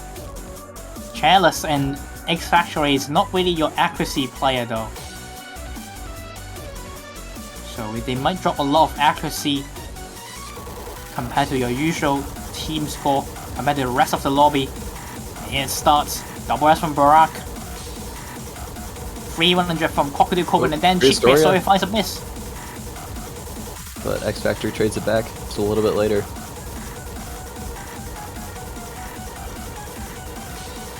Crocodile finding this as well.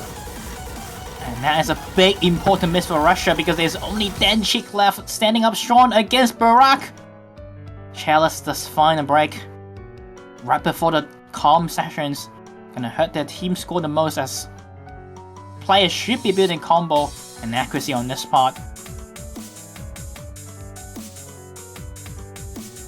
Laura dropped SS during it. Respect. It's just that hard. Really is. It's a very, very small lead. Every 100 matters right now. Definitely. And here comes the speed part again. I bet I want to just drop some flip over. due to the one that is being dropped by Chalice. And Russia Federation is in the lead. They're trying to force it against Singapore, but there's a break from X Factory. It's going back slowly to Singapore. The accuracy drop from both Chalice and Prehistoria is keeping Russia alive in this map. There's still one more chorus left, but as the combo goes on, Singapore will take back the lead. They need a miss from both Chalice and Prehistoria. 5,000 points difference, and there goes a break from Chalice. Russia misses as well. Double break. That's a fantastic situation of Russia. They just need to hold on in the last 10 seconds. Still more. And the break. But 50,000 is a huge lead.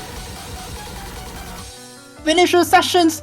Tripping up Crocodile Coben and Prehistoria. That's a trade, but the 4th point for Russia has been secured. There's nothing left in the map left for Singapore to take this break. But now, here's the hard part. For Russia. Can they win? 6 100s from Bularag and 24 from Zenchik. Oh. And I mean, Russia really survived that map. Yeah, the low miscount from both Crocodile and X Factory. Crocodile only missing in that one section, really bringing up their scores, keeping them competitive, and actually leading them to beat Singapore. But now it's time for the final pick of the match, Singapore's last selection. We have Nomad 5 and the DTs. Yeah, I'm pretty sure number 5 is a pick. I am not seeing Singapore picking any other map.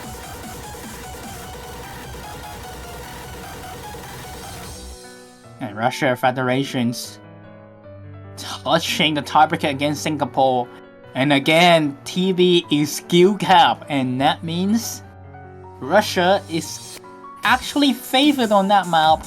So the next map might be the most important point to Singapore. I'm pretty sure no mod 5 is going to be the selection for Singapore. I'm very sure about that map.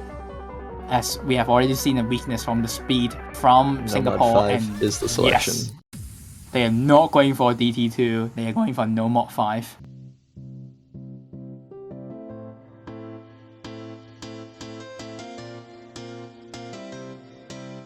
Three minutes 23 seconds, 222.2 BPM. The Osu original song.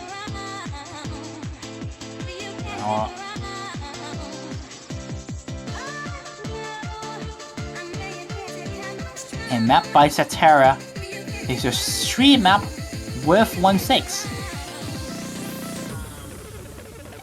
And the patterns of this map is quite difficult. It's not an easy number 5. This year's number 5 is all offhand patterning.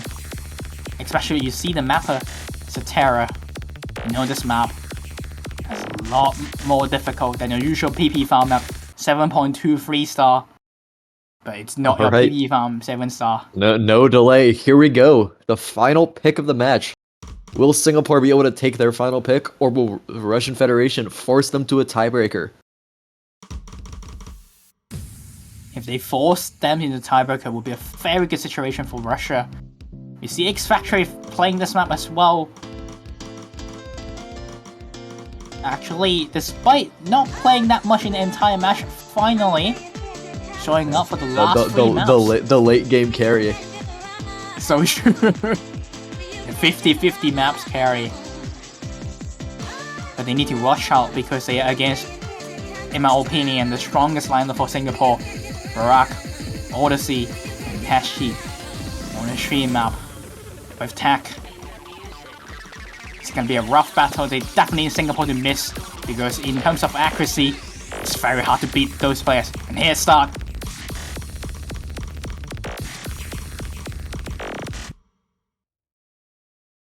First 1-6. Maybe finding a miss. Gonna find out if that was just a client thing. But Denjing Crocodiles definitely were not. That is a And huge that's break. really rough. They both dropped so much accuracy too. Okay, that is a fake break from Crocodile Coben. But it seems like an actual break from Dan Cheek. That seems like it. And an early drop from X Factory X-Factory. missing on the 1-6. Seems like just a bit off on the 1-6. And 1-100 from Barak, 2 from Odyssey. Tashi trying to hold in. He almost missed, but he survives. So does Dan Chick. Here's a bit of a break for Tashi to recover accuracy. And all the players also recovering back their combo. Here comes the stream again.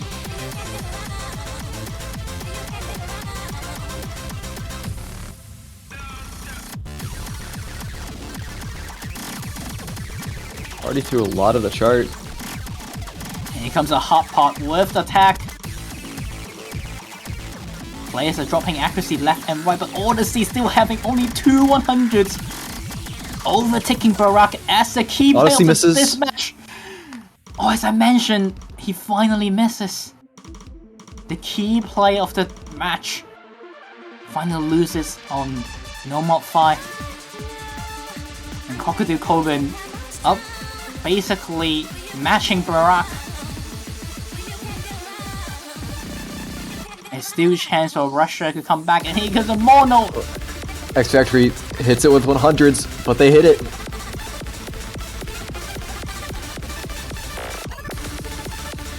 And there goes Crocodile finds a miss on the 1-6. But Barak finds a miss. It's still not over just yet. We still have one final stream. Could definitely see not locks from players, but seems like Singapore has hold on last part of the map. And the upset, the tiebreaker, will not happen as Singapore closes out on No More 5, final part of the map. Tachi A finds break some from misses. Tachi, but it's too late. There is not enough combo for Russia to come back on a 60,000 points lead. Close it out. 50,000. And a 6-4 match. GG, well played to both of these teams, and Odyssey Very 500. close. Odyssey with a 506 misses play, despite missing quite a bit in this map, beats out the top score of the Russian players as well. And Driox, what a match we witnessed. Yeah. It was certainly very many ups and downs throughout that match for both teams. Oh, Yeah. and unfortunately that will be the end of the Russian Federation's TWC run this year.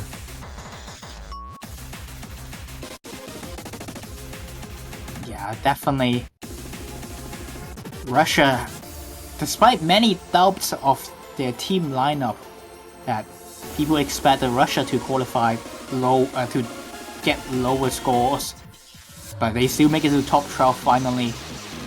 Since a long time ago, I think since 2021, they managed to make it top 16. So finally, Russia able to win quite a number of matches in the brackets. Unfortunately, facing this strong lineup of Singapore, this coming back team of Singapore still fall a little bit short. But thanks for them for playing with this tournament. Hope to see them again next year. And as we see on the screen now, with Singapore winning that match, they will be facing the UK tomorrow at 14 UTC. And USA versus Turkey will be the final first lower bracket match of this weekend, 17 UTC. And winners of that match will be facing against China at 4 UTC tomorrow. Have some winners bracket match as well between Korea, Chile, and Japan, Taiwan. Tomorrow's all coming up. They're definitely very exciting to see, so make sure you stay around for those, especially US-Turkey, which will be in just about an hour 50 minutes if I'm doing my math correctly, which I hope I am considering I'm casting that one. He is doing his math correctly. Fortunately, he remember his time. So yeah, we'll be seeing USA versus Turkey in around 110 minutes. So be sure to come back for the next match. A big seed difference, but again, there's a big seed difference between Singapore and Russia. So it's 6-4. And that's all from us. Hope Till you then. enjoy the match. Cheers. Goodbye.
夜明けを待つ僕らの目の前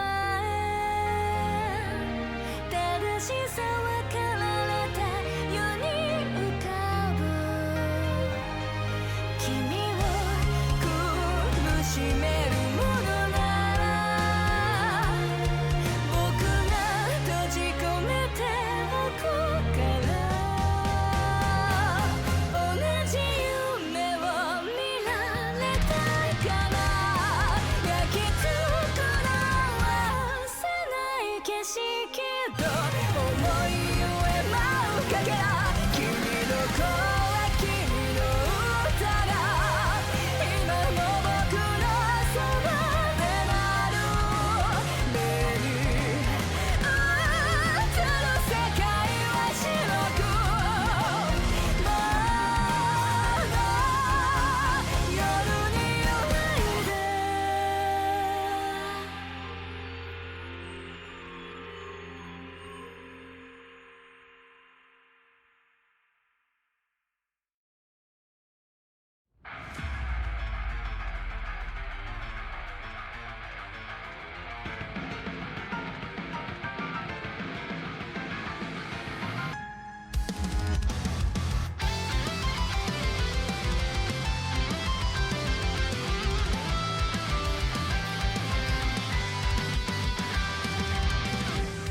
時代外れのことばかりでドラマのようなラスト求めた刺激か刺激か決めるのは誰だ誰もが惑うバカフェイス都合のいい物語で構わない嘘だらけの世界の中で重ねたメモリーはフィクション演じてたんだ嘘じゃない眩しさに怯えて偽物に包まれた空っぽな心なんだ僕を壊さないで簡単に褒めされて自分を失わぬよ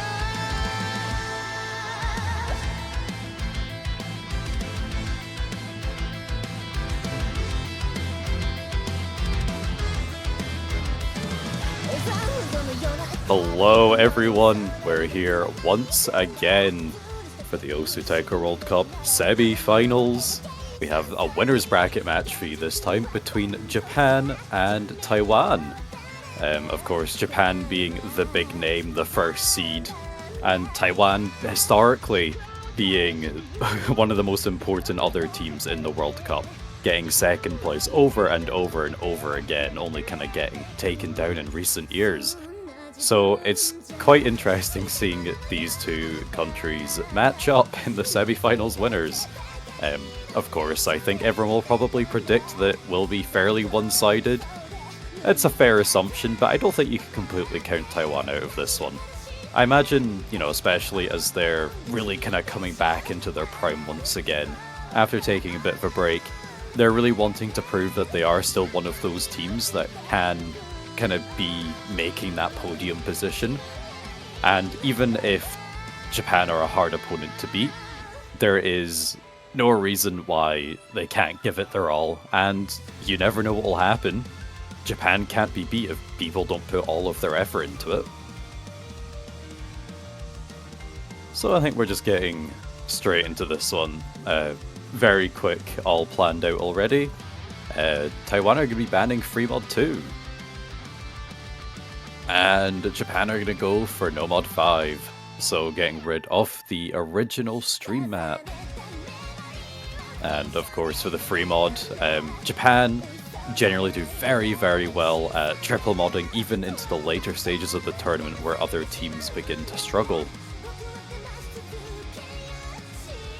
And yeah, looks like it was a good ban by Taiwan because Japan are going straight for free mod 1. Oh, looks like Taiwan are pretty upset about the no mod 5 ban, so perhaps both of their skill sets were a bit too predictable for one another.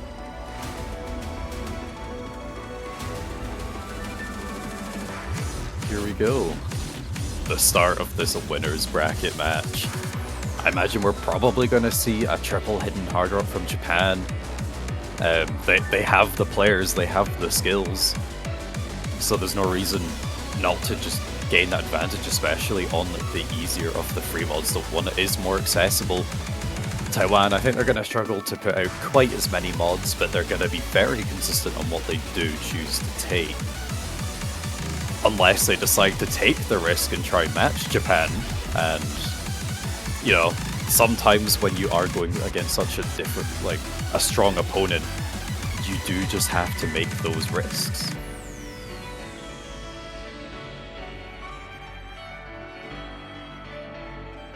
Let's see. Let me get the prediction open for the Twitch. We'll see what everyone's thinking, see what everyone's saying.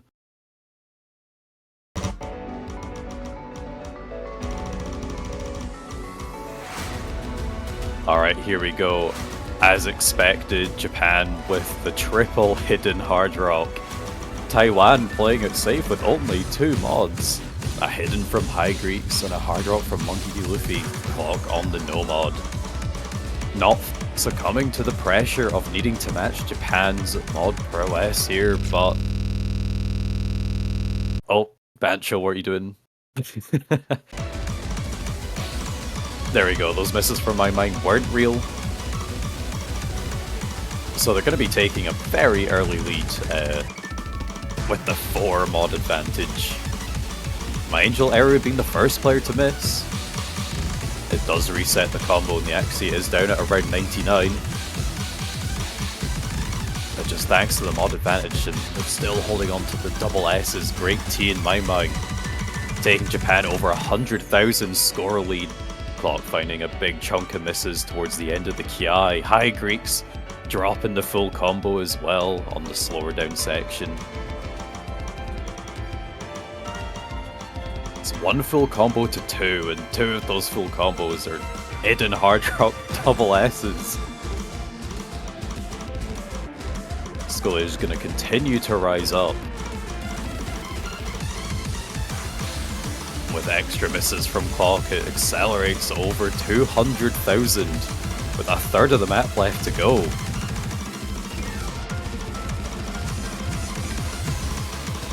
Right to final Kiai, there's still 2 double S's from Japan. Great T in my mind.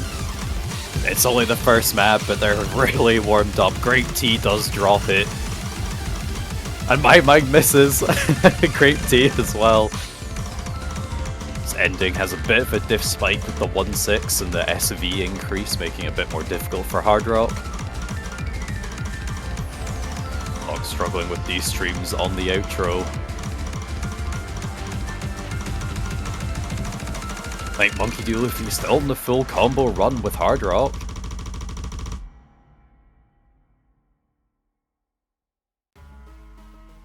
Let's see. Yeah, there we go. 0 misses. 21-100s hard rock full combo from Monkey D. Luffy for Taiwan. High Greek's a really unfortunate 1 misplay, just towards the middle of the map. But yeah, Japan just could not be beat there. 3 scores over 99% accuracy with the hidden hard rock. All 3 players over 1,060,000, which is the most that you can get with just 1 mod, and of course, no mod, your score cap is 1 million. So the only way Taiwan could have really contested that is if they all went hidden hard rock themselves, but I think that would have been asking a bit too much off of them. That was Japan's first pick, so of course they are going to be very strong in them, and Taiwan doesn't need to worry about free mod 2 because they did ban it. And they're going to go with no mod 1 instead. They're going to scale it back a bit. Kind of go for the consistency. Something probably a bit more comfortable for these players to be reading.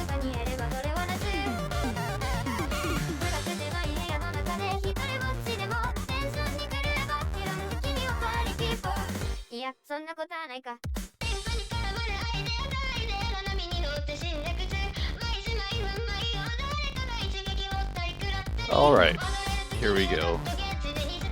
Looks like they're just getting ready. This one is a map that has quite a bit 1-6. I think... I'm trying to remember off the top of my head. I think there's some silly finishers going on here, once again. I know that Skudowski does like to put some interesting finishers into their map. Just adds that extra bit of flair. So, not sure how much the map pooling team maybe had to nerf those, but you know, it's a skill set within itself. We've seen picks dedicated to finishers in the World Cup before, well received or not, they were there. So this one is also a bit faster than what we just saw. Free mod 1 being 202 BP, and this one's up to 240, so quite a bit better. And you know, 2.5 minutes in length, so you know, if there is a mistake here or there, there's not too much time to be able to recover it.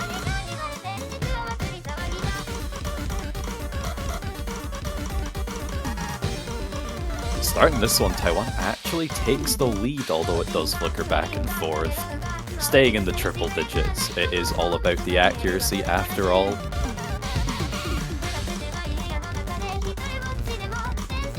And early miss from High Greeks for Taiwan, gonna give Japan the lead there. You know, I've just realized I've been incredibly rude. I haven't even introduced my second caster yet. So they've stayed quiet till now. Do you wanna say hi to everyone, Jay? Yeah, hello. I'm here for an exciting winners bracket match. Yeah, things are going well so far. Japan took a very decisive win on free mod 1. We're back onto Taiwan's pick of no mod 1. It's close, but definitely gonna need to see a miss from Japan if Taiwan want a chance for this one. Especially with that miss from High Greeks earlier. Can 2 actually gonna balance it out though. The accuracy is still in favor of Japan, but it's definitely going to shrink that score lead a lot. It's going to crawl back a little bit, but there's about 0.5% that they've got to catch up. Yeah, I still see Ariha on the double S score. Actually, given where High Greeks missed, nobody was at the max combo cap yet, so they'll actually get a little bit of an advantage off that. Yeah, absolutely. Just a bit unfortunate on the accuracy front, but it looks like the score lead is going to hover around. Hang on. Oh, a miss from Second Ariha. FC drop. It was such a clean miss though, the accuracy didn't go anywhere. The score is still going to shrink if they can hold it. It is a faster outro. Extra 100s may come out, it's around 5k. There's not much map left. I imagine everyone will keep accuracy here, which means that it really is going to be tough for them to catch. I don't think there's enough. Oh. Really, really close there for Taiwan, but Japan gets a break point. by 3,600 points. Taiwan actually having more full combos, it just kind of came down to the accuracy and where the misses were. Ariha, 0 100s, 1 miss.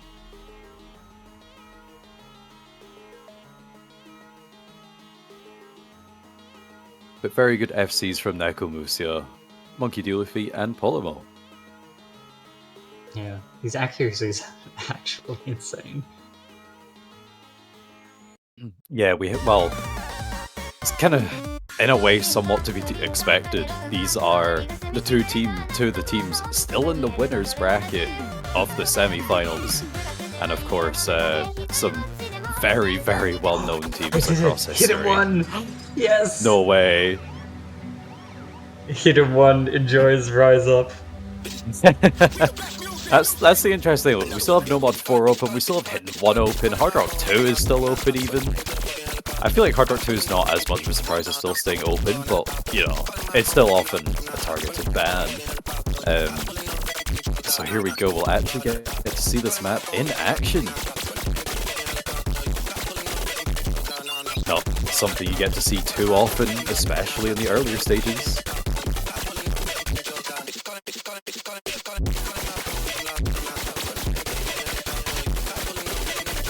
Now, this will be... this will be good. I'm not really sure what's gonna happen here, to be honest.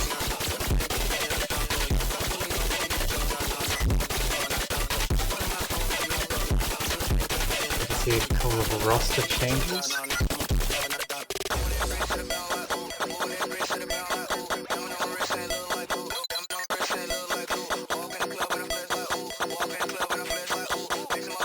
Half of Taiwan dipping. Yeah, interesting seeing the kind of almost complete switch over of all the players here.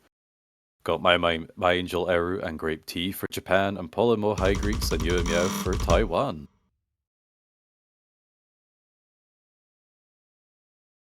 Alright, here we go. Map number 3, Hidden 1.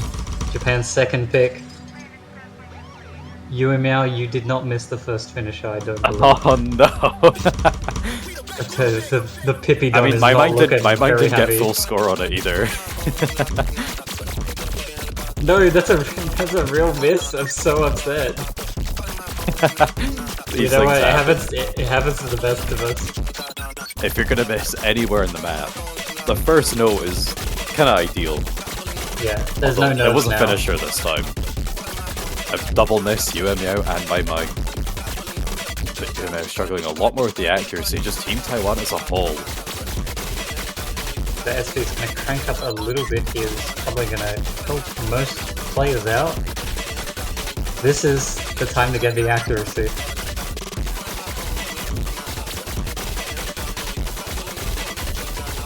Yeah, the SV is a bit higher, so it is significantly easier to read.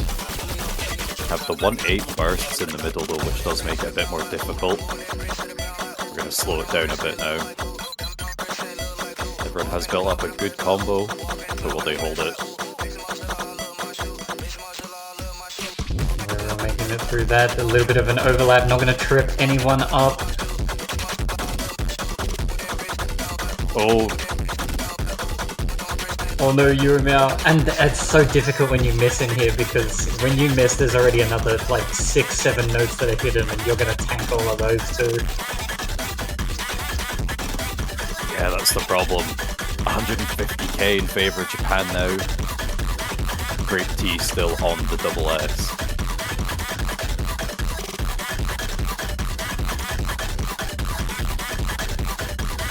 Mai with more misses of their own, tanking quite a lot actually.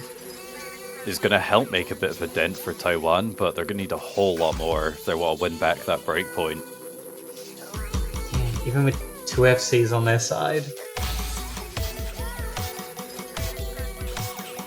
Any non-ghost tappers in the lobby? Polemo? Beast. The true hidden player. My Angel Error missing on the finisher, but Yue Miao really, really struggling with the slow SV.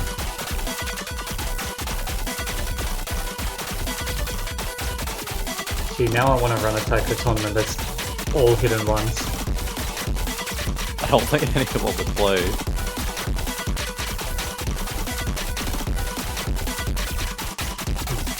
Deku just makes such good slow hidden maps. That was awesome! Genuinely, yeah. The 3060 from Japan? Double S. The double S from Grape Tea. Not phased. It's just too easy for him. Yeah, Grape Tea and double S's, they besties. Really, really good full combos from Polymo and High Greeks as well. Very similar accuracies too. And my Angel Eru not too far behind either. It's only 700s. I'm loving the single digit 100 count, but the double digit miss count is just the nature of slow hidden. You miss once, you miss 10 times. Yeah.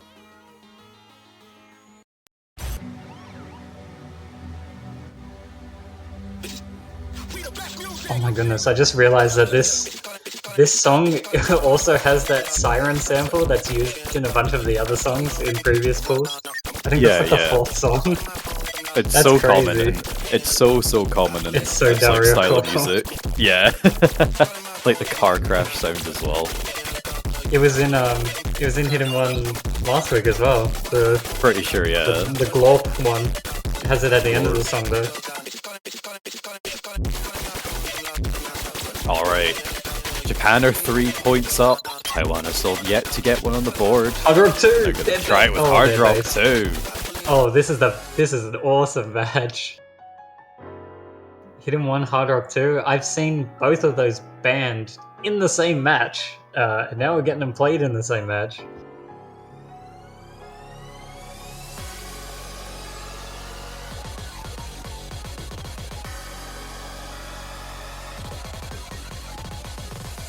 Yeah, this one's pretty tough. A very, very well-known artist, so everyone will probably be familiar with their kind of style of music by now.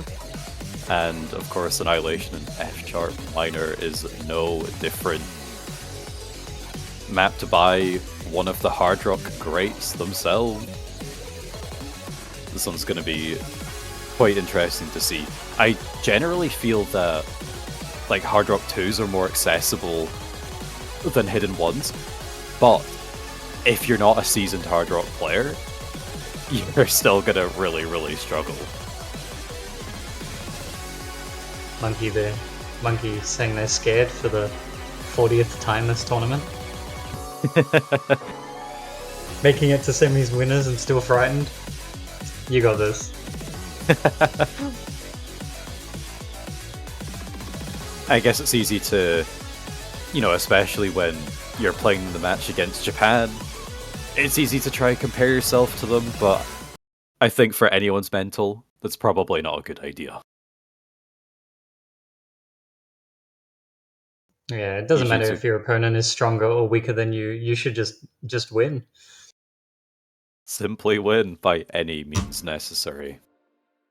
Any. Well, maybe not that far.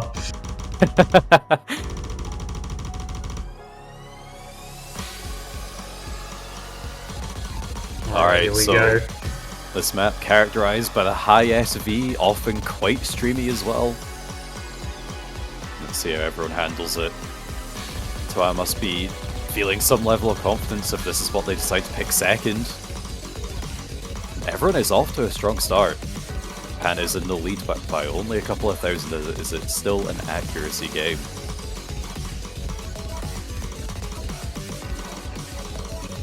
Only one double S left, and it's for Taiwan. Hariada.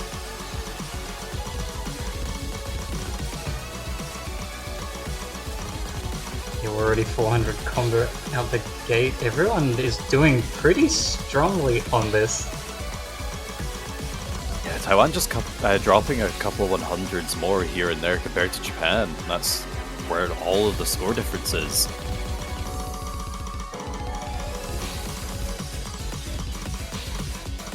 Whichever team starts finding misses first, it's going to be looking really, really bad for them. So how consistent everyone looks on this.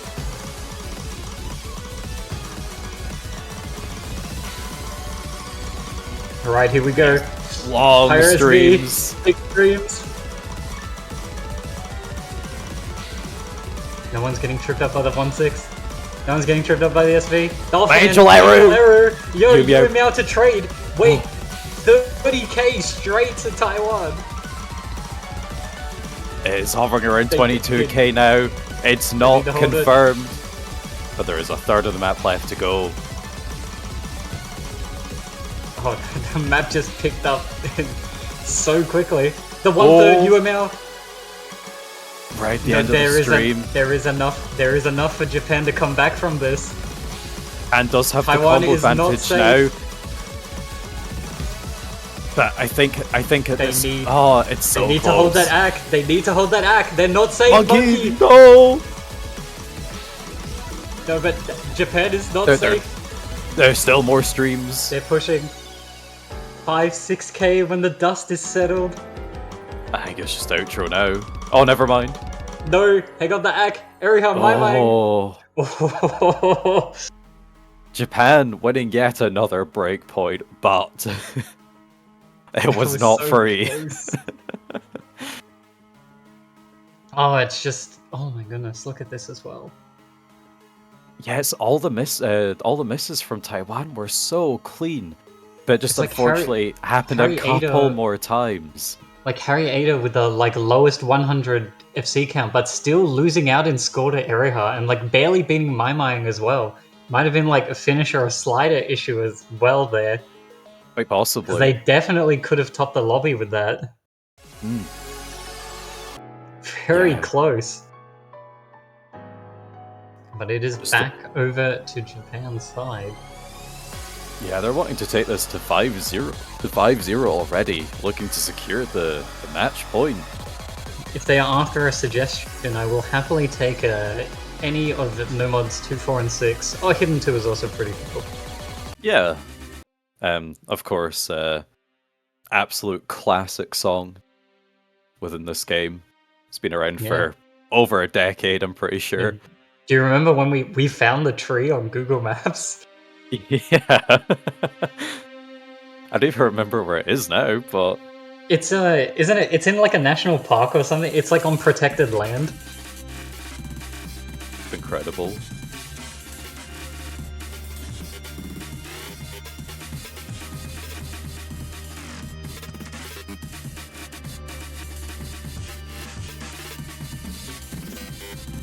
But of course, something that we have seen in previous World Cups, of course, we had a hidden 1 by E3.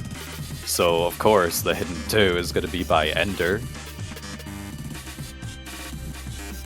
It's Mario and Luigi. It's Mario Luigi. What else can be said?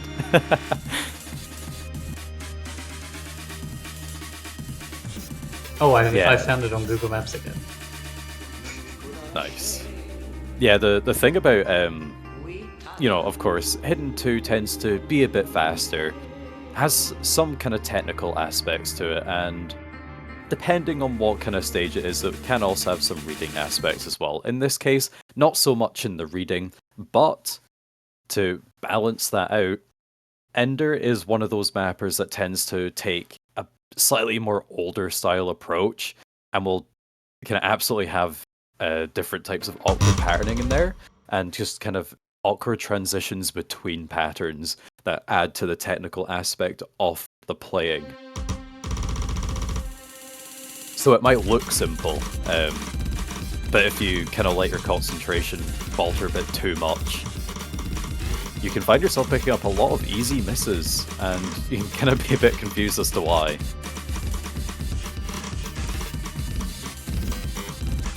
Oh, Taiwan off to a rough start. Monkey Luffy and Clock with the big accuracy drops, Clock with the misses. Japan already going over 70k score. Monkey Luffy finding quite a few misses off their own.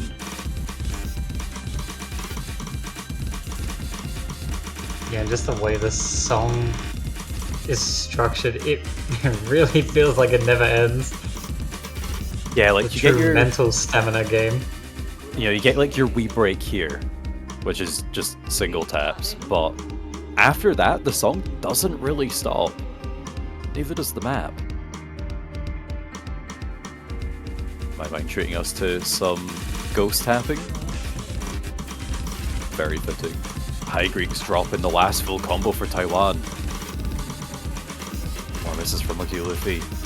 All of Team Japan still on the full combo. Two of them once again on the double S. Great T in my mind. Yeah, another really, really dominant performance. Yeah, it's kind of already getting to the stages where it's pretty much impossible for Taiwan to catch up.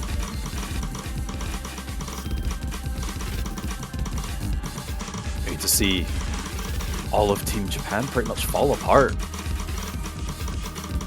Yeah, Taiwan is definitely not having a good time with this one.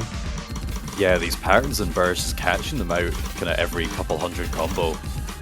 Not quite able to build something strong up in the accuracy, hovering in the 94s and 97 for High Greeks.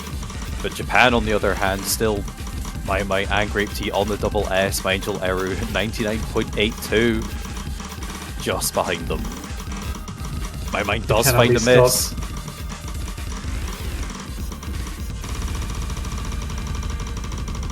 And I believe this is the end of the map, just the spinner.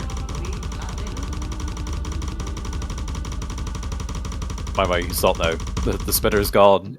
He can stop now. Okay. Is that You just another had to make 0-100 play? Oh Yes. my days! my no. Great T Running doing back. what he couldn't though with the double S. My Angel Error only 6 100s. It's incredible. Taiwan, doing well on the map, but just nowhere near enough to take a point from Japan. And it's their match point. Taiwan now need to win the next 5 maps in a row. Fortunately, 3 of them are their own picks, but they will have to win back 2 Spicy. breakpoints. Double time 2, going for the speed. Yet another classic. This song is so old.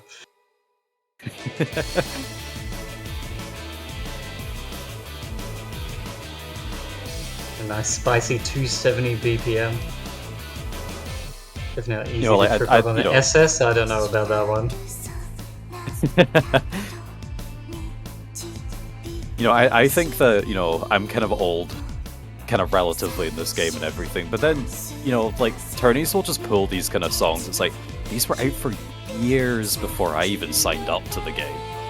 It's just that there's so much history that just already took place before I even knew this game existed. So it's quite nice getting to incorporate some of that into modern World Cups as well. So we get to spread it out between kind of new and old, even if it is just using the song that's been around in the community for so many years. It's a nice way to create those links back to kind of the old times.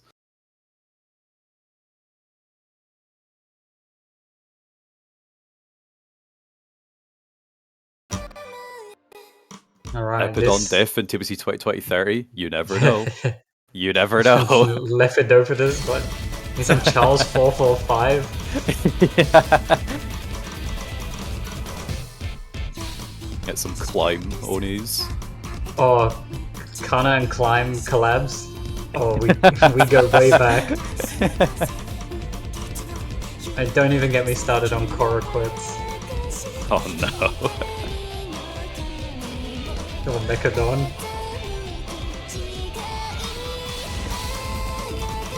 Yeah, going to the Kiais. The patterning is fairly simple. Density is quite high though.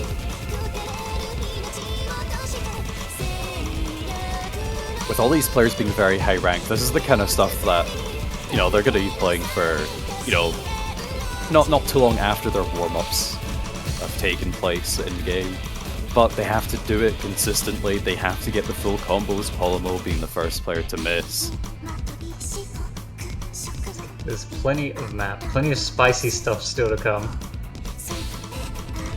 But this is gonna look comfortable for Japan at the start here. Yeah, the accuracy does drop a bit for them, but it's, you know, only just above some Taiwan's accuracy, bar Polymos, who found the misses.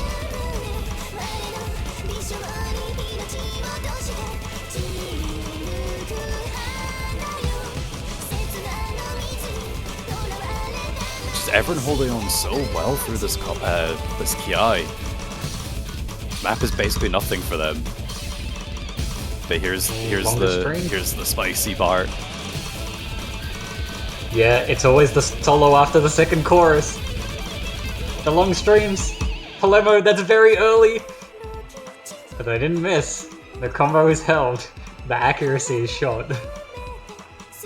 Yeah, Harriada does find a couple of 100s themselves, but still holding on strong. Everyone not missing in the slightest.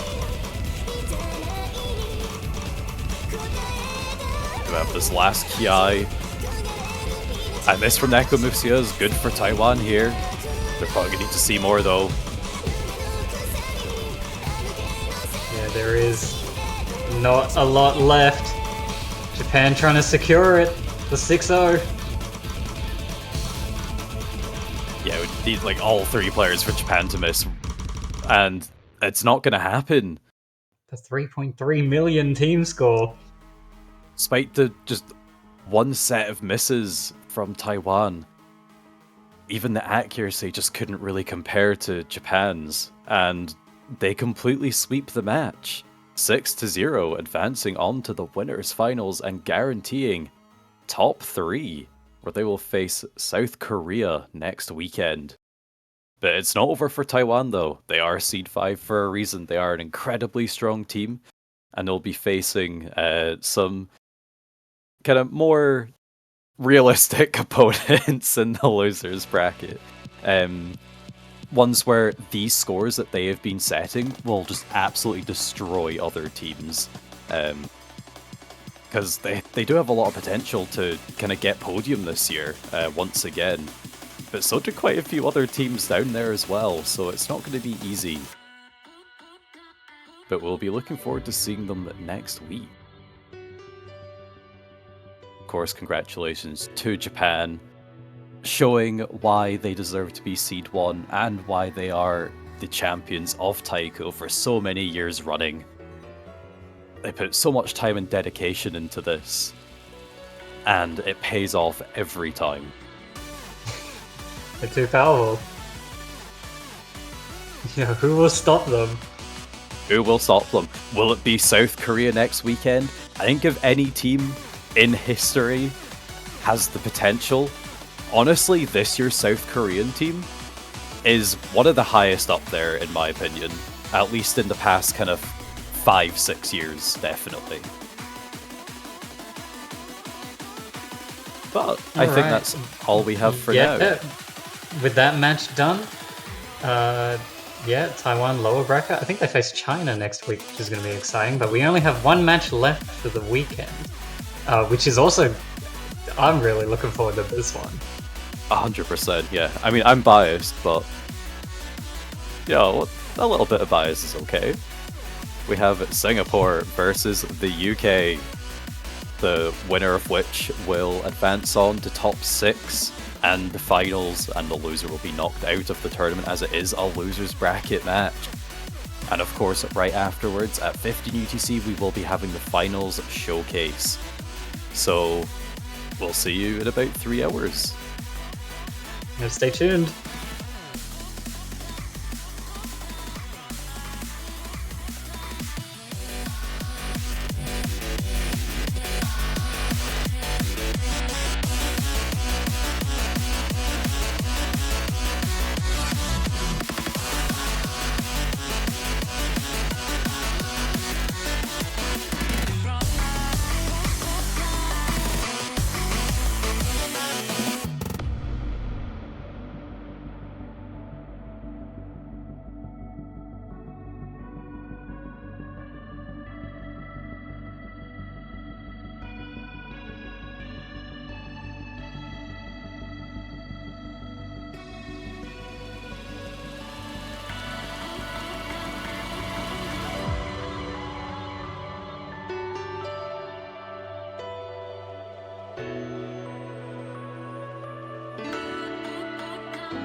you live from LAN events and featured artist listings around the world, bringing you the hottest mix for the OS World Cup 2024. Give it up for the latest OS original, Bypass 2!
All right, and welcome back everyone to the Osu Taiko World Cup 2025.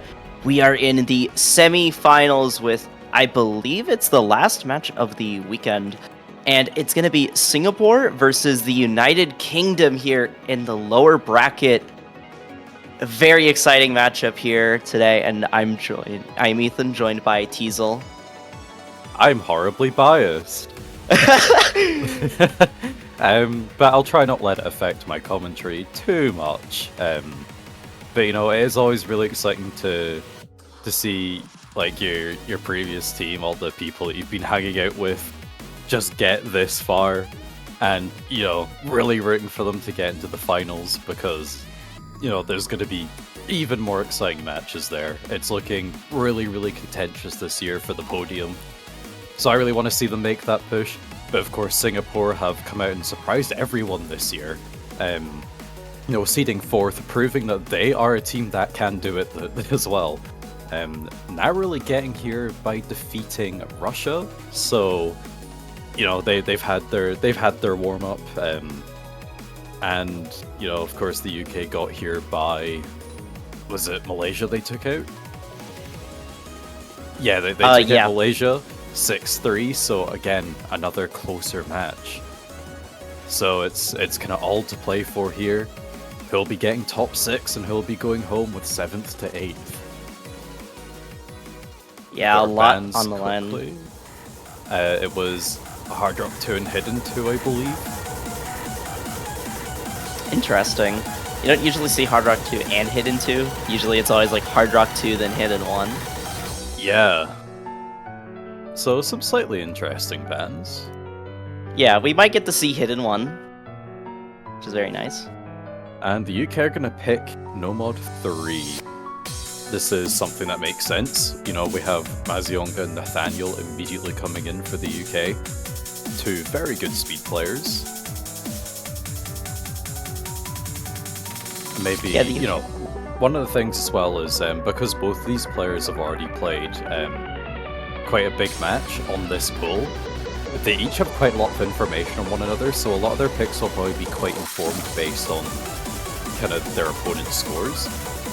So I imagine if the UK's first picking this, they're probably feeling pretty confident on it. Not only for the fact that it's a first pick, but also they'll potentially see Singapore score in this if they played it in their match. Yeah, I'm gonna check real quick if Singapore has played this in their match. Yeah, they actually did.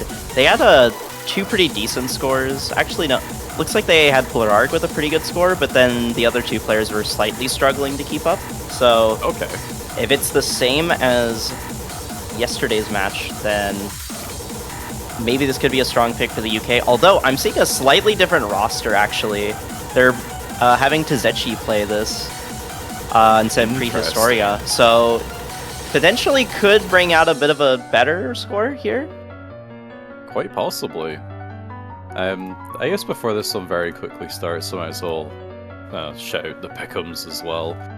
It's, once again, people aren't too sure. On the official Hello Watcher pick'ems, it's 64.3% in favour of Singapore.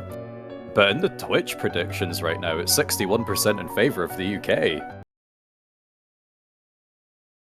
So it really is basically 50-50 on who will win this based on everyone's opinion.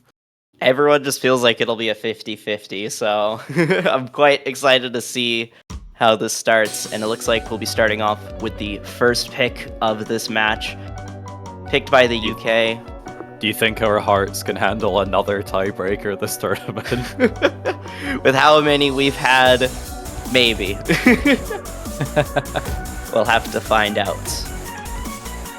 But yeah, with Singapore having... drops for UK here. Yeah, although still a lot of map to go. Oh, already an early miss there from Singapore, though. It's going to flip the lead back over to the UK despite the accuracy drops in the beginning. Nathaniel does trade out that miss, giving Singapore now the lead just by a few thousand points. Already looking like a back and forth affair. We haven't even really gotten started, it feels like. Yeah, the accuracies are dropping for quite a lot of players, except kind of Mazionga and Blararg. Yeah, those do seem to be the 2-star players here for this map to watch out for. If either of them end up dropping, it could be devastating for their team. Or anyone, for that matter, with how close of a score lead this is looking to be. Just 1,000 points now. Yeah, Singapore having the 2 full combos is really helping their total score here. Just staying the lead. But Zetchi finding a miss on that one pattern in the slower section of the map is going to pass the lead back over to the UK. Yeah, we're about to get to a pretty nasty diff spike here. It's really, really dense, and it goes on for quite a while. The patterning is simple, but especially playing this first, these players better hope that they've warmed up enough. Chairless with a big miss. Oh, that could seal it here. We've seen so far, yeah. 45k in favor of the UK, a third of the map left to go. Still possible here for Singapore to take this, but they can't really afford any more misses or anything major. But that miss from Zetchi is going to make things more difficult. Another miss from Chairless. Zoinga does trade it. Eloise and Nathaniel.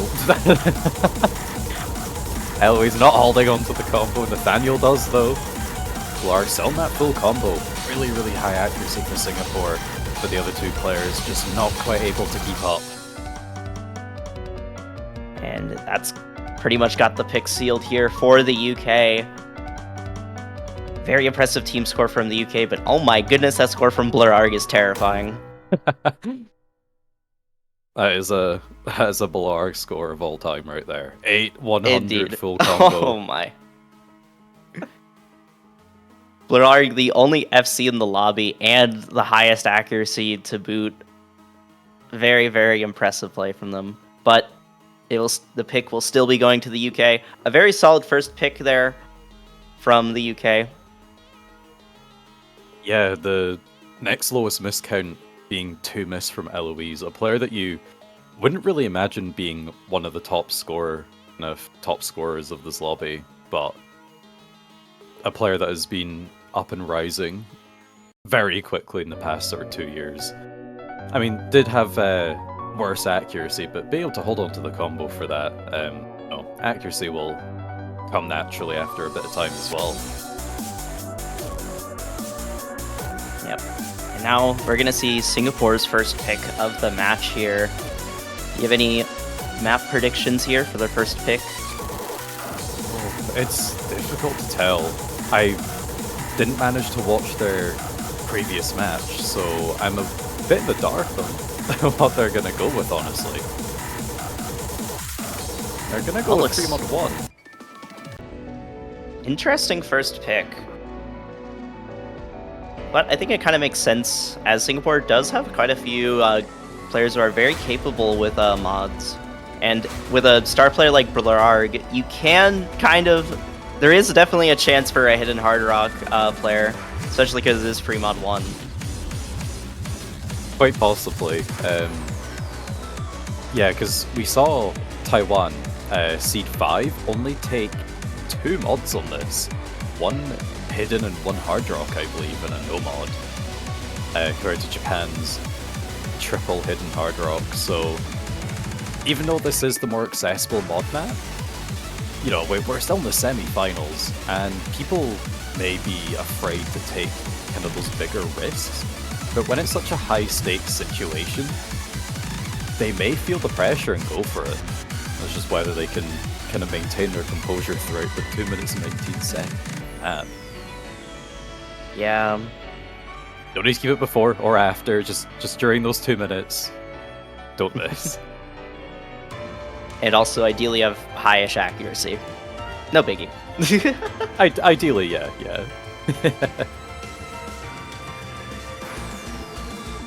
Looking at Singapore, they did run 1 mod for each player. Blurarg just ran Hidden, Sechion Hard Rock, and Otzi was on Hidden. That seems pretty reasonable. I mean, 3 mods on the free mod semi-finals, pretty strong. Yeah, I will say, even the free mod 1 and semi-finals still is quite difficult, so seeing Hidden Hard Rock from any team that is in Japan can be kind of a tall order.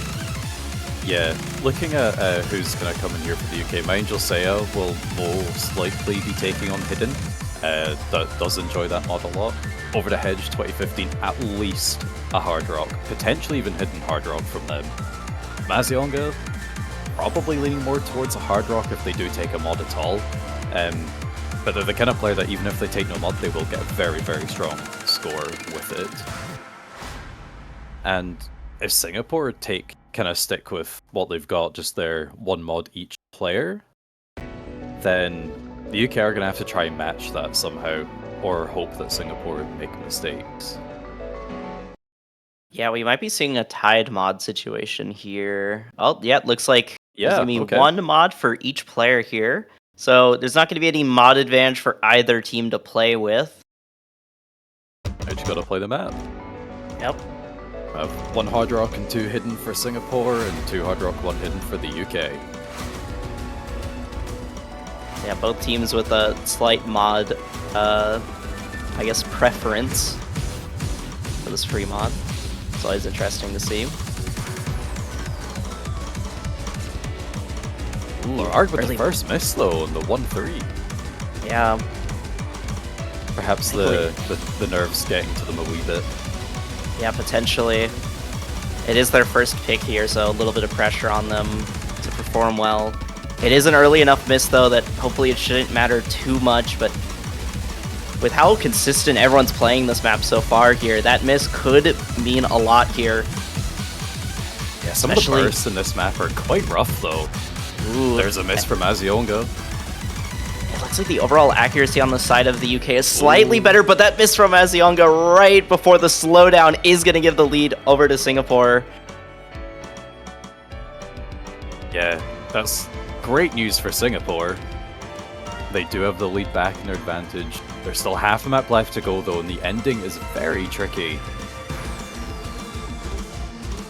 Seen a lot of players trip up on it. We're gonna have to see if they can keep up those combos at the end.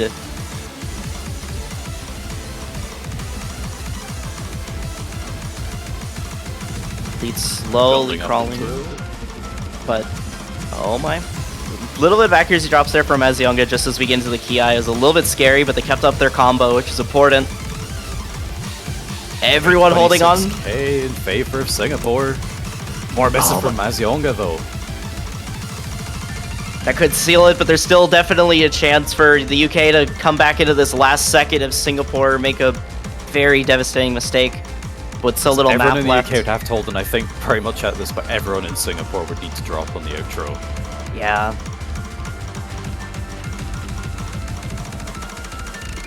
Here it is. It was a miss from my Angel Seiya. Other than Blur's very early miss, I was. Oh my goodness, that's a very Blur score. 100. Oh my No. goodness, that team score from Singapore is insane. That's crazy. 22 or 21 100s in total from the side of Singapore is kind of an insane overall team score accuracy wise. 7-100 full combo and a hard rock from over the hedge as well. My Angel Seiya 9-100 hidden with 2 misses in the last like 10 notes. Very strong performances overall. Yeah, the UK had a really solid overall team score. I feel like it's just Singapore is very, very strong at this Fremont 1 in particular, it seems. It seems slightly concerning now that Fremont 2 is still left open. Yeah, with a player like Blurarg being able to put up that kind of accuracy, if they can pull out something anywhere similar on Fremont 2, that could be a very scary pick for the UK. It is back over to the UK's pick though. And they're sticking with the Nomad 2. So we're going to go a bit slower, a bit more technical. Yep.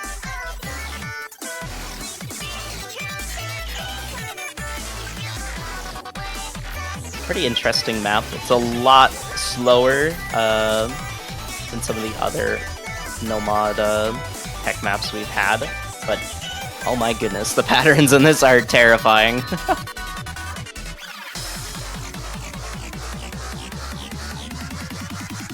Alright.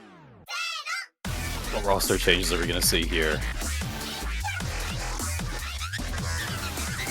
Looks like Blurg and Setch will be staying in the lobby for the side of Singapore.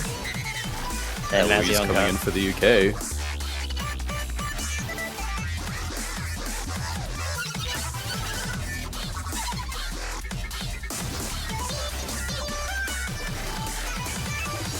Let's see who the last player is for both these teams.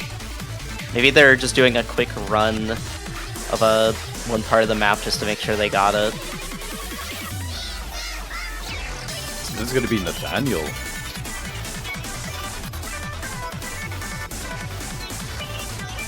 Nathaniel being a player, you know, literally the best player in Osu, especially coming from a Mania background, has very, very good finger control. So seems like a good candidate to take on at this technical map. We have Odsy coming in for Singapore. Yeah, these rosters look like they make pretty good amount of sense for both of these teams on this kind of pick.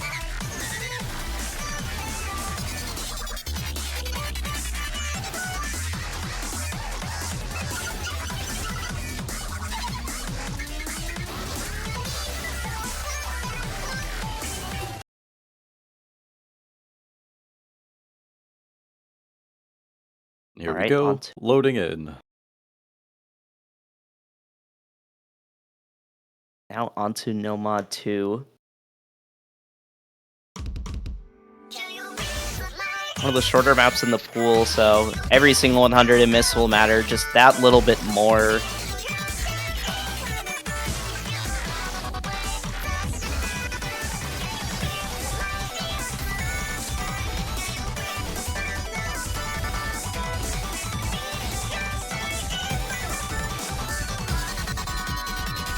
Singapore does have an early lead off of accuracy, though. Yeah, Mazionga dropping a couple 100s early on. So is Nathaniel. Oh my. Ooh. And a miss right before the map really starts to begin for Mazionga. Gonna give Singapore a decent early lead. And there are 2 SSs on the side of Singapore still. That is quite impressive. Things aren't looking good for the UK. This is their second pick and they're 40k down. Yeah, this is looking like it could be a breakpoint here if Singapore don't stop this momentum here. Sechi is going to drop the SS, but so far this team score from Singapore is looking absolutely terrifying.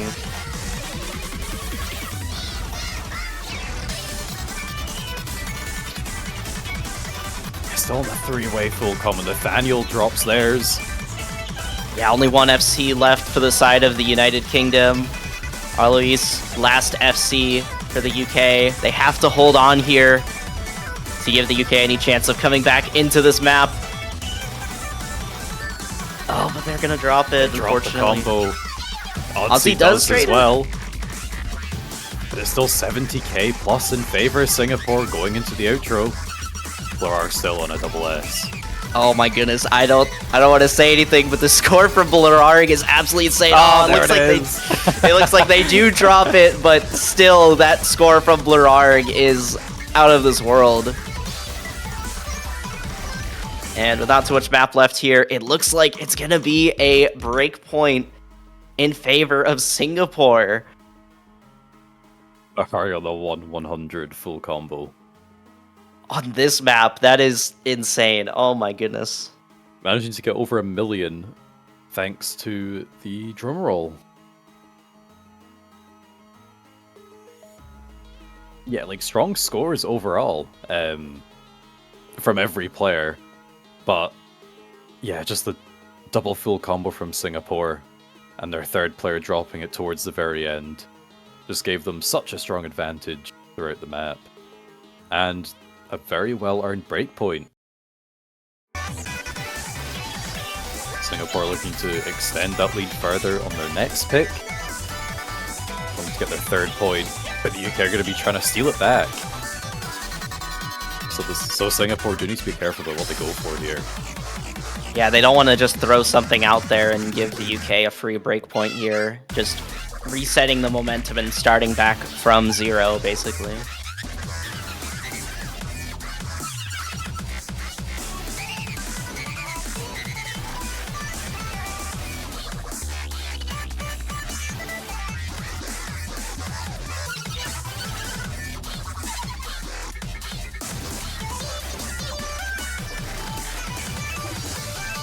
Not too sure where they're going to go, but it does look like they are taking their time. That free mod 2 is still open. They did very well in free mod 1. I do think they are a team that could have the modded, kind of the general mod advantage and skills to take on the free mod 2 over the UK. But they're going to go ahead and won. Ooh. So, very interesting to see Hidden 2 instead of Hidden 1 banned, but I do understand it because the team score Singapore got on Hidden 2 was pretty crazy, to say the least. Just the UK looking to try their chances elsewhere. Yeah.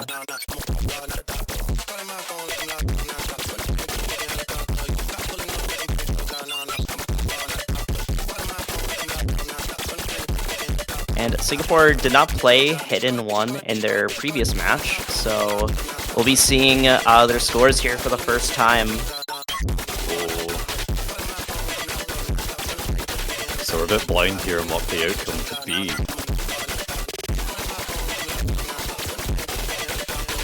Yeah, the Hidden 1, the slow Hidden, is quite a polarizing skill set. You can either play it or you're just gonna collapse. it's hard to find an in-between. Yeah, once you miss, it can be really hard to recover on this map. Yep.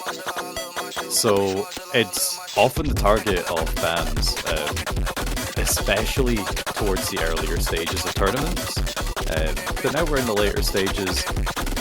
We have more teams that can kind of field the players for these kind of maps, and I feel like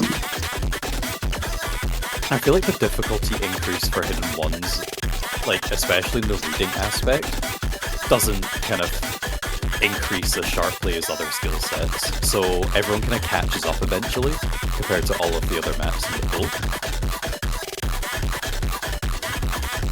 Yeah, I will say Hidden 1 is definitely more of a reading challenge than raw speed, so there's definitely more of a chance for you to get players to be able to field it once you get down to the later stages of the tournament.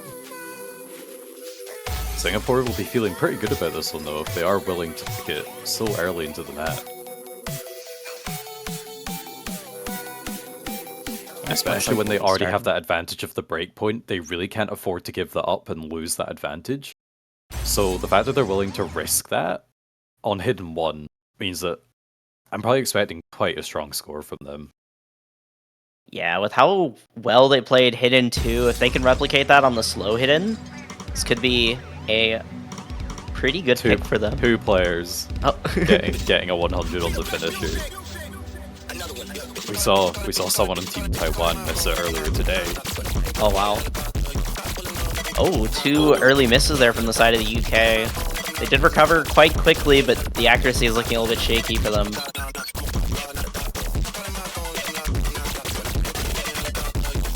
Oh my, lots of misses there from my Angel Seiya. Yeah, it looks like they are a good hidden player, but when it comes to the really slow stuff, they do struggle quite a bit. Prehistoria finding misses of their own, but it's still very much in favor of Singapore. Yeah, that drop from my Angel Seiya was pretty devastating there. So it's gonna be quite a bit. There's gonna be quite a bit of catch up here for the UK to come back into this pick. They are stabilizing a little bit though, it looks like. And Prehystoria's accuracy is struggling quite a bit, so if they do pick up a miss, it could be devastating. Oh my. Over to Hedge is going to drop their full combo here. Rise again to an even slower slowdown. Yep. We have Blarg and Odyssey on very, very good scores. More misses. Unspeakably good. No, yeah, these scores from Singapore on some of these picks are insane. UK look to be really struggling to get down this pick here. This is looking to be a very strong pick here for Singapore. They have really strong scores overall, but it's just nowhere near comparable to Singapore. Blarg does find a miss, but recovers immediately. Having that accuracy with a miss is insane. Oh my goodness. Yes. 99.78 with a miss. And Odyssey is SSing. Might be impressive, but the 100 from Odyssey with a quarter of the map left to go.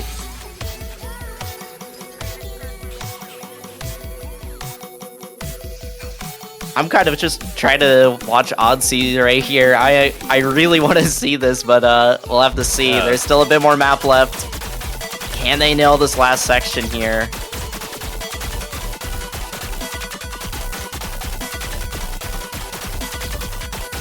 Yeah. No! Oh my goodness. So close. Either way, this is very much Singapore's point. Yeah, Singapore... 250k leads. Yeah, they have this in the bag, and oh my goodness, that team score from Singapore. Oh, it looks like Odyssey and Blarg's 100s are tied. Actually, wait, no, Blarg got 100 on a finisher. That is insane. Odyssey, but, yeah. Top score in the lobby. 1,037,000.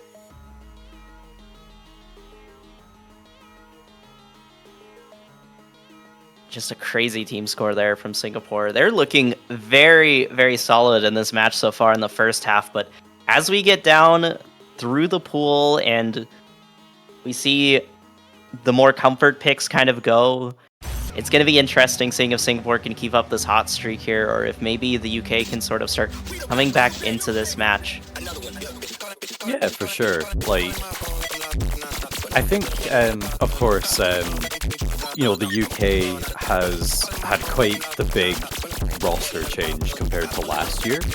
So quite a few of these players are, you know, entirely new to TWC and entirely new to World Cups altogether. Whereas for Singapore, it's pretty much like the best team that they've ever had, pretty much. So I think, you know, a lot of the, you know, there's kind of doubts there on whether the UK can kind of keep up, especially since they're newer players relatively. And, you know, there's kind of other players that are stronger in the country. But they've proven that they don't need the best players that have proven themselves over several years of TWC history to perform to a really high level. Yeah, no, honestly, like, considering how new a lot of the players on the roster for the UK are, they're honestly putting out some very impressive scores. Like, it is pretty wild to see how far they've come, even not fielding in the best of the best players for their country, which really goes to show just how many strong players are in the UK. Yeah, and it's for Singapore. It looks like, you know, it looks like they've been kind of practicing pretty hard over the past couple of years. Because what year was it? Even last year, I think they just didn't even have a team for the World Cup at all. So it's kind of interesting that they couldn't put a team together in any way to seeding fourth and kind of looking like they could potentially be a podium team.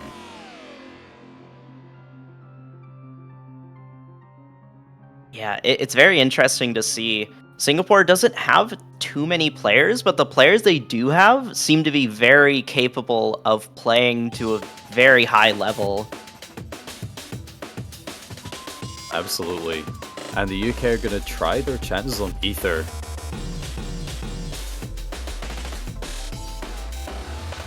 This being at the Hard Rock pit.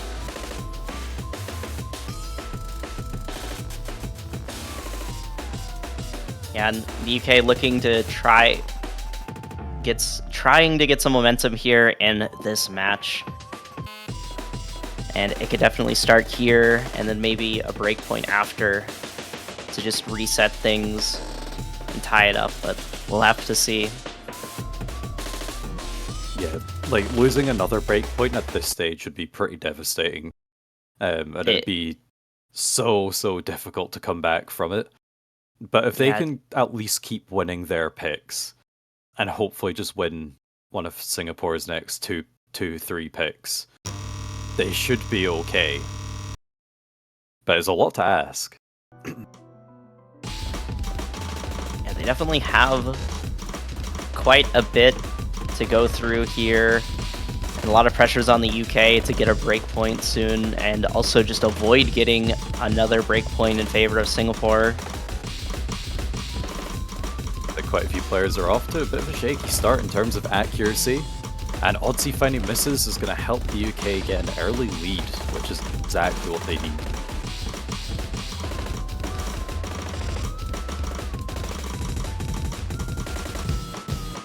Yeah, this is already looking like a pretty nice lead here for the UK.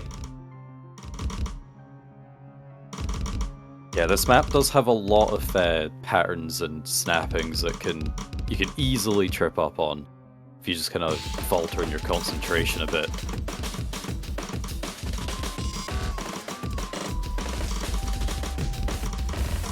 So it's going to be a really difficult one to call unless the score lead just flies away into the UK's favor. Definitely.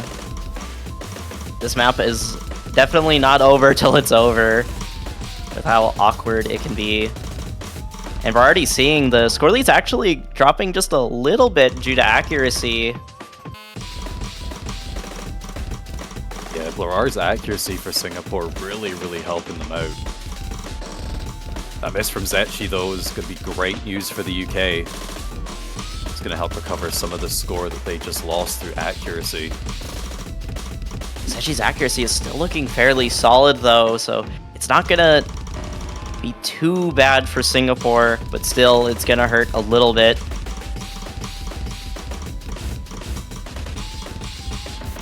Oh, that missed from Sechi though. Right as they were starting to regain their combo, and that miss is actually gonna start stinging quite a bit. And it's from Mazionga. Does find the first for the UK. There's not that much map left here. It looks like it's going to go over to the UK, but it's still a little bit too close to fully call it. Oh my, but those misses from Oddsy and Blurarg at the end basically seal it. Yeah, I think this is the outro. There's no more map left, so... Oh!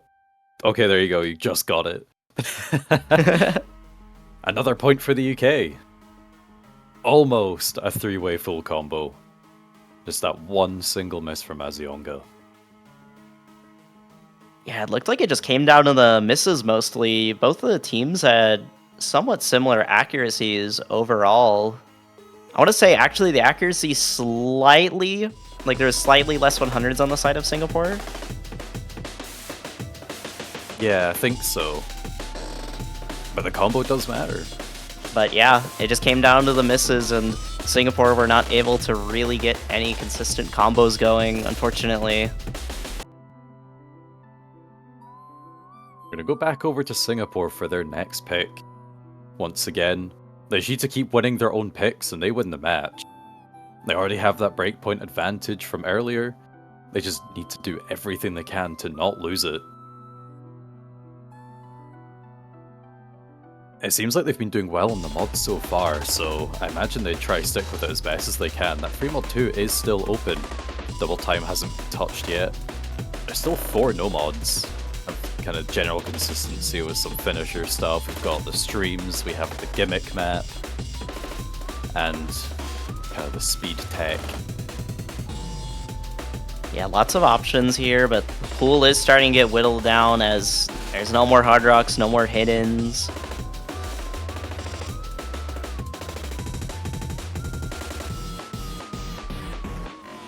I'm definitely thinking free mod 2, maybe we could see like a surprise pick, maybe like DT1. Yeah, I could see it. Oh, and it looks like free mod 2 will be picked. Not too surprising, as their performance on free mod 1 was very, very solid. I'll be interested to see the mod combos here. Because of course, no mod is an option. Yeah, so if you want to play it safe, just kind of guarantee getting in that high 900k score. You can do that, but you know, you might feel the pressure as you see your opponent stack up on mods that you weren't expecting. But there is also the chance of overmodding as well, especially with a map like free mod 2. You definitely don't want to be picking too many mods that, especially if you're not very comfortable with them.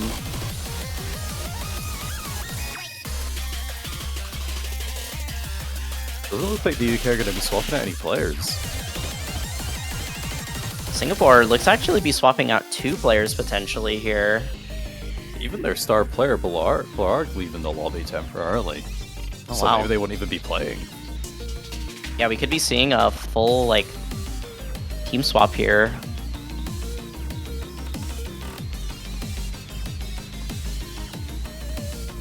Oh, looks like Blurarg is actually going to be staying.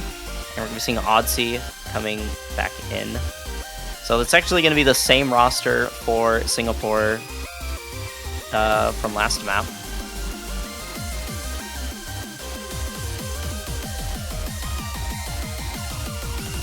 The real question is, what mods are we going to be seeing?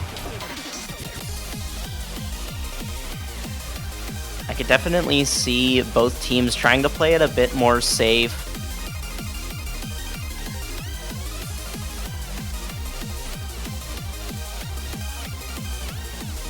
Reading the chat, looks like over the hedge is seeing someone from Singapore take on Hard Rock voluntarily, which comes at a shock. Blarg with just Hard Rock, Tzechi with Hard Rock, and Oh. Oddsy, okay, with Hidden Hard Rock. We're going to be seeing a mod for every single player in this lobby, but there is going to be a mod advantage for Singapore. And, oh my goodness, okay, this is going to be very exciting to see. Usually, if you're going to be seeing Hidden Hard Rock, I feel like you would have predicted Blarg, but Oddsy coming in here, and they're actually going to be on Hidden Hard Rock. This is going to be interesting. Yeah, we also see Eloise on the top right on the hidden only, the only player to do so. So those lower SB sections are going to be really crucial for them. Yeah, that might be the player to watch out whenever the lower SV sections come up.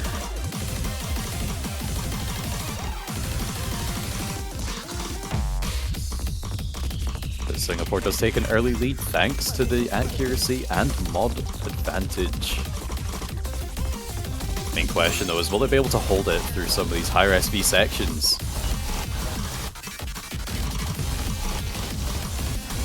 Yeah, Singapore does have the mod advantage here, but there is always the chance of overmodding, although the misses from Mazoinga and over to hedge is going to make things very tricky for the UK, as there's already a mod advantage for the side of Singapore, and everyone is still holding on to their full combos.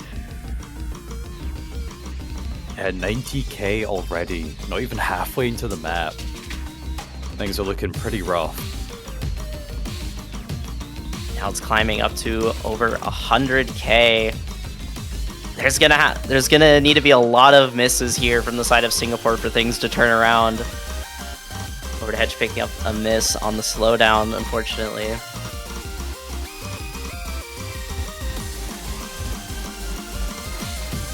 Yeah, only a quarter of the map left to go. We have the Kiais.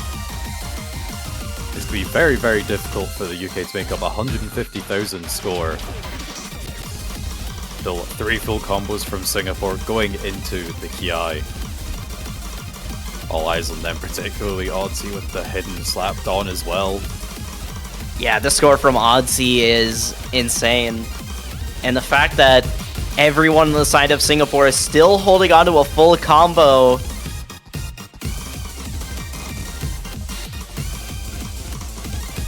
It's It over almost- 200k. Oh my. The scores on the side of Singapore are crazy. Are we going to be seeing a triple FC with one of their players on Hidden Hard Rock here? So we've got one section left. They And do it looks it. like we'll be seeing that. Oh my, okay. That team is score from crazy. Singapore is insane. 3-way FC. Blarg with 9 100s on Hard Rock, but Oddsy with 24 100s, nearly getting 99% accuracy on Hidden Hard Rock. That is an incredibly strong play. Why didn't they pick that earlier? That's what I'm thinking. I'm like, this could have been their first pick easily. I guess it is a bit of a scary first pick, just because It's it maybe is wanting the to get a bit more anti-mod. warmed up. Yeah. No, that is a ridiculous team score, though, from Singapore. Oh my. That's a very well-deserved point. The UK not wasting much time, deciding to go with double time 1. Alright, And looks like we're immediate gonna be... oh no from Zetchi. Means the UK has potentially made a good pick. Could be a pretty good pick for them. This map is awesome. Imagine we'll probably see Nathaniel come back in for the UK on this one.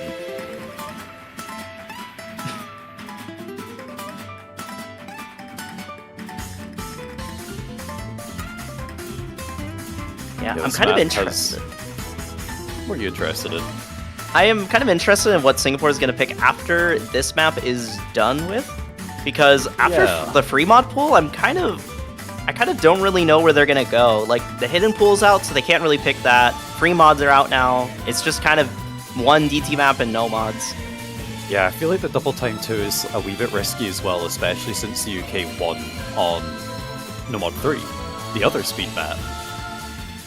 Yeah, so I don't feel like DT2 is really an option. I feel like after this, Singapore really only have no mod maps left, and depending on how comfortable they feel on that, I feel like that's honestly where the UK are going to be seeing their breakpoint. Yeah, I mean, Singapore got their breakpoint on No Mod 2, if I remember correctly. So they still have that potential, but Yeah. you know, it's do they want to risk it on like, a stream map? Do they want to risk it on a gimmick map? I mean, do they want to risk it on No Mod 1, which is one of the easier Yeah. maps of the pool this time around? It could just be a pure act battle in that case. Like, there's a lot of risky picks once this map is done with, honestly. If the UK can Yeah. take this map, make sure they don't get another, like, break point, I feel like it's kind of up in the air for Singapore's next pick. I feel like maybe No Mod 6 would be an alright option, like the speed tech, but I don't know if the UK were willing to pick No Mod 2. You know, surely when it comes to a speed tech map, they're probably going to be kind of decent enough at that if they're willing to pick a tech map into Singapore. Yeah. But maybe because of the UK's performance, maybe Singapore would lean more towards it. It's We need to very get there interesting, first. but yeah, first the UK needs to make sure they deny Singapore another breakpoint, as getting another would be devastating, as that would set them to match point, where the UK would need to win every single map and the tiebreaker if Singapore take this map here. The accuracy demand for this one is really, really high. We're seeing Mazionga kind of drop down into the mid-97s along with Zetchi. Oh, the score leads flipping back and forth. That miss, oh my goodness.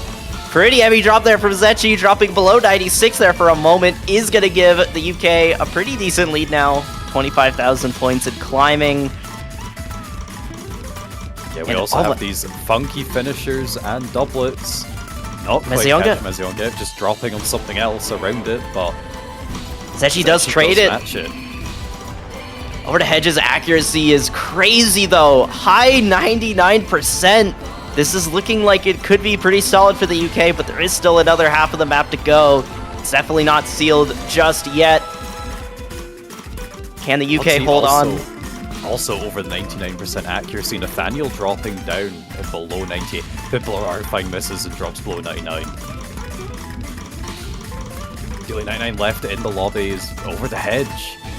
Oh, but they Why do did I miss. say anything? Why? They do keep 99% accuracy, but they are going to miss a couple of times. It is still overall in favor of the UK. Could be a So little much bit map shaky. left to go as well. It's quite a short one. Yeah, I don't think there's This is really the much outro. chance for Singapore to catch up here. Oh, overhead missed once, but it's not really going to matter too much. It is going to lower the score lead, but I think this is still sealed for the UK, and it is. It did look a little bit scary there at the end, but the UK are going to be taking their third point of this match. Two full combos, Odyssey and Nathaniel. And Mazionga with only one miss. Right in the middle of the map. Yeah. The accuracy from over to Hedge and Blararg, though. 18 100s from the side of Blararg and over to Hedge with 19 100s, nearly tying each other on 100 count. Just some pretty absurd accuracies.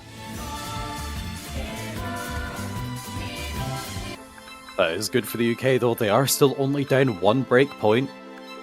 Ideally, they want to be winning it now, And as yeah. to kind of deny Singapore the match point. But it is Singapore's pick. So we have No Mod 1, No Mod 4, 5, 6, and Double Time 2.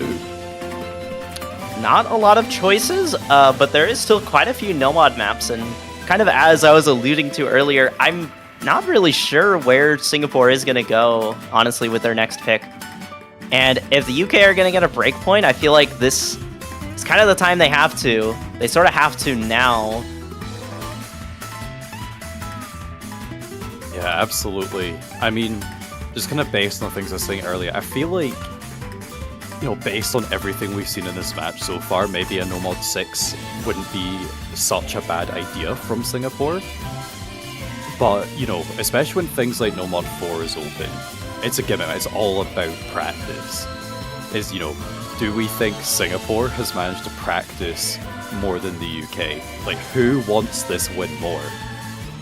And that is a question you can't really answer But Singapore thinks it's them. Ooh, okay, well, speaking of No Mod 4, that looks to be where we will be going next. And if there's going to be a map that's going to be a breakpoint, I mean, hey, this could be an interesting one to have it on.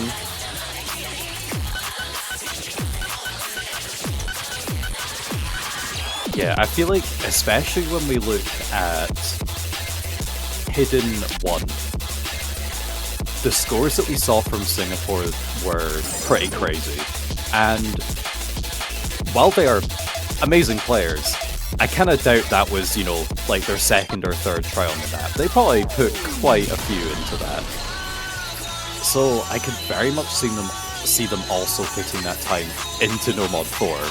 But at the same time, maybe instead of practicing in Hidden 1, the UK just put all that time into No Mod 4 instead. Yeah, it's going to be interesting. This could be potentially a close map, though. Both teams have tied or have practiced it a lot. And it could just come down to a couple of misses or a couple of accuracy drops if both teams are well versed at it. There is a reason why Singapore waited quite a while to pick it. Yeah, a lot of the time people will either pick this map as a kind of last resort pick, or they will pick it almost immediately, so it's still fresh in their minds from practicing it before the very beginning. And the fact that we're seeing it this late seems a bit more of a... It seems to fall into the category of, we're kind of stuck for picks here, we practice this, let's just go for it and see what happens.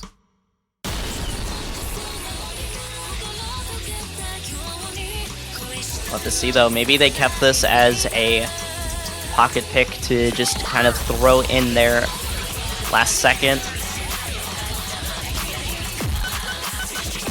Yeah, with this map, the SV is less all over the place, and it kind of trades out for more technical skill. But so far, the UK has an early lead. It's flicking back and forth, never mind. It's literally 22. It is incredibly close here, although the accuracy drop... Oh, actually, Arlois is picking up a miss, and that is going to give Singapore a pretty decent lead now. If Singapore win this, they will be at match point. The UK kind of need to get a break point soon here. This could be the map to do it, but they're going to have to stabilize and wait for a miss from the side of Singapore. Still half the map left to go though, and the score difference is enough that if a player in Singapore tanked, forgot the patterning a bit, it could go back over to the UK, but it's increasing a lot due to accuracy. It's only 40k now. Yeah, the UK's accuracy is looking a little bit more shaky. The accuracy is still pretty solid though, it's just Singapore have an incredibly consistent team score here. Azionga with a miss though, really not where the UK needed it. Yeah, Blarard still holding on to the SS here. With not so much map left to go, this looks like it's basically sealed. Unless a massive drop happens outside of Singapore, but it looks like over to Hedge is going to be picking up a miss. Yeah, three-way full combo from Singapore. The double S from Blarard. And two... And a tie. Wow, okay, so Odyssey and Zetchi with 10 100s each, tying each other exactly, and Blarard straight up SSing the map. It looks like, even though Singapore were waiting to pick this map, they still had an overall crazy team score, and now we are at match point here. Singapore just need one more map to win this match and advance into the finals. We are going to be starting off with the UK's pick, though. They have already lost that one break point. They really can't be losing another one now. That would knock them out the tournament. We'd have to wait till next year to see them again. A lot of pressure on the UK. We're left with No Mod 1, 5, 6, and PT2. And they're going to use their timeout. Very understandable. Yeah, if you're going to use it. To really consider their pick here. It's the last one they're going to be able to make this match, and they've really got to make it count.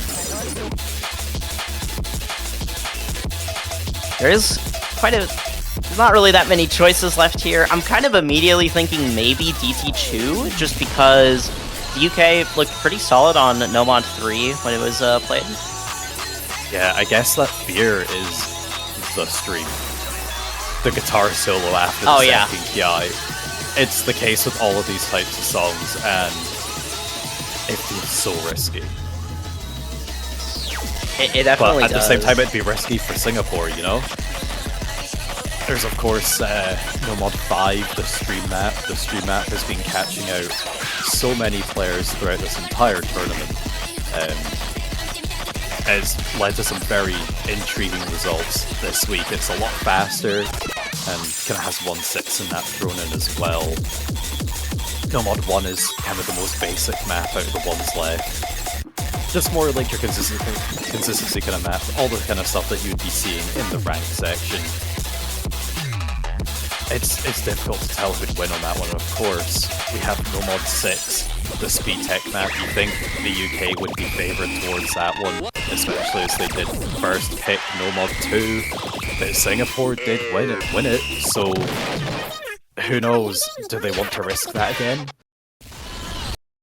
Yeah, that is where they got their one and only breakpoint, so it's honestly a bit up in the air. My gut is telling me that they're probably going to go with DT2, but I feel like there could be an argument for any of these picks. But all of them feel a little bit coin flippy at the moment.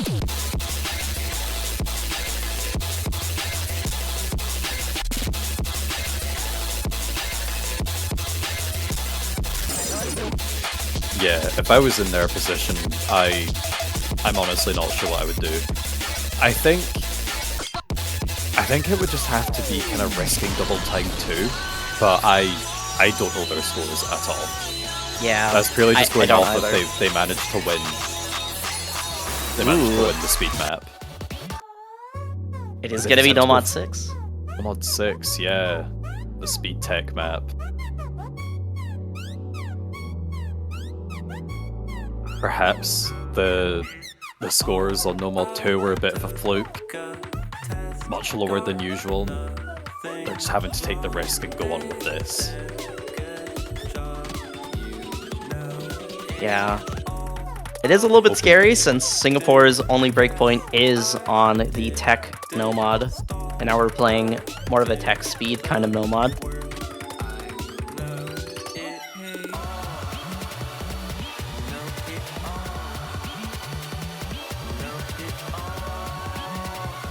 Every pick just seems so risky here.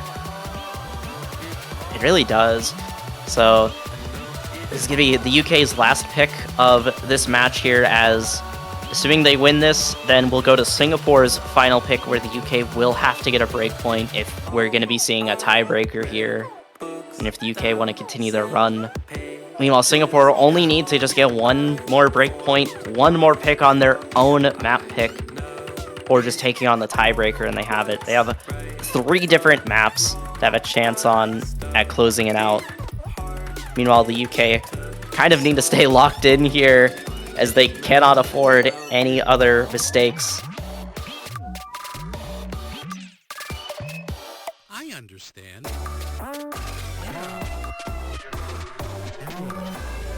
They're taking their time, letting the nerves settle in, brew a bit. Yeah, understandably so. It is a very tense point of the match. It looks like we're going to be seeing Prehistoria coming in for Singapore, which we haven't seen them too much in this match so far, I believe.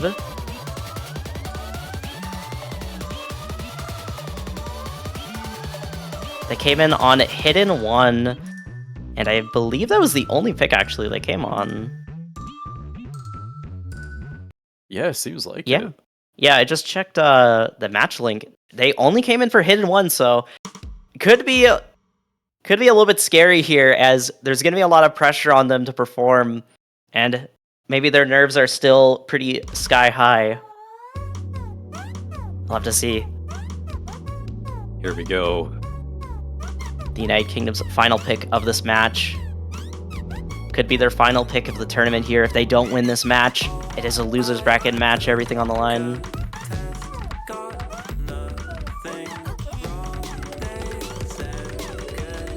Ooh, an early miss there from Prehistoria. Oh my. And the accuracy drop. Oh my, it's just a full-on note lock on that entire pattern. Prehistoria really struggling on that. And they're still struggling to stabilize here. This is looking really bad for Singapore here. Yeah, it's already over 100k in favor of the UK, a third of the way into the map. They should hope that their players don't suffer the same fate. Zetchi really struggling on this KI as well. Yeah, it's already a 200k score lead in favor of the UK. This is looking incredibly difficult to come back from. This is not the result I was expecting of this map at all, but I guess it makes sense why Singapore didn't want to go for it after what happened on No Mod 2. Similar style map, but they just can't quite keep up with the speed. Nathaniel finding a miss for the UK. It's gonna make a bit of a dent in there for Singapore, but they're gonna need so much more. Yeah, if Singapore are gonna come back into this map, it's gonna need to be a full just team drop and a lot of no locks for it to really start swinging back in favor of Singapore. Larg with a pretty impressive score here. I believe they're the highest score in the lobby right now, but this is gonna need to be a lot more for it to come back in favor of them. Pretty sure it's sealed now. Yeah, I feel there's no way the UK loses at this point of the map. We're coming to the outro. Some more misses coming out from Singapore on this Ki. And the UK win by 295,000 points. Oh my goodness. An insane score lead here from the UK. Blarg is going to be the lobby MVP though. Very impressive 7-100 score from them. But the overall team score of the UK is super duper solid on this map. With 2 FCs, Mazionga getting 16 100s as well. And now, after that, Singapore is still at match point. And now the UK are coming to a point now where they have to get a break point. They can't avoid it any longer. It has to be now, or they will be knocked out of the tournament, as it is Singapore's final pick. Are we going to see a 6-4 in favor of Singapore? Are we going to go to a tiebreaker? One map will decide. And there's only 3 more maps to pick from. There's not really a lot of choices here. It's DT2, No Mod 1, or No Mod 5. I feel like, as someone from the UK, I shouldn't give Singapore any ideas. Because if they pick that and win on it, I'll get kicked out the country.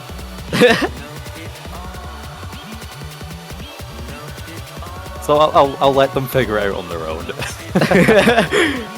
Although Fair I don't enough. know if my insight would be the most ideal, considering I thought that No Mod 6 would be more in Singapore's favor. I thought it would be very close, but as it turns out, the UK have an absurd team score on that map.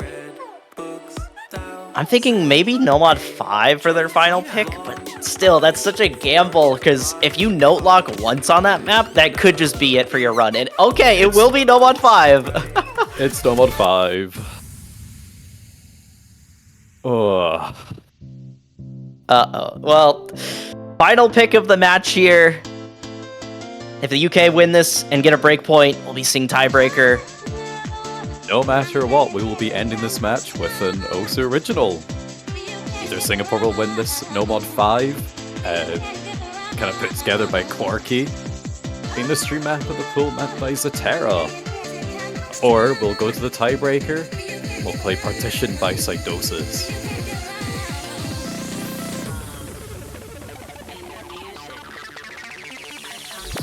Yeah, we've got quite a long map here. It's one of the longer maps in the pool at 3 minutes, 23 seconds, so strap yourselves in as we've got quite a few streams to go through. Streams that are just not it's not just 1-4 this time around, they actually do have some 1-6 in there, so it's going to be very tricky to hit them consistently, especially with an OD of 7.4. The pressure will be immense for both of these teams. Definitely. Singapore probably just wanting to close this out to trying to go to tiebreaker here.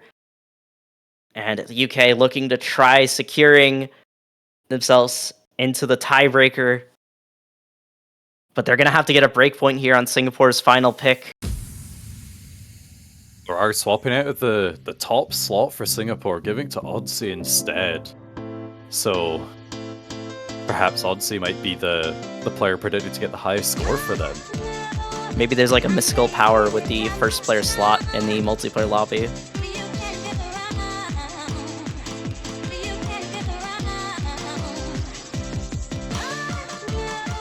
Yeah, making the stream map the one that you have to play at this stage is brutal. I know, yeah, just trying to hit these streams with nerves. The Like amount trying of despair you will feel when you note lock that stream will be awful. If anyone ends up note locking, it feels likely, but you never know. And now we're starting. BPM streams with 1.6 scattered in between. So far, everyone holding on to a full combo. Both teams just going back and forth on the accuracy department. Basically tying right now. Yeah. Only one SS left in the lobby from over to Hedge.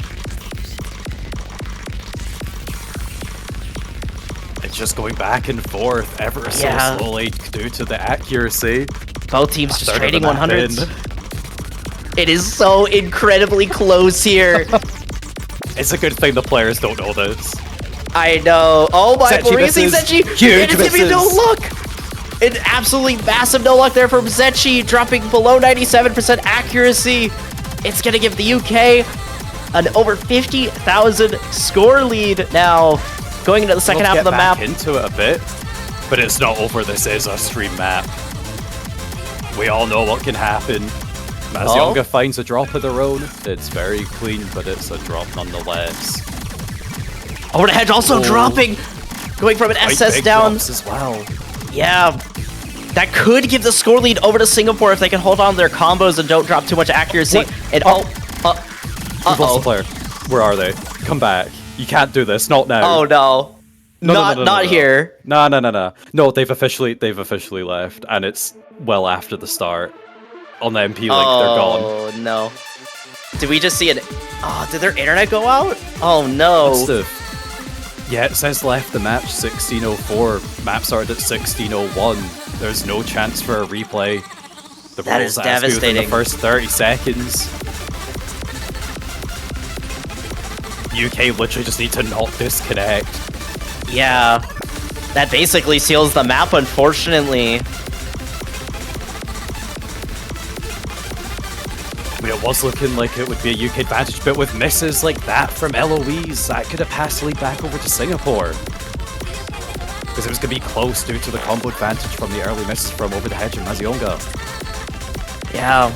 We still have two full combos from Blarg and Odyssey. Still super solid scores here from Blarg and Odyssey. I wonder if maybe there's the possibility that Zetchi is still playing the map, they just disconnected from the lobby. We'll have to wait and see what the referee's decision is on that. Yeah, I'm not really sure.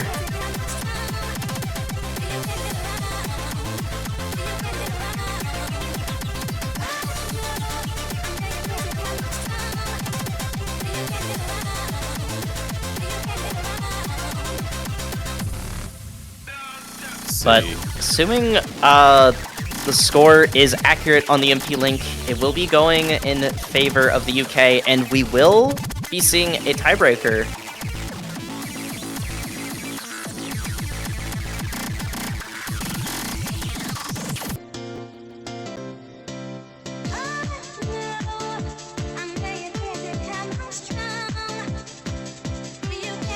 Seeing exactly what is it determined as. The point goes to the UK.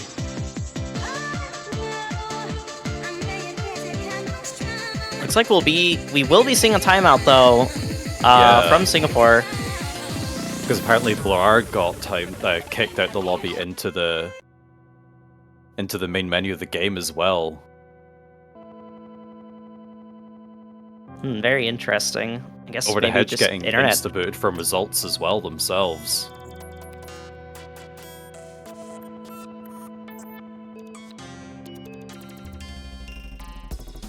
But yeah, we'll not let that spoil the fact that we are at tiebreaker on our final match of the semis.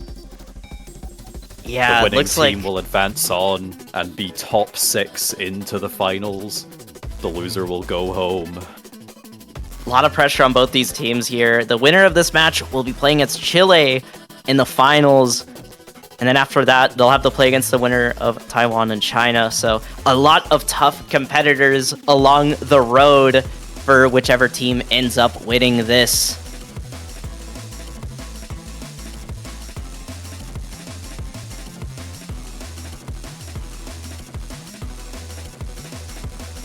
Yeah, they're kind of taking their time to make sure that they've got all their players in order and check. Decide who will be playing the map and who will get to spectate.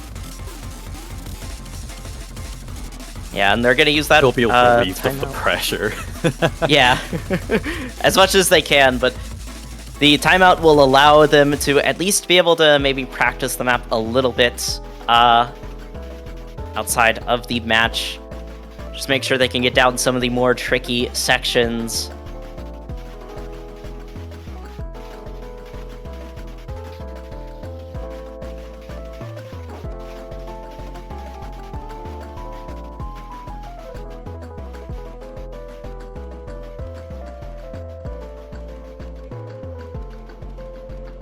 Kind of curious what rosters we'll see from both of these teams. I'm kind of thinking the UK might pick a similar roster to what we might have saw on Nomad 6, potentially.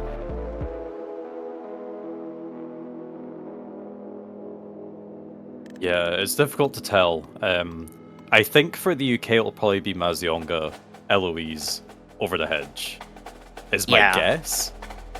And for Singapore, it'd probably be Florard, Zetchi, Odyssey would be my guess there as well. Yeah, those seem to be the main three for Singapore so far, as Singapore has only really been swapping out like one player, maybe two at most. But I feel like the UK has kind of had a lot more dedicated skill set players.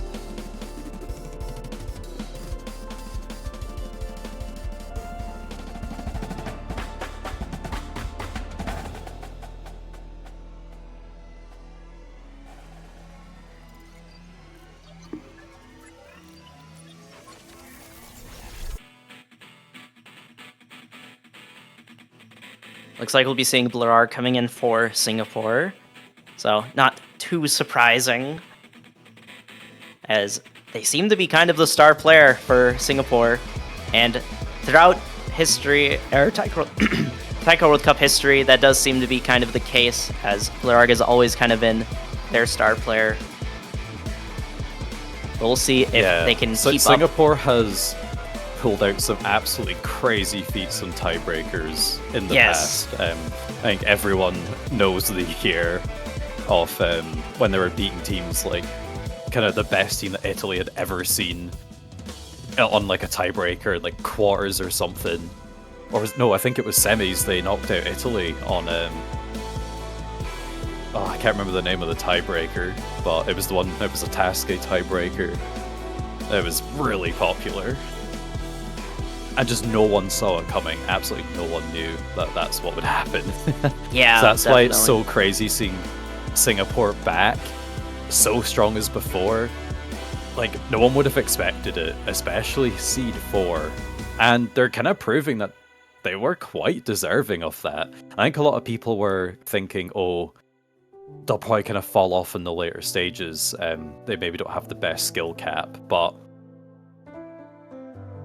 here they are in tiebreaker, trying their best to get into the finals. Yeah, I will say, Singapore is one of those teams that has shown that they can perform in tiebreaker situations. So it is a little bit of a scary team to face off when it comes down to the final map of the match, as they have shown in Taiko World Cup history that they are capable of doing it. and making it through to the finish line at the very end. And I cannot wait to see what the result of this match is here. Interestingly, I was slightly wrong about the rosters, as Nathaniel will be playing for the UK. Perhaps just feeling a bit more confident on the bursts and the kind of speed section towards the end of the map.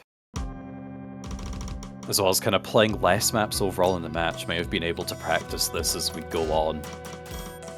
Yeah. So that could be coming in handy here on the final map of this match. One team will be going home after this. One team will be advancing into the finals, getting into the top 6 of this year's Taiko World Cup. We'll be seeing the first miss of this map here from Odyssey. Wasn't too bad of a drop, but with so much map left to go, it'll probably come down to a lot more than just one small miss in the beginning, especially with as tricky of a map like this. And it is actually going to catch Odyssey off guard a little bit. A couple more misses coming in from them. Going to give the UK a bit of a score lead here to start things off.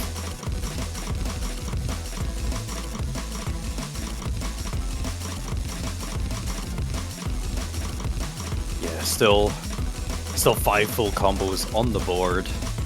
Accuracy very much in favor of the UK so far. As we get into the first Ki here. Oh, Zetchi picking up on this. Misses. Blurari, the last full combo for the side of Singapore here. A lot of pressure on them, but their accuracy in combo is looking really solid here in the first half so far. Still somewhat close, but those misses are going to side things. Although Nathaniel does pick up one miss on the slowdown. It's going to help out Singapore a little bit, but it was just one small little miss. Not really too much of an accuracy drop either with it. It was on Singapore a bit of a combo score advantage.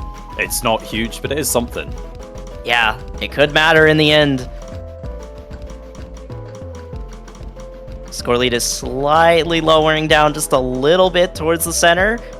Still though, we have a whole other half of the map to go here. So much pressure on both of these teams.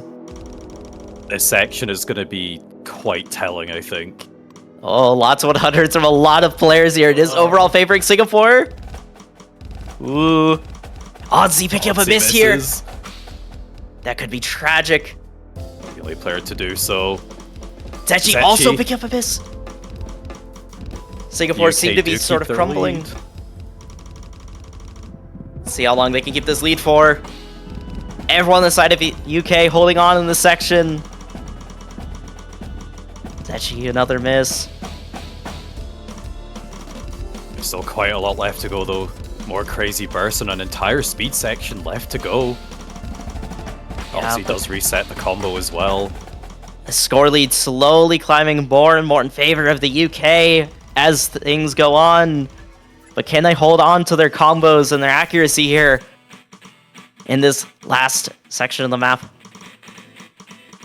There is still definitely enough map here for a comeback. It is not sealed just yet. 2 really significant breaks from the UK could give Singapore the lead back. The speed section is not easy, some of the patterns are very tough. Let's see if the UK can hold on. The density is quite high as well in some of it. Just here. Oh, Eloise gonna finds catch misses. Zetchi's gonna trade it. Zetchi, more misses. Oh no. That's gonna give the UK an ever-growing score lead. Almost reaching 100k, and it looks like we'll actually be seeing over 100k score difference between both these teams. This is the outro. There's no difficult part of map left. It looks like it's a sealed fate here, potentially. Seems like the UK, despite the early break point, will be taking the victory of this losers bracket semi-finals match against Singapore and advancing on into the finals, facing Chile next weekend. Yeah, the United Kingdom, despite being down for almost the entire match since Singapore's early break point, looks like they're going to be the ones to actually claim the victory for this match and move on to the finals. Absolutely insane scores here from Blurarg and Mazionga, picking up full combos. Blurarg in particular, 99.5% accuracy. Incredibly solid scores. And the supporting scores there from Nathaniel and Release from the side of the UK are incredibly solid. I cannot wait to see how this team faces off in the finals, starting with Chile. 100%. I mean, I'm also just very excited myself, being a UK player and seeing all of their hard work pay off. Kind of getting seed 10 and proving that you know, they weren't going to settle for that. Guaranteeing top 6 now. And I imagine they're going to keep pushing as far as they can.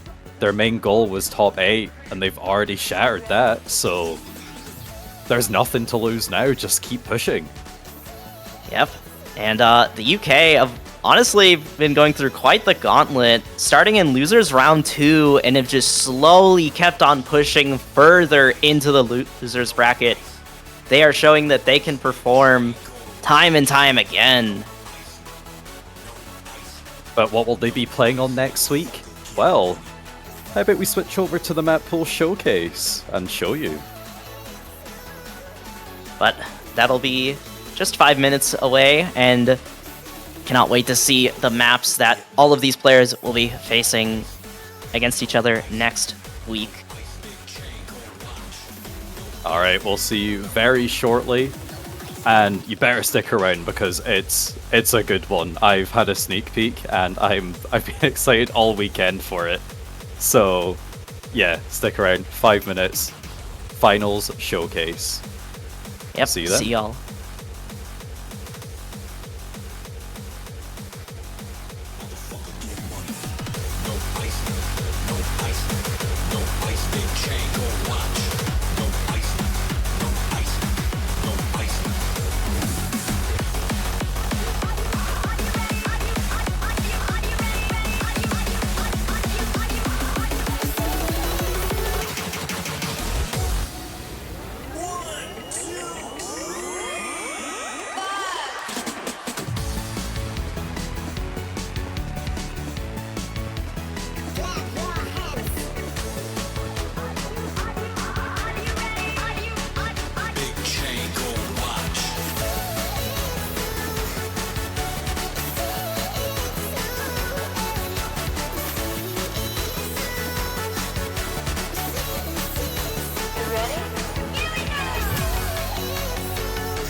Kui.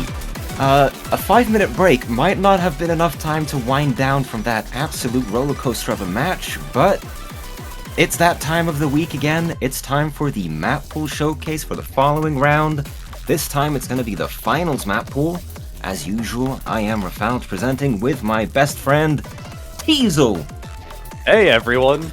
If you're sick of me, you might need to head out, because I'm going to be here for the showcase as well. I'm really excited to present this one, because the pool just looks absolutely amazing. And with the teams that we have lined up to play this, I think if, we look back to the past couple of weekends, crazy stuff has been happening, and I very much expect that to continue. So yeah, I'm just really looking forward to seeing how the teams perform in this and kind of their thoughts and opinions on this as well. So might as well not waste too much more time and just jump into it.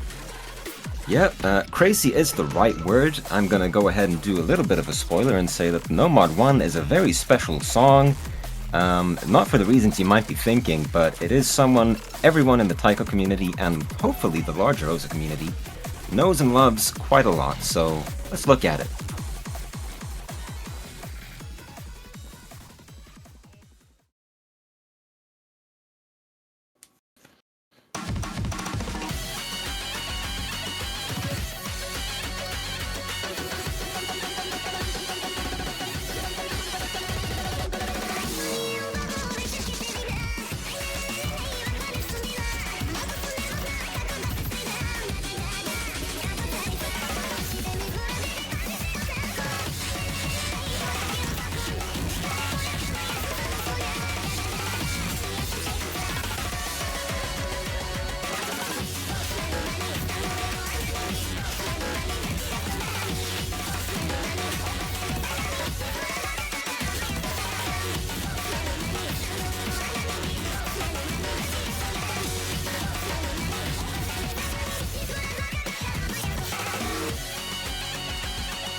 Alright, there is your No Mod 1.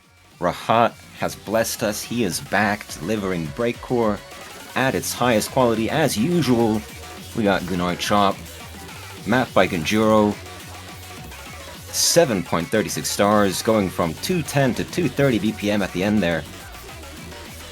Sort of continuing the trend of No Mod 1 being bursty and very doublet focused, but, just ramping it up. It's likely going to be one of the most simple maps, but what do you think? I mean, I think it's totally fair to have like a more simple map in there. Just kind of for balancing reasons. It gives like some of the lower seeded teams a couple of options as well. And I mean, accuracy battles are kind of a skill set within their own right. Have you ever tried to purposely SS farm maps? It's pretty tricky. Yeah. So, doing it on such a cool song by such a loved and respected artist as well, it's really, really great to see. And of course, Genjuro being such an amazing mapper, it's pretty much the perfect collab. I mean, very Rahat's the happy one to who have made it them. for us, so thank you to Rahat. Yeah, Check it out on absolutely. SoundCloud in a couple days or something when it's finally up. But that is your Nomon 1. There is more to go, so let's just continue and go to Nomon 2.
Terminal 1, 2, 3, 4, 5, 6, 7, 8, 9, 10, 11. Finally, someone picks up and it's the 11th one, delivering Echoes, an absolutely both wonderful and nightmarish song.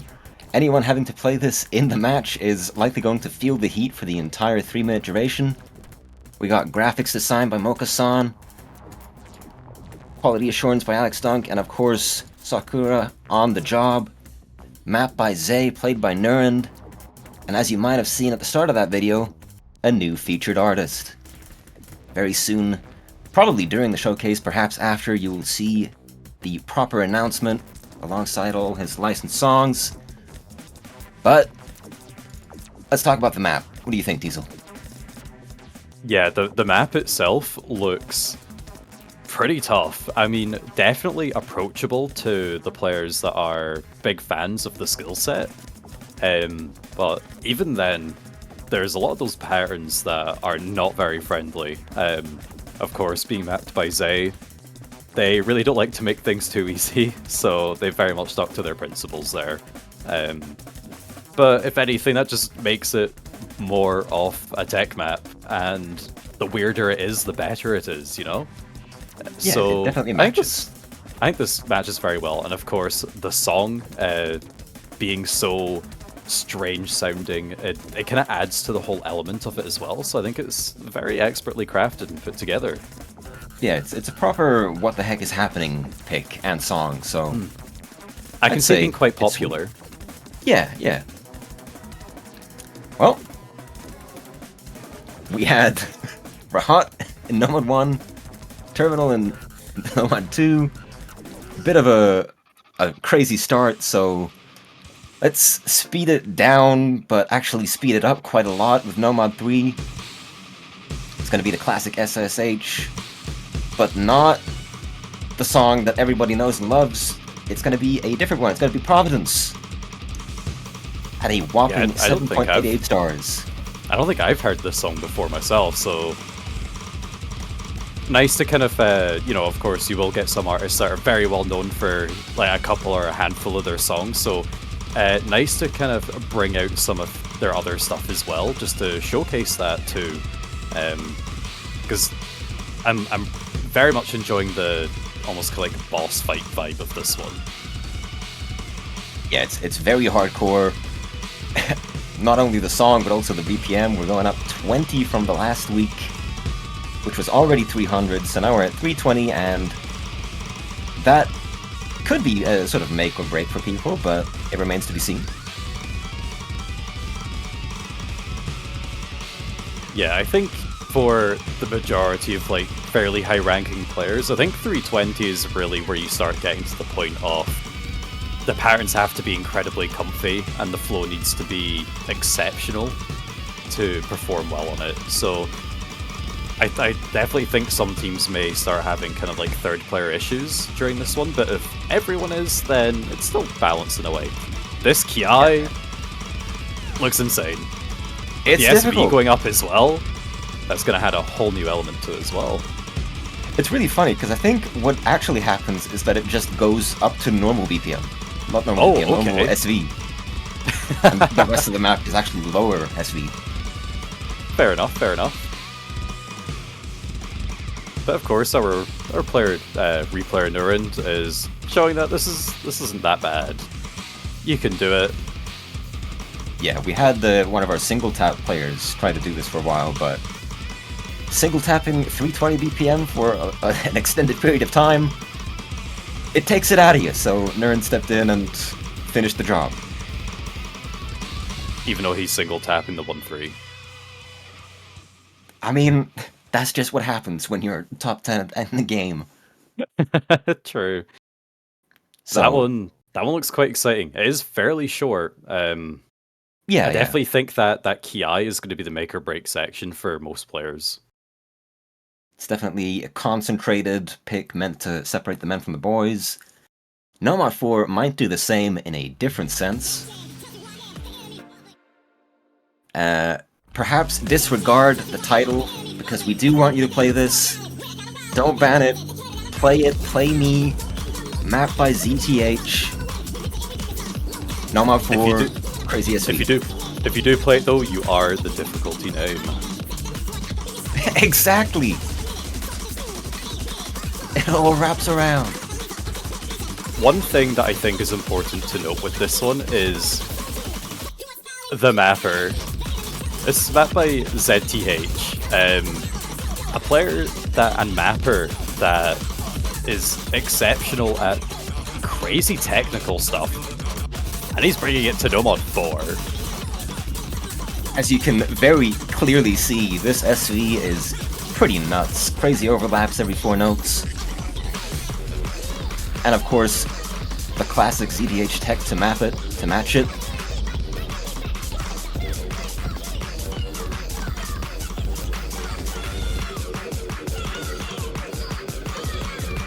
Oh, we're speeding up. It'll speed up. Single flying notes. And this part is super fun because, as you can see, there's a tiny sort of offbeat break.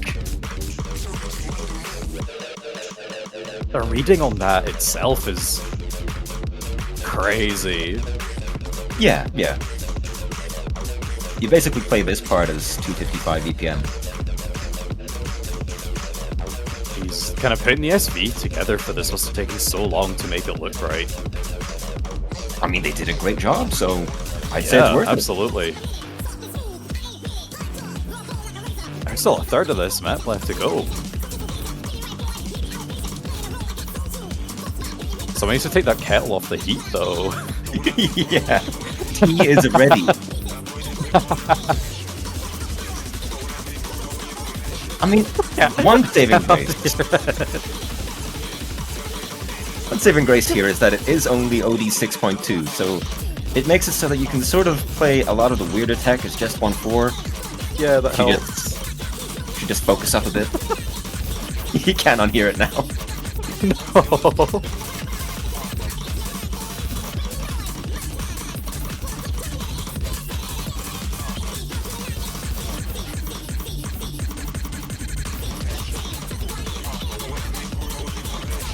Okay, I think I'm better. Alright, we're back. Yeah, we're so back. This map is insane. Yeah, that ending stream just never lets up, and the patterns get a little tricky too, so it's very easy to just lose it there. Just like Teasel did at the tea kettle. But speaking of this one streams, is gonna require a lot of practice. Speaking of streams, we got a No Mod 5. It's gonna be Big Hat Logan with T and Glorp. No. T.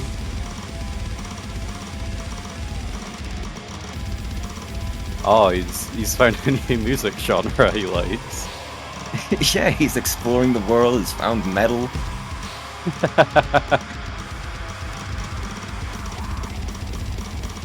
Alright, so we once again have a stream mapped by Zay.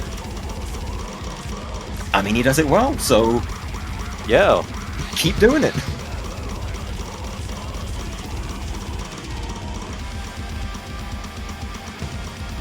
This is going to be fairly similar to last year's map, which was also a Zay map at 240 BPM, so it's comfy, but extremely straining nonetheless. I mean, if anything, kind of having it be the same map or same BPM, that means technically you could go away and practice last year's as well if you want to still kind of practice the skill set but not play the same map over and over, which could potentially kind of be a good advantage, kind of keep your mind fresh on it and not get mind locked, you know? Yeah, if you feel like you're losing your mind playing this one, go play the other one and you'll still do fine.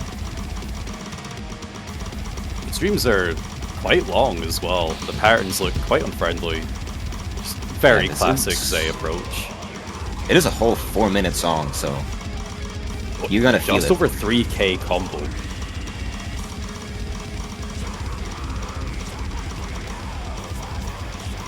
How many players will dare to FC this one? I mean, hopefully quite a lot. We got a classic 1-3 stream here. It's not metal without it. Absolutely.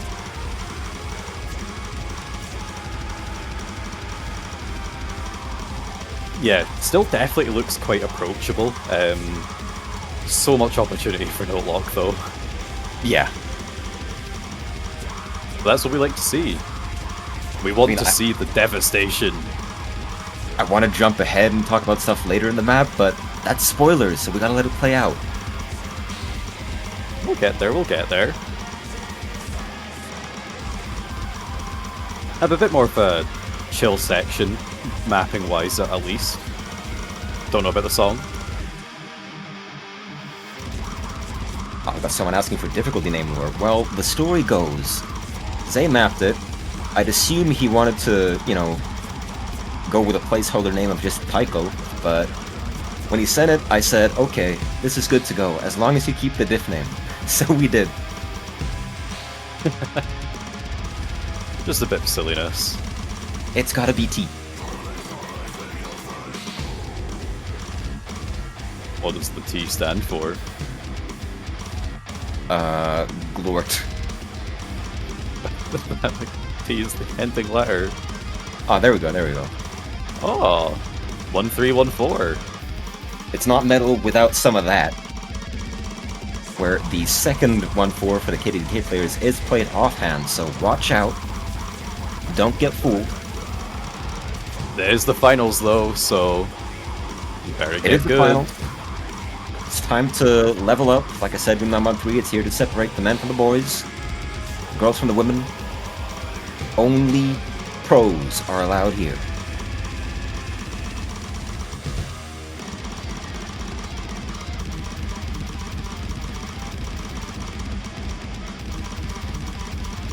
Of course, the outro is not going to be very kind to you, these long streams.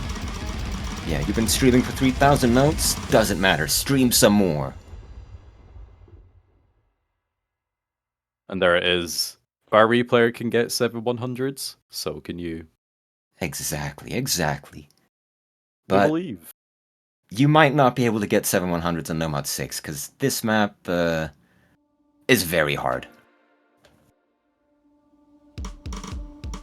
So hard, in fact. Not sure what to expect on this one, but it has so much potential.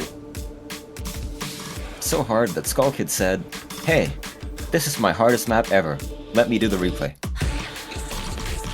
So, okay, yeah, go for it. This map is very, very short, I'm noticing. 1 minute 47. It's short and it's jam-packed. Oh yeah. There's a lot of 1.6 and 1.8 in there.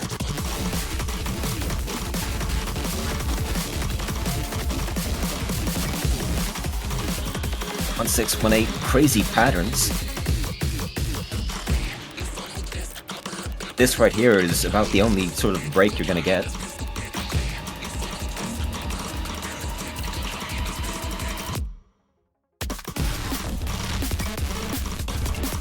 And then you just go right back into it and hit these incredibly mashed screens.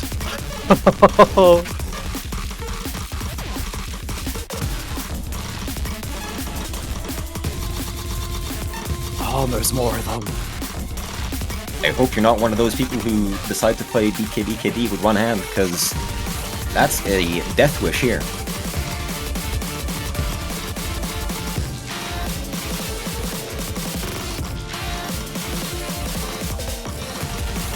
Of course, with some of these 1.8s being longer as well, just to be able to switch between these really fast bursts and just slower kind of 1.4 is crazy.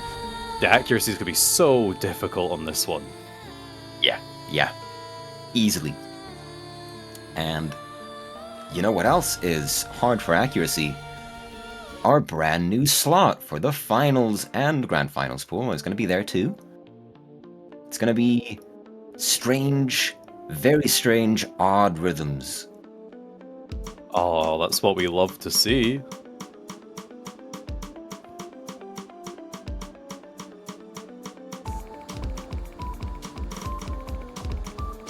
And who else to map odd rhythms than Rise? Starting it off not too bad. Not too bad, but this is Nurend, and he only got 90% on this, so it's gonna as you can see, Wait, quickly ramp up. 90? Like 90? Yes. Oh.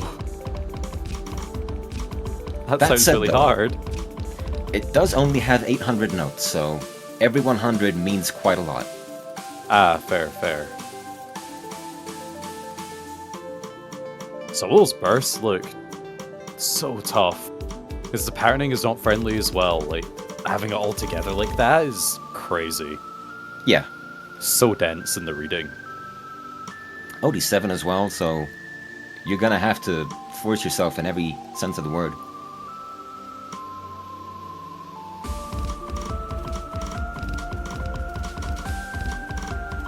There you go, it begins.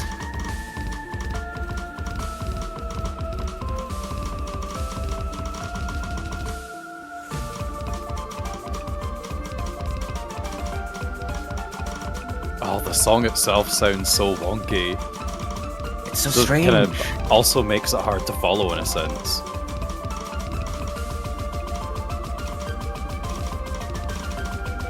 Much higher Ironically SV enough. section. Yeah, I was gonna say this is probably the easiest part of the map.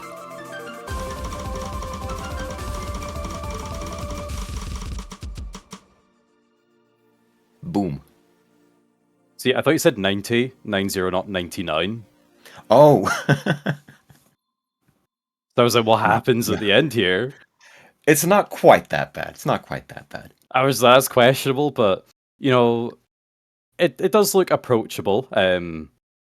Like, it's going to take a lot of practice, and I wouldn't see teams kind of getting, like, three-way full combos in this sort of map. But it definitely seems like more one of those ones where it's just, you got to hope that your team score is higher.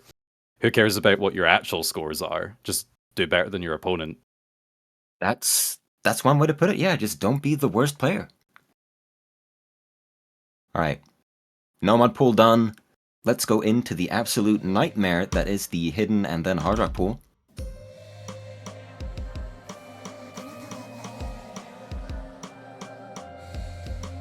We have Shokan mapping this one. Shokan mapping it and playing it. Only 6.5 stars? It can't be that hard, right? Surely not. But it's gonna be Supire, which means the weird drum and bass is back in full swing. This time with hidden, forced onto you.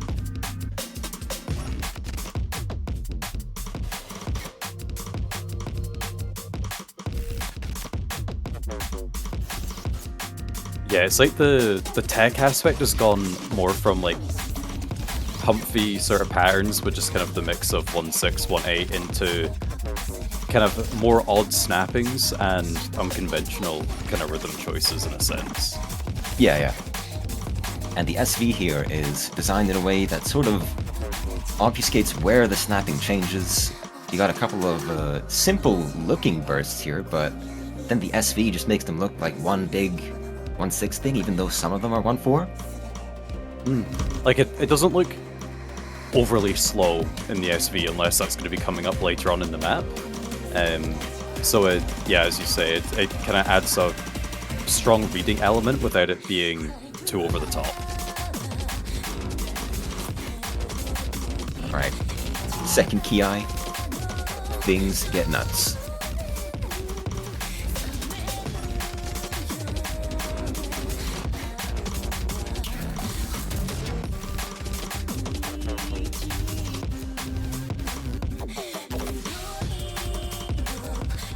Okay, yeah, so we do still... Big long stream here at the end with a bunch of 1-6 mixed in. Yeah, still going and down far from fairly easy slow. patterning. You got a KDKK 1-6 there. Ooh.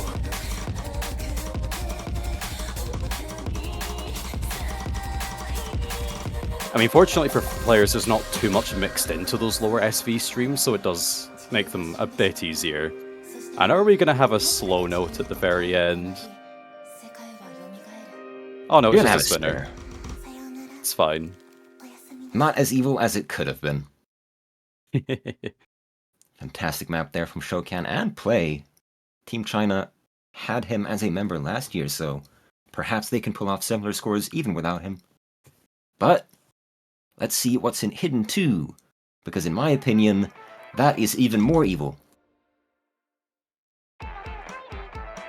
I've got something a bit faster, 230 BPM, but I'm seeing that BPM fluctuate between 75 and 299.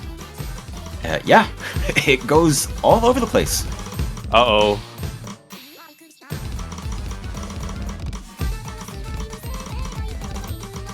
It's also fairly short, just under 2 minutes. Yeah, as is the case with most Cosmo songs, the BPM is designed in a way to give all rhythm game players the finger. As you can see in that slowdown stream, and whatever the heck is happening here. These overlaps, looking really tough. I'm struggling to read them myself. They're actually not that bad. Might just be the kind of difference of watching it for the first time and actually kind of playing it. Yeah, that incredibly that fast goes swing section. Fast, yeah. That's hard.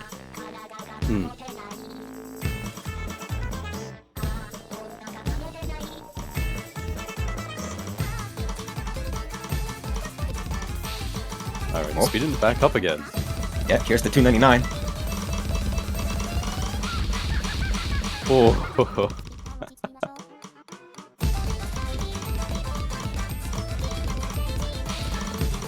there you go. Nice and comfy 230 BPM here. Oh, never mind.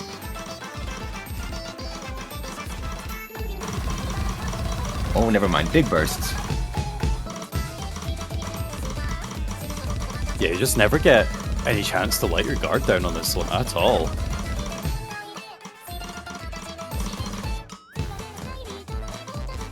No chance to let your guard down. But the end just sort of repeats the comfiness of the first part with some simple swing. You love to see it. And there you go, an absolutely crazy hidden pool, which means the hard rock pool has to be the nice one, right? Right? Looks directly into the camera, right? No. Of course. Oh, Wrong.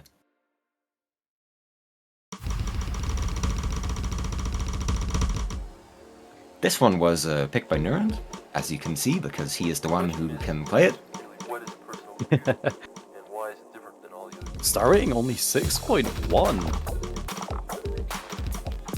I see what's going on here.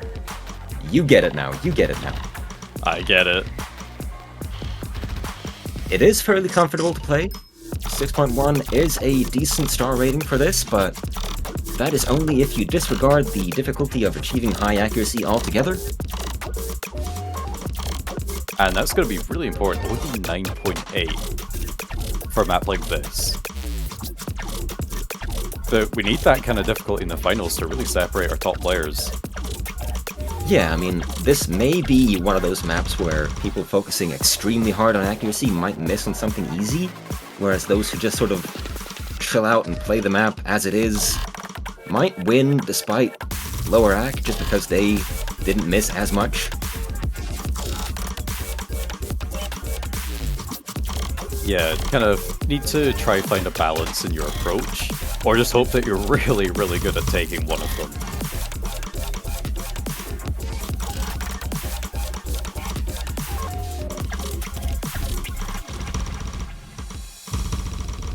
Alright, little break section here.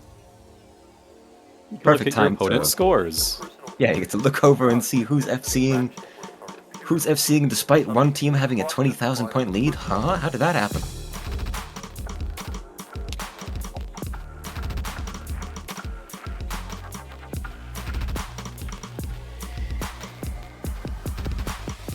Right, break time's over. Back into the weirdness.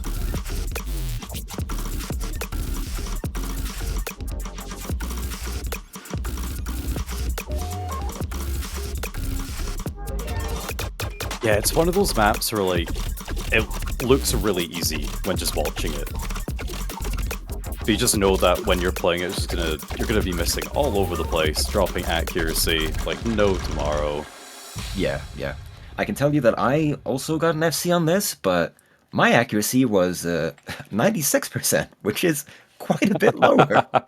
Yeah, just a bit. And of course, since this game mode is fairly focused on accuracy, it's going to make a huge difference in the score. Yeah. especially with only 964 notes. Mm. Does Hard Rock 2 have more? It does! Who could have seen that coming? Who could have Not seen... me, because the notes are too fast. Yeah. 7.89 stars now. Goes absolutely insane.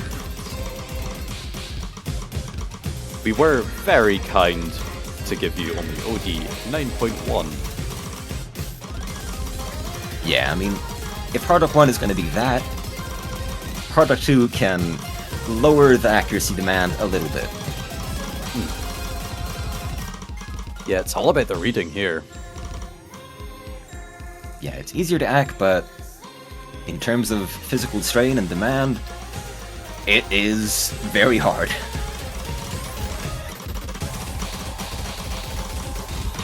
Going into this 11-4 section, yes, that is a measure that some people use. Quite a few finishers as well scattered in with this. Yeah, this, in terms of SV, goes up to a little over 250.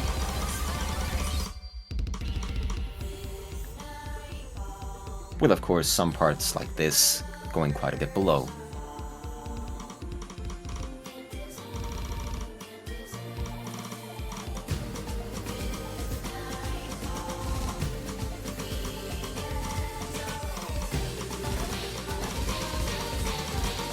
Building up to the last key eye. What the heck What were are you those waiting there? finishers? SV is so high.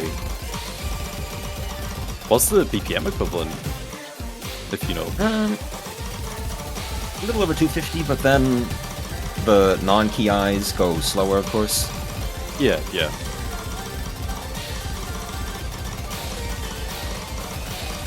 Yeah, very, very demanding of our players here.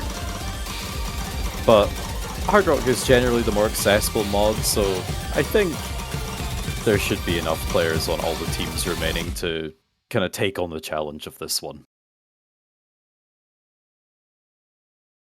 Alright. You are now out of the hellish mod pool. Let's move into DT. It's What's time that? for another classic.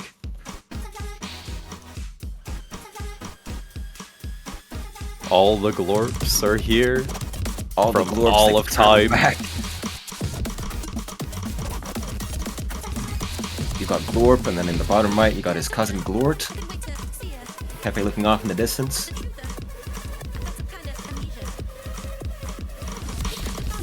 And of course, you also have Nowhere's Time Traveler, mapped by Foxroot. Yeah. Classic artist, classic song. So it's interesting seeing it here as the double time one. It's not something I would have expected. Yeah, it's much more tech heavy with these doublets than the commonly known SV maps. Sort of a continuation of the last week's map, but with a lot more bursts than streams. Yeah, paired with the, 240 BPM, I feel like some of these would be very easy to miss on.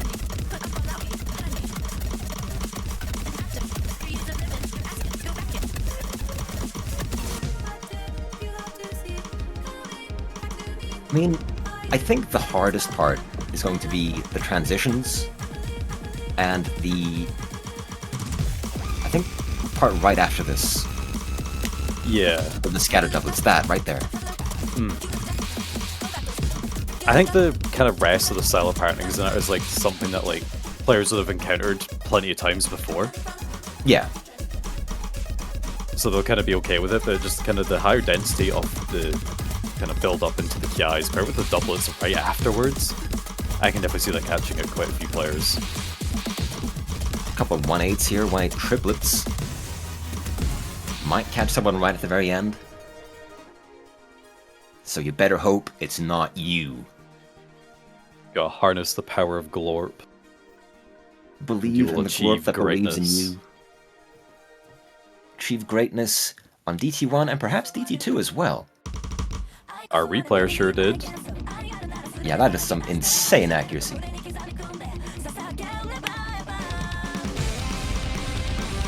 Once again, it's going to be OD 6.5, 270 BPM, but much denser than last week.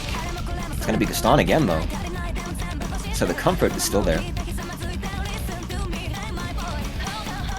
Yeah, kind of sticking with the same style overall. It seemed to work really well, so why change it?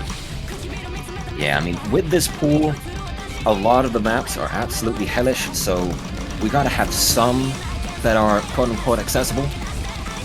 I say quote-unquote because this is still a 7.5 star 270 BPM map. I mean, we are catering this to the best of the best.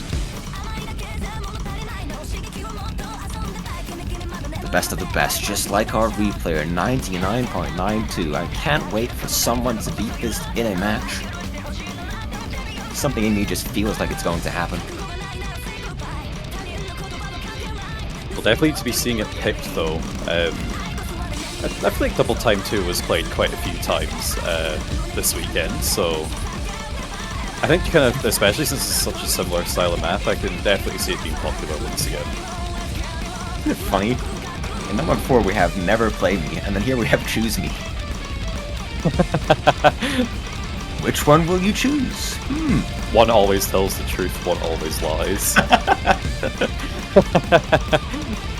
Classic extremely long stream and a 1/3 there to trip you up right at the end.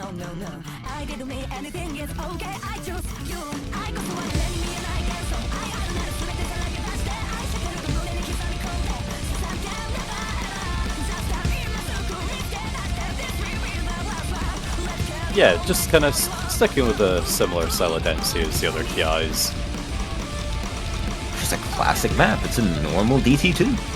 Yeah. Just very hard.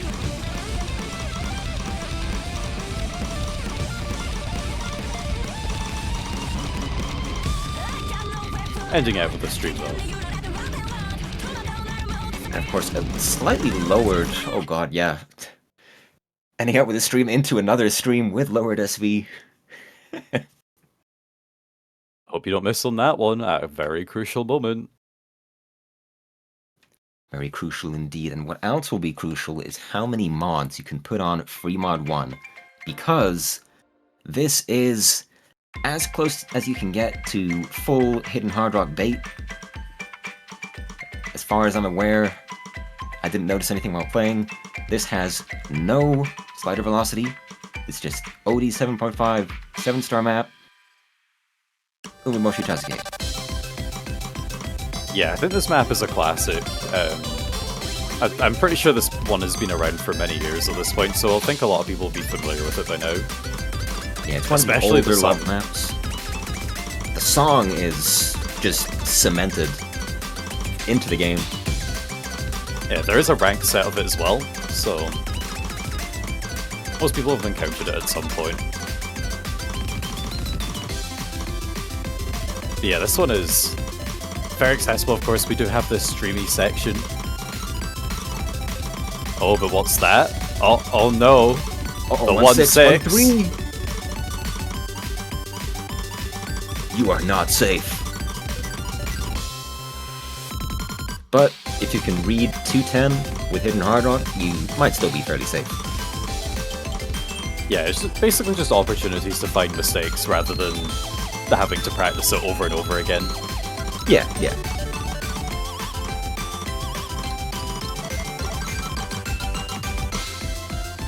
Classic doublets, bringing you right back to 2018.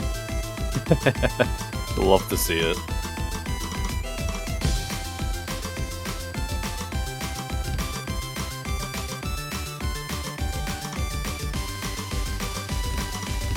Of course, we have a very short break. Yeah, this is about the only SV in the map. And even Tiny then, bit of it's not slowdown. that slow. Yeah.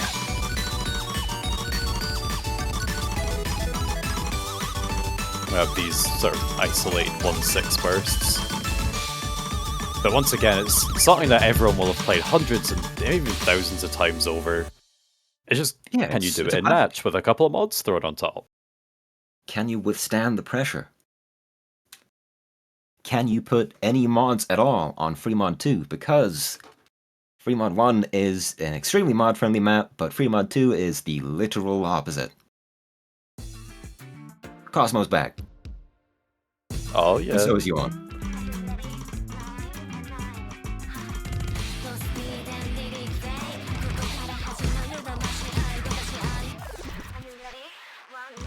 I'm not sure what to expect for this one.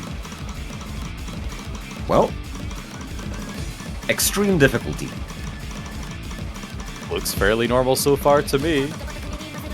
It's slightly slow. It's slightly slow, but the problem is the rhythms and patterns, because it is just so easy to lose all your focus. Yeah, I can very much agree with that sentiment. It's one of those cases where it just looks so simple, but throwing in a bunch of even-put patterning into these sorts of things just adds a whole new layer to it. Yeah. As you can see, the main parts are going to be anti-hidden. That funny 1-6 there. Cat starting with another cat behind it. And going into the slowdown.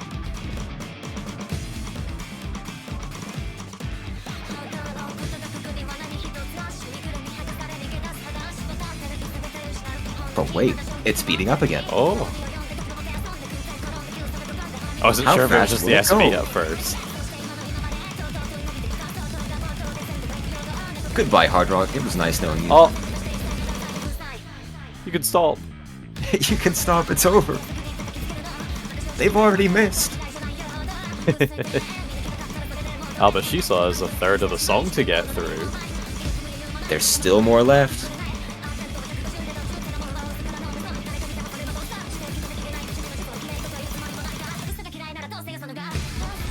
Big speed up on that pattern there, which has several hand switches. Watch out, KDDK players.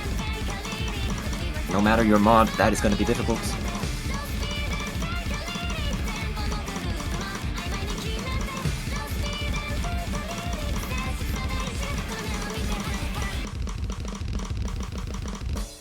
Drum solo, that's it.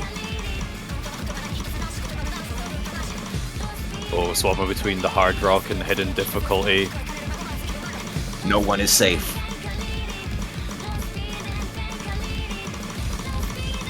No one's safe from these 1-8 either, especially not Hard Rock. Look at that speed! Oh. This song name It's is a only fair. complete lie.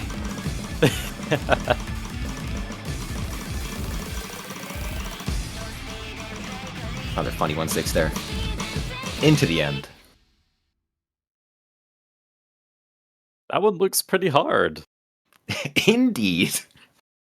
So maybe it's better to play it safe and only play with one mod, but you know, One give mod, it your best try. maybe no mods in case you want to play it safe, because it's very easy to just lose it. Moving into tiebreaker. I am so excited and happy for this. Yep. Yeah, this was a surprise to me when I put into the TWC server. I need this song in Taiko. Someone map it. I was not aware of it being used as the tiebreaker in the slightest. Every single time Teasel's gone, oh, we need Ruin and Cascade. We need it so bad. I'm sitting here thinking, yeah, we sure do. Yeah, I'll see you in a couple of weeks. So here it is, the song from the 7-Key World Cup semi-finals by Kanamiko. It's Ruin and Cascade, making its debut in the Taiko World Cup, mapped by Altair. I think most people will probably be familiar with this one now, and if you're not, you're gonna love it. Love it. Altair is known for his absolutely insane marathon-length maps, and this one is no exception. It says 7.84 stars, but it may as well be well above 8. Unfortunately, for the betters, it is not, so those who bet on under 8 stars, congratulations, you win.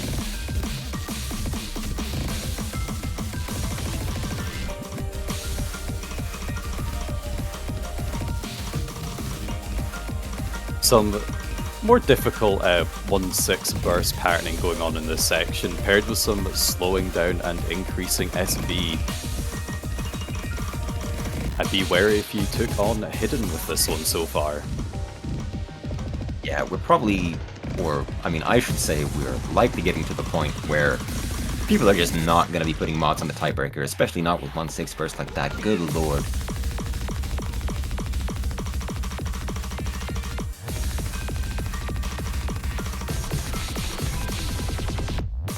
We've got some funny finishers going on there.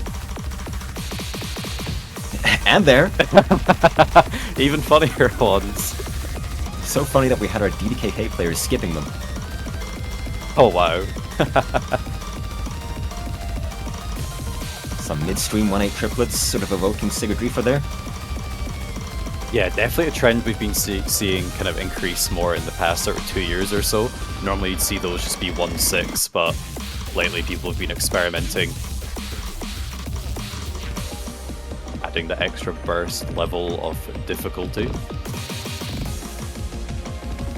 Evil finisher. Alright, now we're slowing down into a tech section. One might think the higher density snapping would lend itself more to high SV, but no. You get the, I guess, worst of both worlds? Higher mechanical difficulty and higher reading difficulty. But here's the higher part. I think There here the you go. density does increase a wee bit as well here. Yeah, what does increase is the BPM, I believe. As you can see, the song goes from 160 to 230, and I believe that is a part on the higher end. But we have a bit of a break here. A break with notes, so you do not get the chance to look at your team score here. Time where you can potentially consider your final moments in the World Cup. Will you win or will you lose? Will you take the chance while you have it? Will you fall Get into to ruin? top 3? And a very long build up into the final Ki.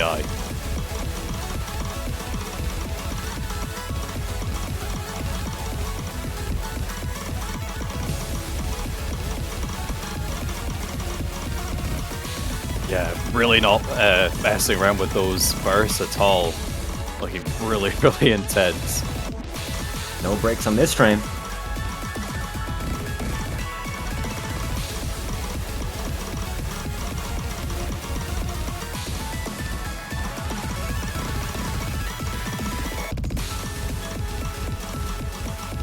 There you go. Slightly easier part.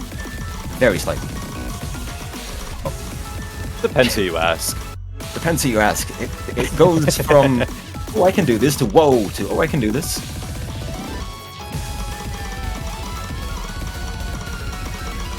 Alright. SV increase and decrease streams. With all the bursts from 4. Penultimate moment in the map. Oh, what is that? Crazy finishers.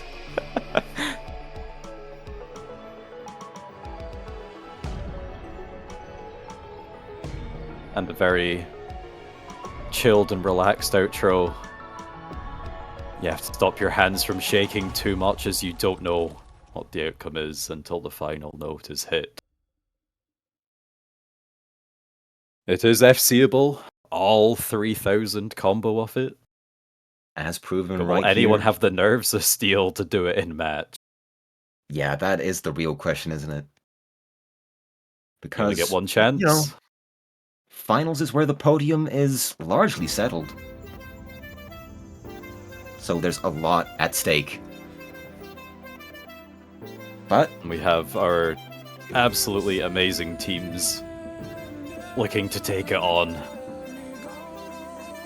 Well, we'll be determining our top 3, our podium teams for this year.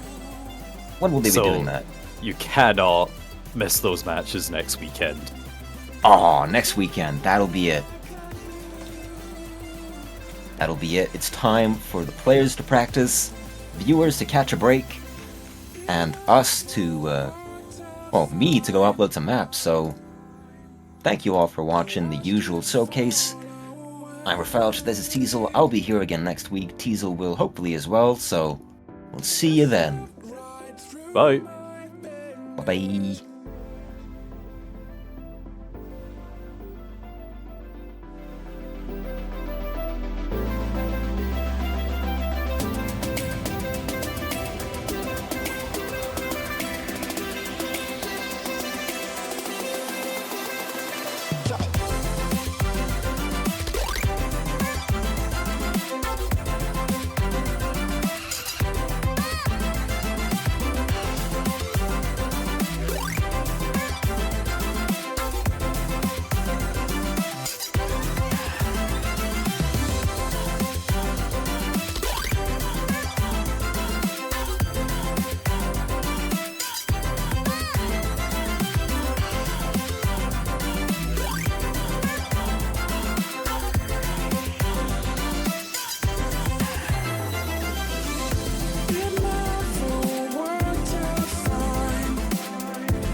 It slipped right through my fingers.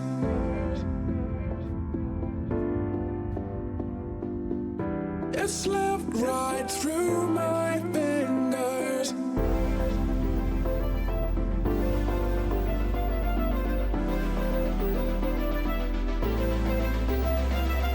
You said never let me go.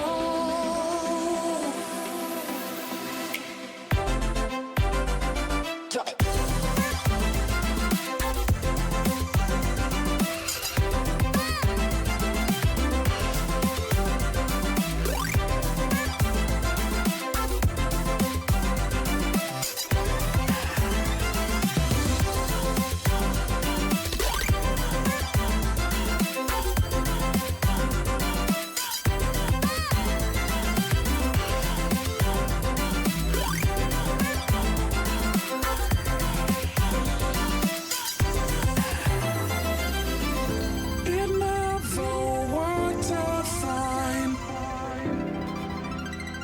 I watched it fall away.